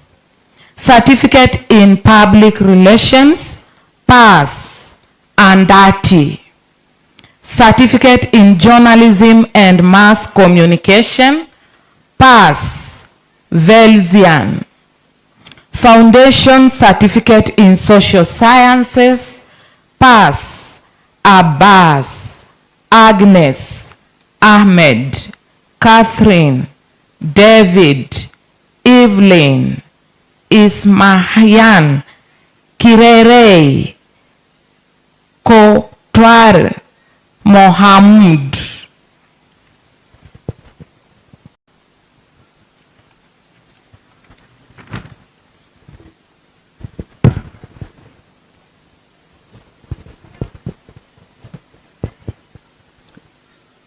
Mr. Chancellor, sir, during the 2024-2025 academic year, the following 31 graduates whom I have the honor to present to you satisfy the Board of Examiners of the School of Health Sciences and Gretsa University Senate for the award of the following certificates. May the following graduates for the award of the respective certificates please rise when their names are called and remain standing until the Chancellor awards them the certificates. Certificates in Public Health, Pass, Joyce. Certificate in Mental Health, Pass, Ahmed, Amina, Asha Ibrahim, Asha Salban, Balin, Bisha, Emase, Filson, Hodan, Lotik, Marian, Mirigichan, Mohammed, Nemo, Nimoy, Oseina, Salada, Sowida, Tina, Uba, Wainaina, Yasmin, Zainab, Maalim, Munyoi, Mwanzia. Certificate in Nutrition and Athletics, Pass, Dikir, Hekwam, Kanja, Edna, Maalim, Munyoi, Mwanzia. Certificate in Health Records and Information Technology, Pass, Kipkoech.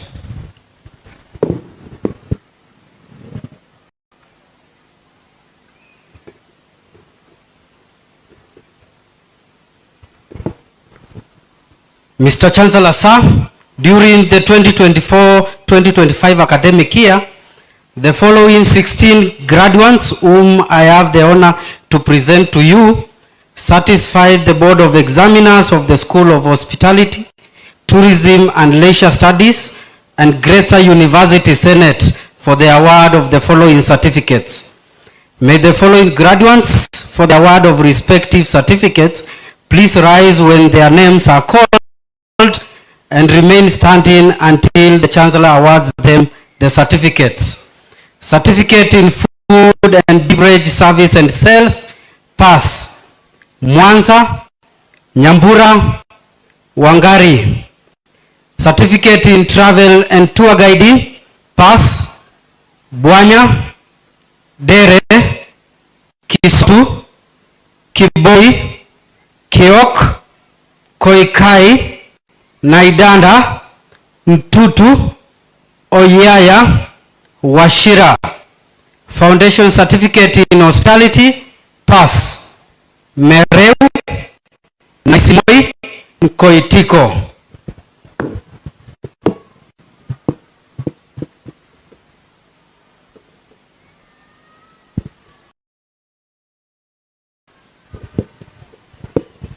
Mr. Chancellor, sir, I call upon you and the Vice Chancellor to step forward for awards of certificate to successful candidates.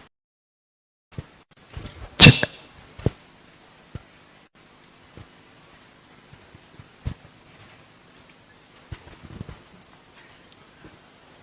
By my authority and that of the entire university, I award you the respective certificates for which you have been educated, trained, examined, and qualified.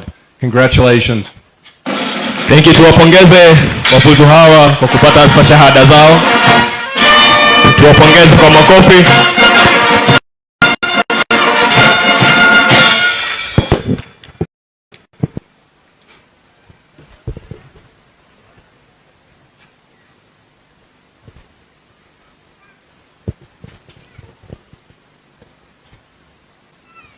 Award awards of diplomas.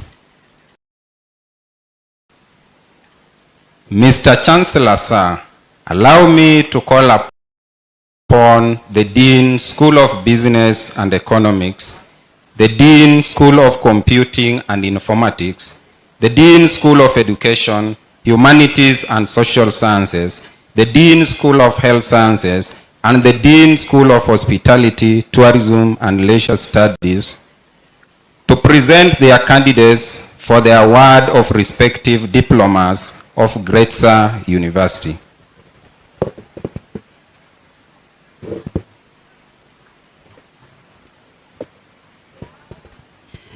Mr. Chancellor, sir, during the 2024-2025 academic year, the following 109 graduates whom I have the honor to present to you satisfied the Board of Examiners of the School of Business and Economics and Gretsa University Senate for the award of the following diplomas.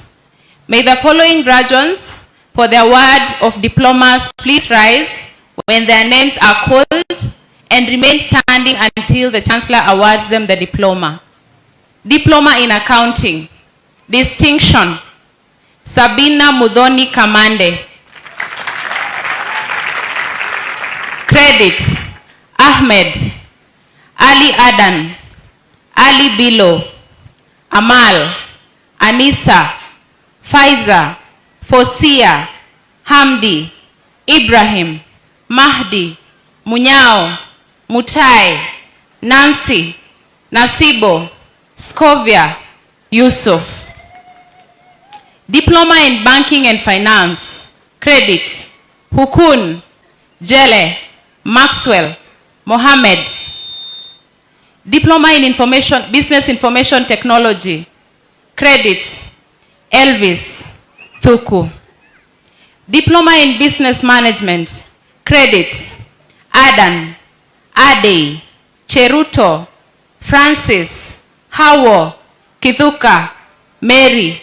Nasteha Pasiani. Pass. Dinah. Diploma in Human Resource Management. Credit. Abdi. Abdi Hakim. Abdi Kadir. Abdi Nasir. Adan. Amal. Anzal. Apollo. Aposto. Asha. Dubat. Fartun. Fatuma Abdi Rashid. Fatuma Nur. Godwin. Halima. Hanan. Halima Bashir. Halima Mohammed. Hanan. Hashim. Hawa. Hodhan. Hudhaifa. Ifra. Ikra Abdullahi. Ikra Hussein. Joan. June. Khadija. Lul. Mohammed Adan. Mohammed Ahmed. Muhammad Hussein. Muhammad Maalim. Mutugi. Kamar. Ruwaida. Samira. Sumeya. Wilson. Zakaria. Diploma in Purchasing and Supplies Management. Credit. Abdi. Abdirahman Gedi. Abdirahman Hire. Abdi Wahab. Abdullahi. Adan. Aftin. Ahmed. Amina. B. Dahir. Guyo. Hamdi. Hanisa. Khadija. Madina. Mahada. Mohammed. Sahlan. Salma. Shindes. Siat. Diploma in Real Estate Management. Credit. Alon. Caleb. Deana. Otieno. Diploma in Agricultural Enterprise. Credit. Adan. Mwaura. Njue. Diploma in Public Administration. Credit. Abdifata. Amina. Halima. Mohammed. Rantoine. Rashid. Shamake. Yasin.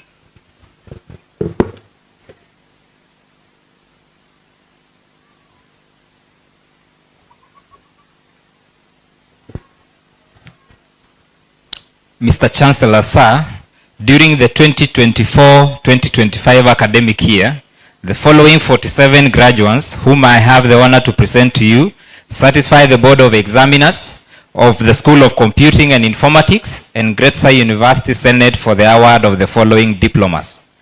May the following graduates for the award of diplomas please rise when their names are called and remain standing until the Chancellor awards them the diploma. Diploma in Information Technology, Distinction, Thika Eric Fundi. Credit, Abdi Latif, Abdi Najib, Akinyi, Ali, Anab, Elizabeth, Fatuma Abdi, Fatuma Asha, Fatuma Hussein, Fatuma Koren. Faisal, Hafsa, Halima, Hamdi, Jacob, Jama, Khalil, Leah, Lennox, Maliun, Miski, Mohammed, Nzioki, Omar Farouk, Sadia, Shadrach, Shukri, Suleiman, Wambicho, Wangui. Diploma in Computer Science.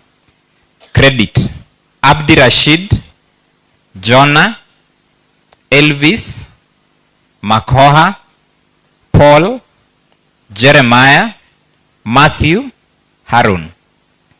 Diploma in Software Systems Development, Distinction, Lilian Waithira Wairimu. Credit, Pasitao.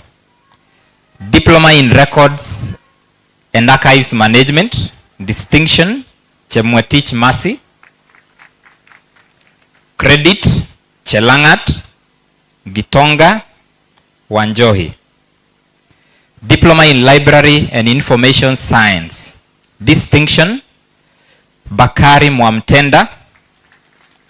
Credit, Alidin.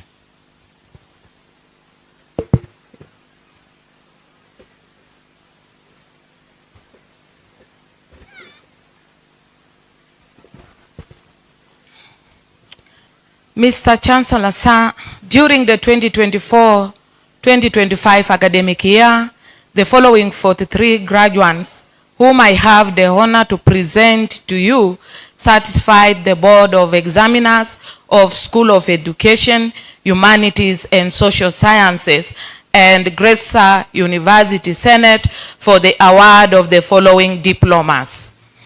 May the following graduates for the award of the respective diplomas please rise when their names are called and remain standing until the Chancellor awards them the diploma.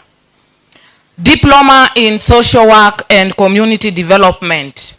Credit, Abdul Hai, Ahmed, Amina, Faith, Fatuma, Fatuma Ishmael, Fatuma Jele, Hani, Jacinta, Juliet, Khalid, Q, Kores, Kuresha, Lantano, Lesalon, Mohamud, Marian, Mohammed, Mari Njoy, Murenik, Njoy, Paradio, Pere, Priscilla, Rochelle, Saidia.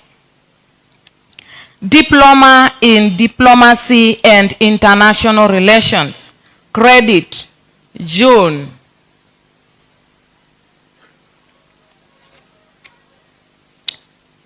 Lewis, Mugithi. Diploma in Counseling Psychology. Credit, Shavulimu. Diploma in Journalism and Mass Communication. Credit, Isaac, Nicholas, Nigel. Diploma in Public Relations. Credit, Abdigani, Abdinur, Muhammad, Abdullahi Muhammad, Omondi. Diploma in Education Arts. Credit, Kwalia, Nyandeje. Diploma in Early Childhood Development Education. Credit, Pfizer. Diploma in Special Needs Education. Distinction, Kagwiria Christabel. Lugaziva Marion.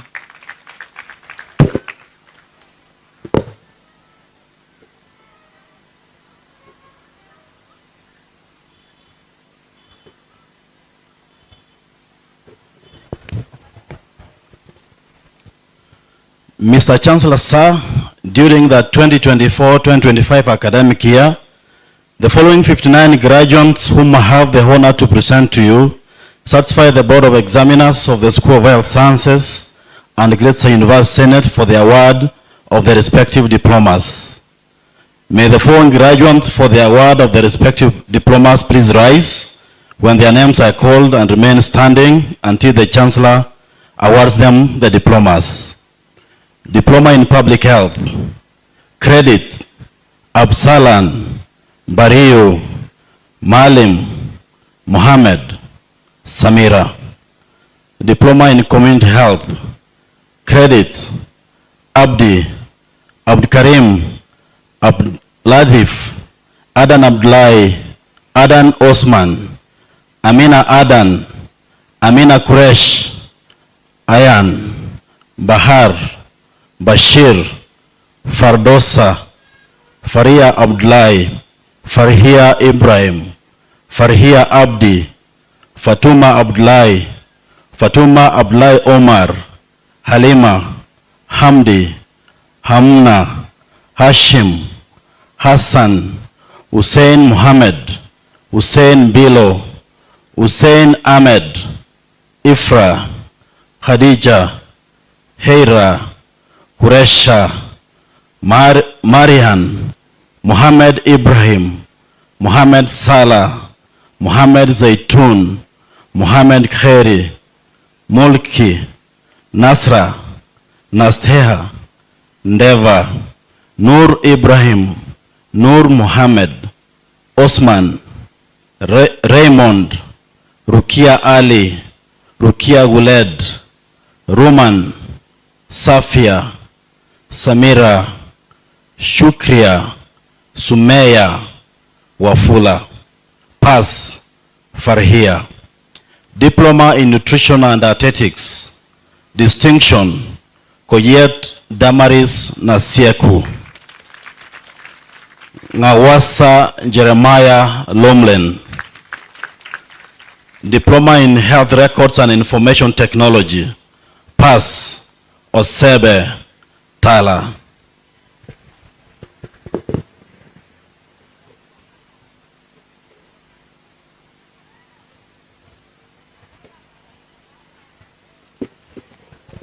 Mr. Chancellor, sir, during the 2024-2025 academic year, the following 20 graduates whom I have the honor to present to you satisfy the Board of Examiners of the School of Hospitality, Tourism and Leisure Studies and Gretsa University Senate for the award of the following diplomas. May the following graduates for the award of respective diplomas please rise when their names are called and remain standing until the Chancellor awards them the diplomas. Diploma in Hotel and Restaurant Management. Credit, Muridhi, Mwangi, Mwaura. Diploma in Travel and Tourism Management. Distinction, Lesuyai Caroline Saida. Credit, Anyango, Kibii, Kuyoni Philip, Kuyoni Sylvester, Maingi, Mwongela, Sordo, Surum, Tenes, Ubane. Diploma in Food Production. Credit, Dabo, Mwema, Muisio, Nzesia, Oseko, Weta.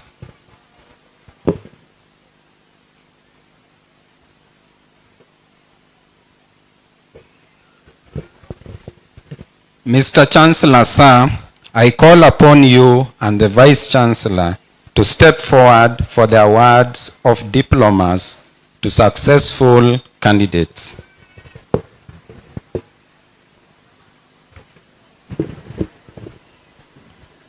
By my authority and that of the entire university, I award you the respective diplomas for which you have been educated, trained, and examined and qualified. Congratulations. Let's congratulate our diploma graduates. We can do better than that.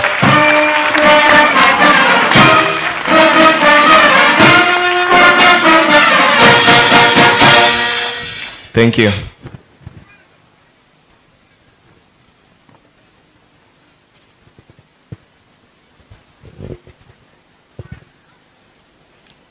Conferment of bachelor degrees.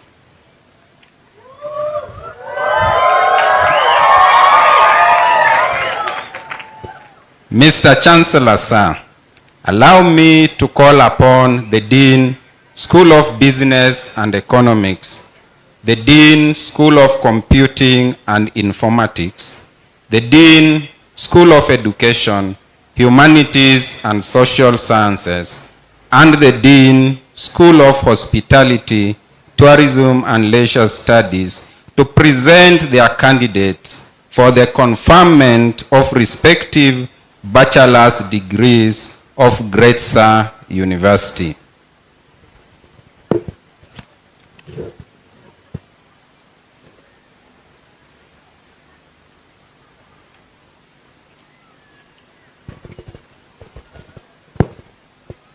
Mr. Chancellor, sir, during the 2024-2025 academic year, the following 33 graduates whom I have the honor to present to you satisfied the Board of Examiners of the School of Business and Economics and Gretsa University Senate for the conferment of the Bachelor of Commerce. May the following graduates for the conferment of the Bachelor of Commerce please rise when their names are called and remain standing until the Chancellor confers them the degree. Bachelor of Commerce, Accounting Option, First Class Honors, Jafet Kipngeno Rono. Second Class Honors, Upper Division, Dennis, Lilian, Mangala, Murunga, Opondo, Rhoda, Stephen. Second Class Honors, Lower Division, Gituma. Pass, Teresia. Finance Option, First Class Honors, Abdirahman Ibrahim. Second Class Honors, Upper Division, Brian, Danis, Debra, Iganihizu, Jennifer, Justus, Kimbogo, Koimur, Purity, Rachel. Second Class Honors, Lower Division, Bradley, Caroline, Jimale, Peter. Credit Management Option, Second Class Honors, Lower Division, Daniel. Procurement and Supply Chain Management Option, Second Class Honors, Upper Division, Amina, Befalin. Pass, David. Business Administration Option, Pass, Fartun. Human Resource Management Option, First Class Honors, Mutiga Monica Kairu. Second Class Honors, Upper Division, Abshir. Second Class Honors, Lower Division, Robert.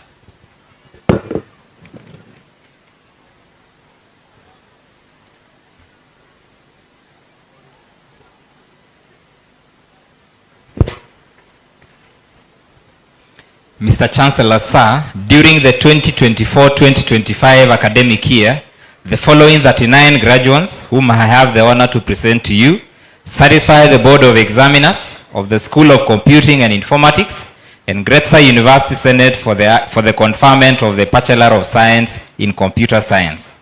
May the following graduates for the conferment of Bachelor of Science in Computer Science please rise when their names are called and remain standing until the Chancellor confers them the degree. Bachelor of Science in Computer Science, First Class Honors, Ongus Bradley Oduor. Second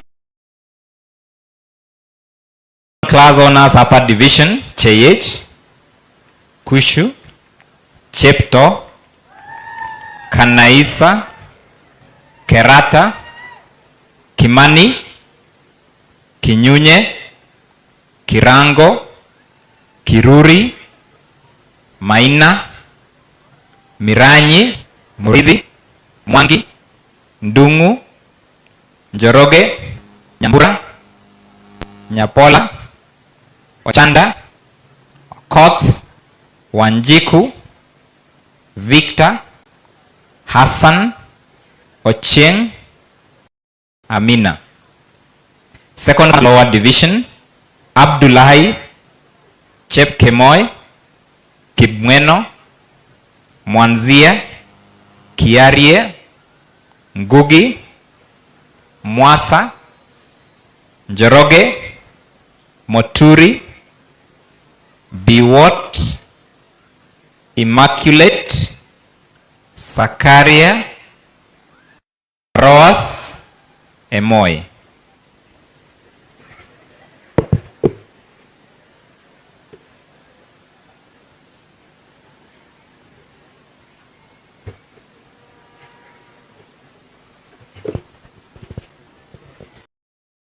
Mr. Chancellor, during the 2024-2025 academic year, the following 244 graduates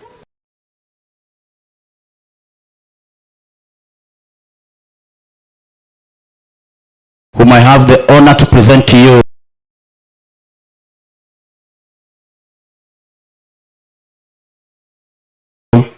satisfy the Board of Examiners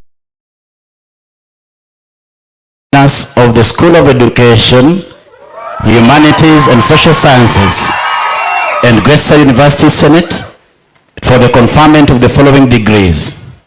May the following graduates of the conferment of the respective degrees please rise when their names are called and standing until the Chancellor confers them the degree.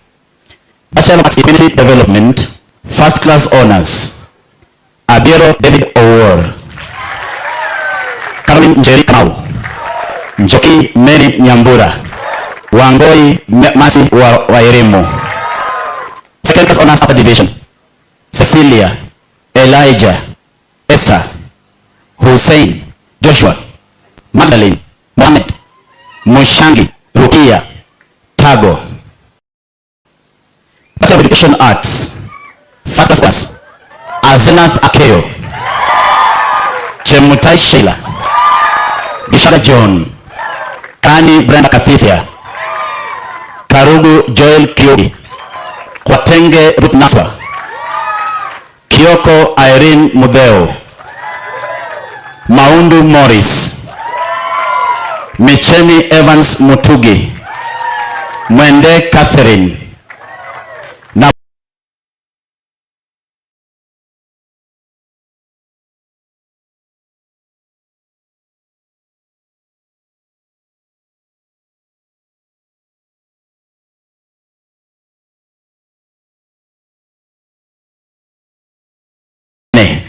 Award, Tinga Gilbert. Second Class Honors Upper Division, Adika, Alice, Amos, Aseto, Barongo, Chemutai Miriam, Chepkoech Charity, Gasheri Whitney, Gaki, Gishuru, Gishiabi, Gitonga, Jemutai, Kaburi, Kalua, Kamande, Kanini, Kapila, Kasenchi, Kenji, Hasoa, Hisa, Kibanya, Kibet, Kibui, Kimani, Kirimi Franklin, Kirimi Victor, Kiptoro, Kotikash, Jebet, Leila, Limo, Lumayo, Mashai, Magak, Maina Emmanuel, Maina Ivy, Makasi, Malombe, Matuku, Mayamei, Mbugwa, Melvin, Menge, Migiro, Misati, Moraa, Moranga, Muchendu, Mweni, Mugeshi, Muya, Muimi, Mujidi, Mutingo, Mumo, Munyoki, Murangiri, Musei, Musungu, Musyoka, Mudhoni, Mutuku, Mwaniki, Mwebi, Mwende, Mwiti, Nafula, Nafula Cynthia, Nafula Hazel, Namarome, Naomi, Nasimiu Marion, Nasimiu Nelly, Ndungu, Ngethe, Ngeni, Ngigi, Njiru, Njuki, Nyabicha, Nyainya, Nyerere, Ochieng Grace, Ochieng Tatiana, Oginga, Okumu, Omanga, Ongechi, Onyango, Oprong, Otieno Ashley, Otieno Dickens, Ouma Faldo, Ouma Geoffrey, Ouma Irene, Owor, Parsanga, Richard, Rotich, Saliamo, Teresa, Valerie, Waidhaka, Wakairi, Wambua, Wamoyo, Wangwe, Wanjiro, Wanyama, Wanyonyi, Wekesa, Were, Yegon. Second class honors lower division, Abdi Hakim, Akinyi, Arusa, Kamilas, Chemtai, Chepngetich Brenda, Chepngetich Hilda, Cherotich Deborah, Cherotich Nelly, Cheroyot, Cheruto, Gasheri, Getray, Gishaba, Guyato, Jacqueline, Karaoke Beatrice, Karaoke Dina, Kashira, Kenyatta, Kerongo, Hasensia, Kibet, Kimani Masi, Kimani Solomon, Kithaka, Kipkosgei, Kiplangat, Kipngetich, Kiprono, Kirui, Kundu, Langat, Lemiso, Lina, Lumumba, Maina Anfidelis, Maina Esther, Malesi, Mbinya, Mboga, Mugia, Monene, Mungai, Moreithi, Musimi, Mudhoni, Mutisia, Mutuku, Muturi, Mwandiki, Mwangi, Mwaura, Njoki, Njura, Nyabuto Cindy, Nyabuto Geoffrey, Nyamberi, Nyangarisa, Nyongesa, Nzeki, Obare, Ochola, Odongo, Okelo, Omolo Victor, Omolo Kevin, Onsabwa, Opicho, Osahala, Ouma, Owen, Owiti, Peace, Randiga, Rafael, Robert, Rukia, Sifuna, Sompet, Taraya, Waichigo, Wakoli, Wanjala, Uvuonya, Bosibori. Pass, Titus.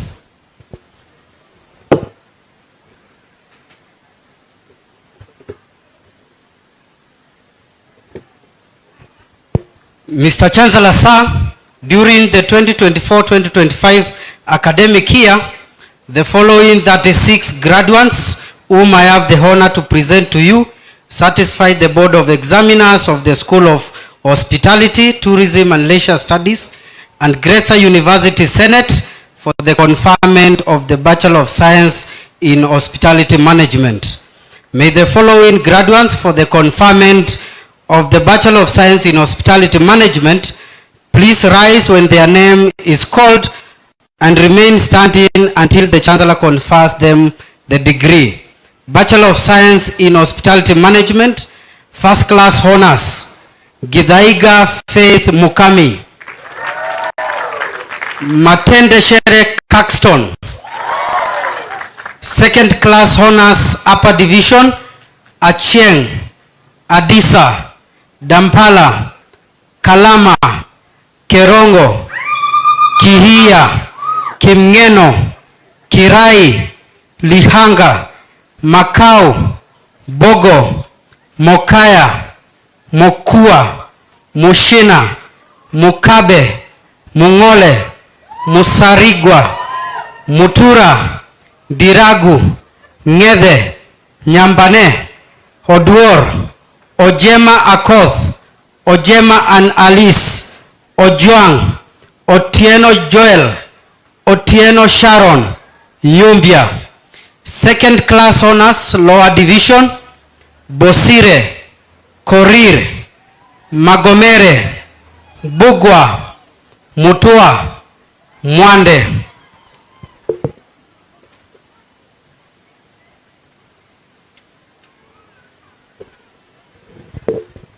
Mr. Chancellor, sir, I call upon you and the Vice Chancellor to step forward for conferment of degrees to successful candidates.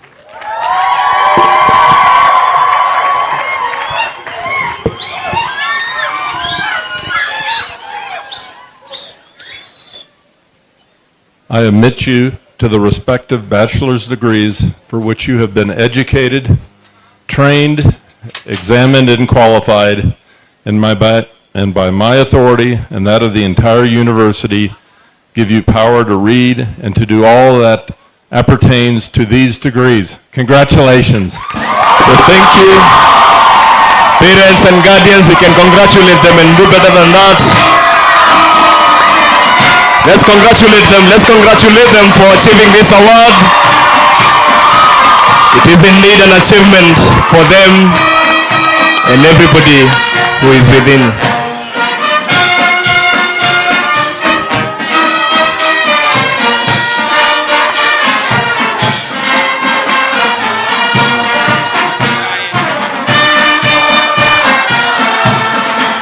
Things are really better. When the Lord is on the throne, things are really better. Things are really better.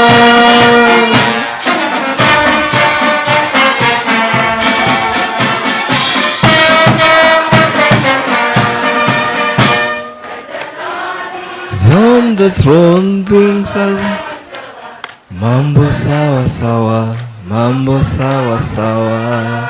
Please remain standing.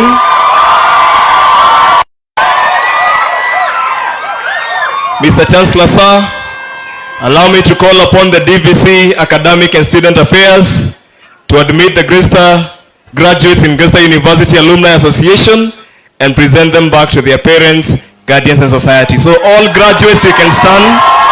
All graduates, you can kindly stand.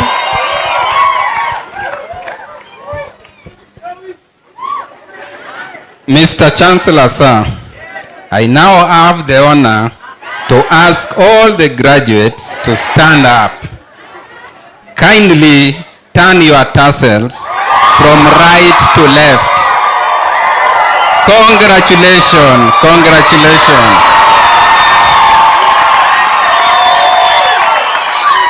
Mr. Chancellor, sir, ladies and gentlemen, I now present to you the Gretsa University 2025 graduates and declare them eligible members of Gretsa University Alumni Association.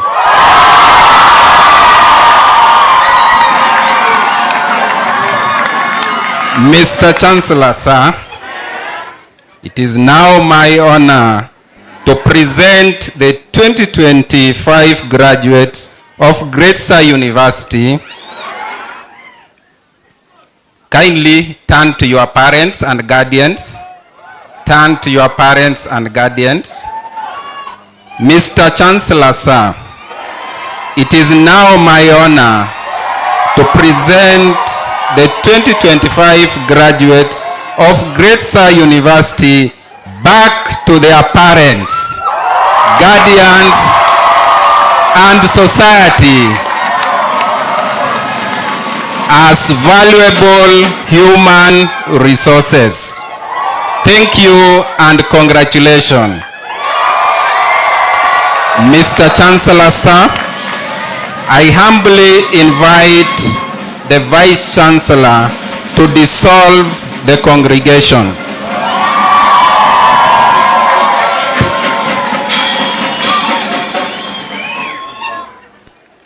Mr. Chancellor, sir, by virtue of Gretsa University Statutes 26, Part 7C, I now declare this congregation officially dissolved.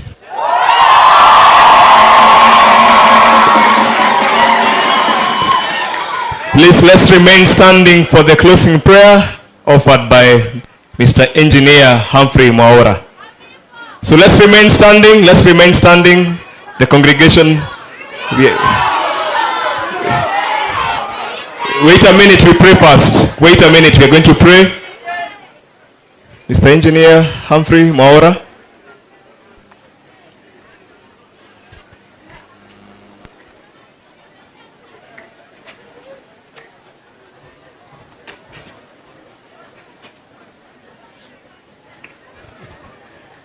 I'm not the engineer, but I've been requested to pray on his behalf. Let's pray together. Let's give thanks.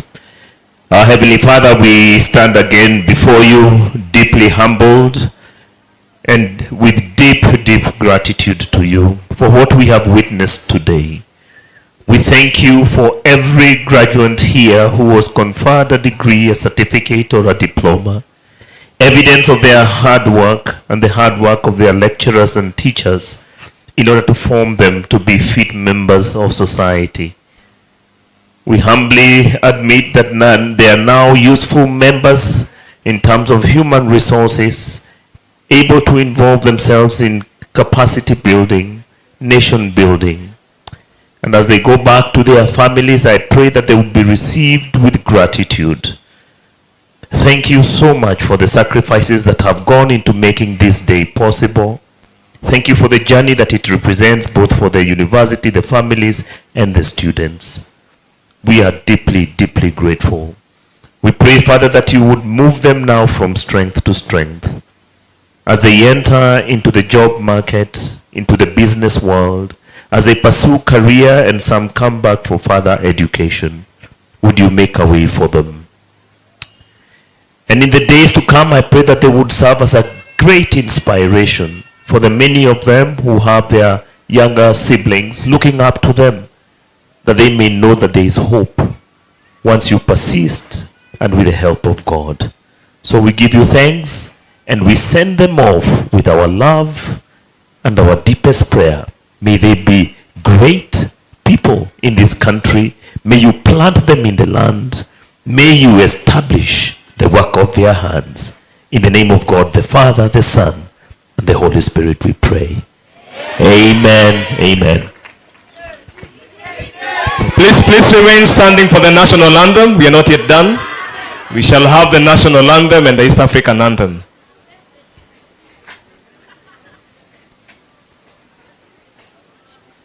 National anthem.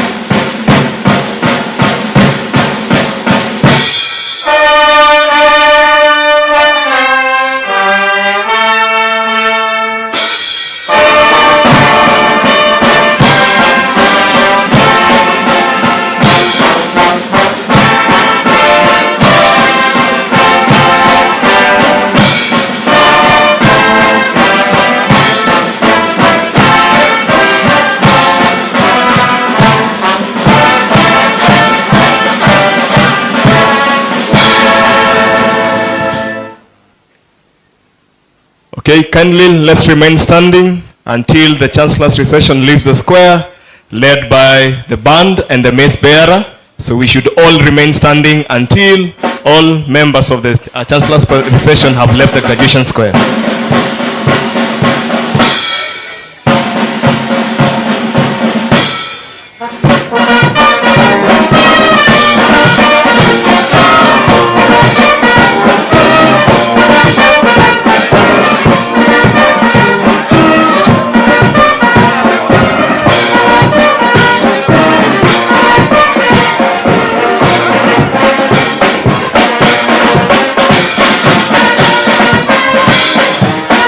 So registrar, you can assist with the seal. Mr. Kimani, assist with the seal and the other instruments.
So you can throw your cups in the air in celebration.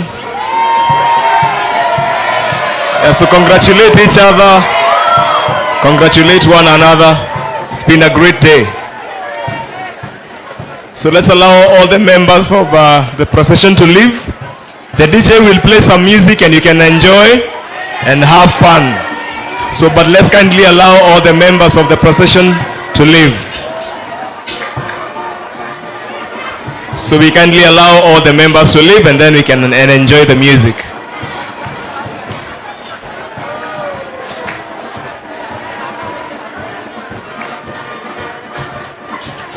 So kindly students, let's allow everybody to leave. Let's allow all the members to leave. Alafu DJ sasa unaweza kuleta mchanganyiko.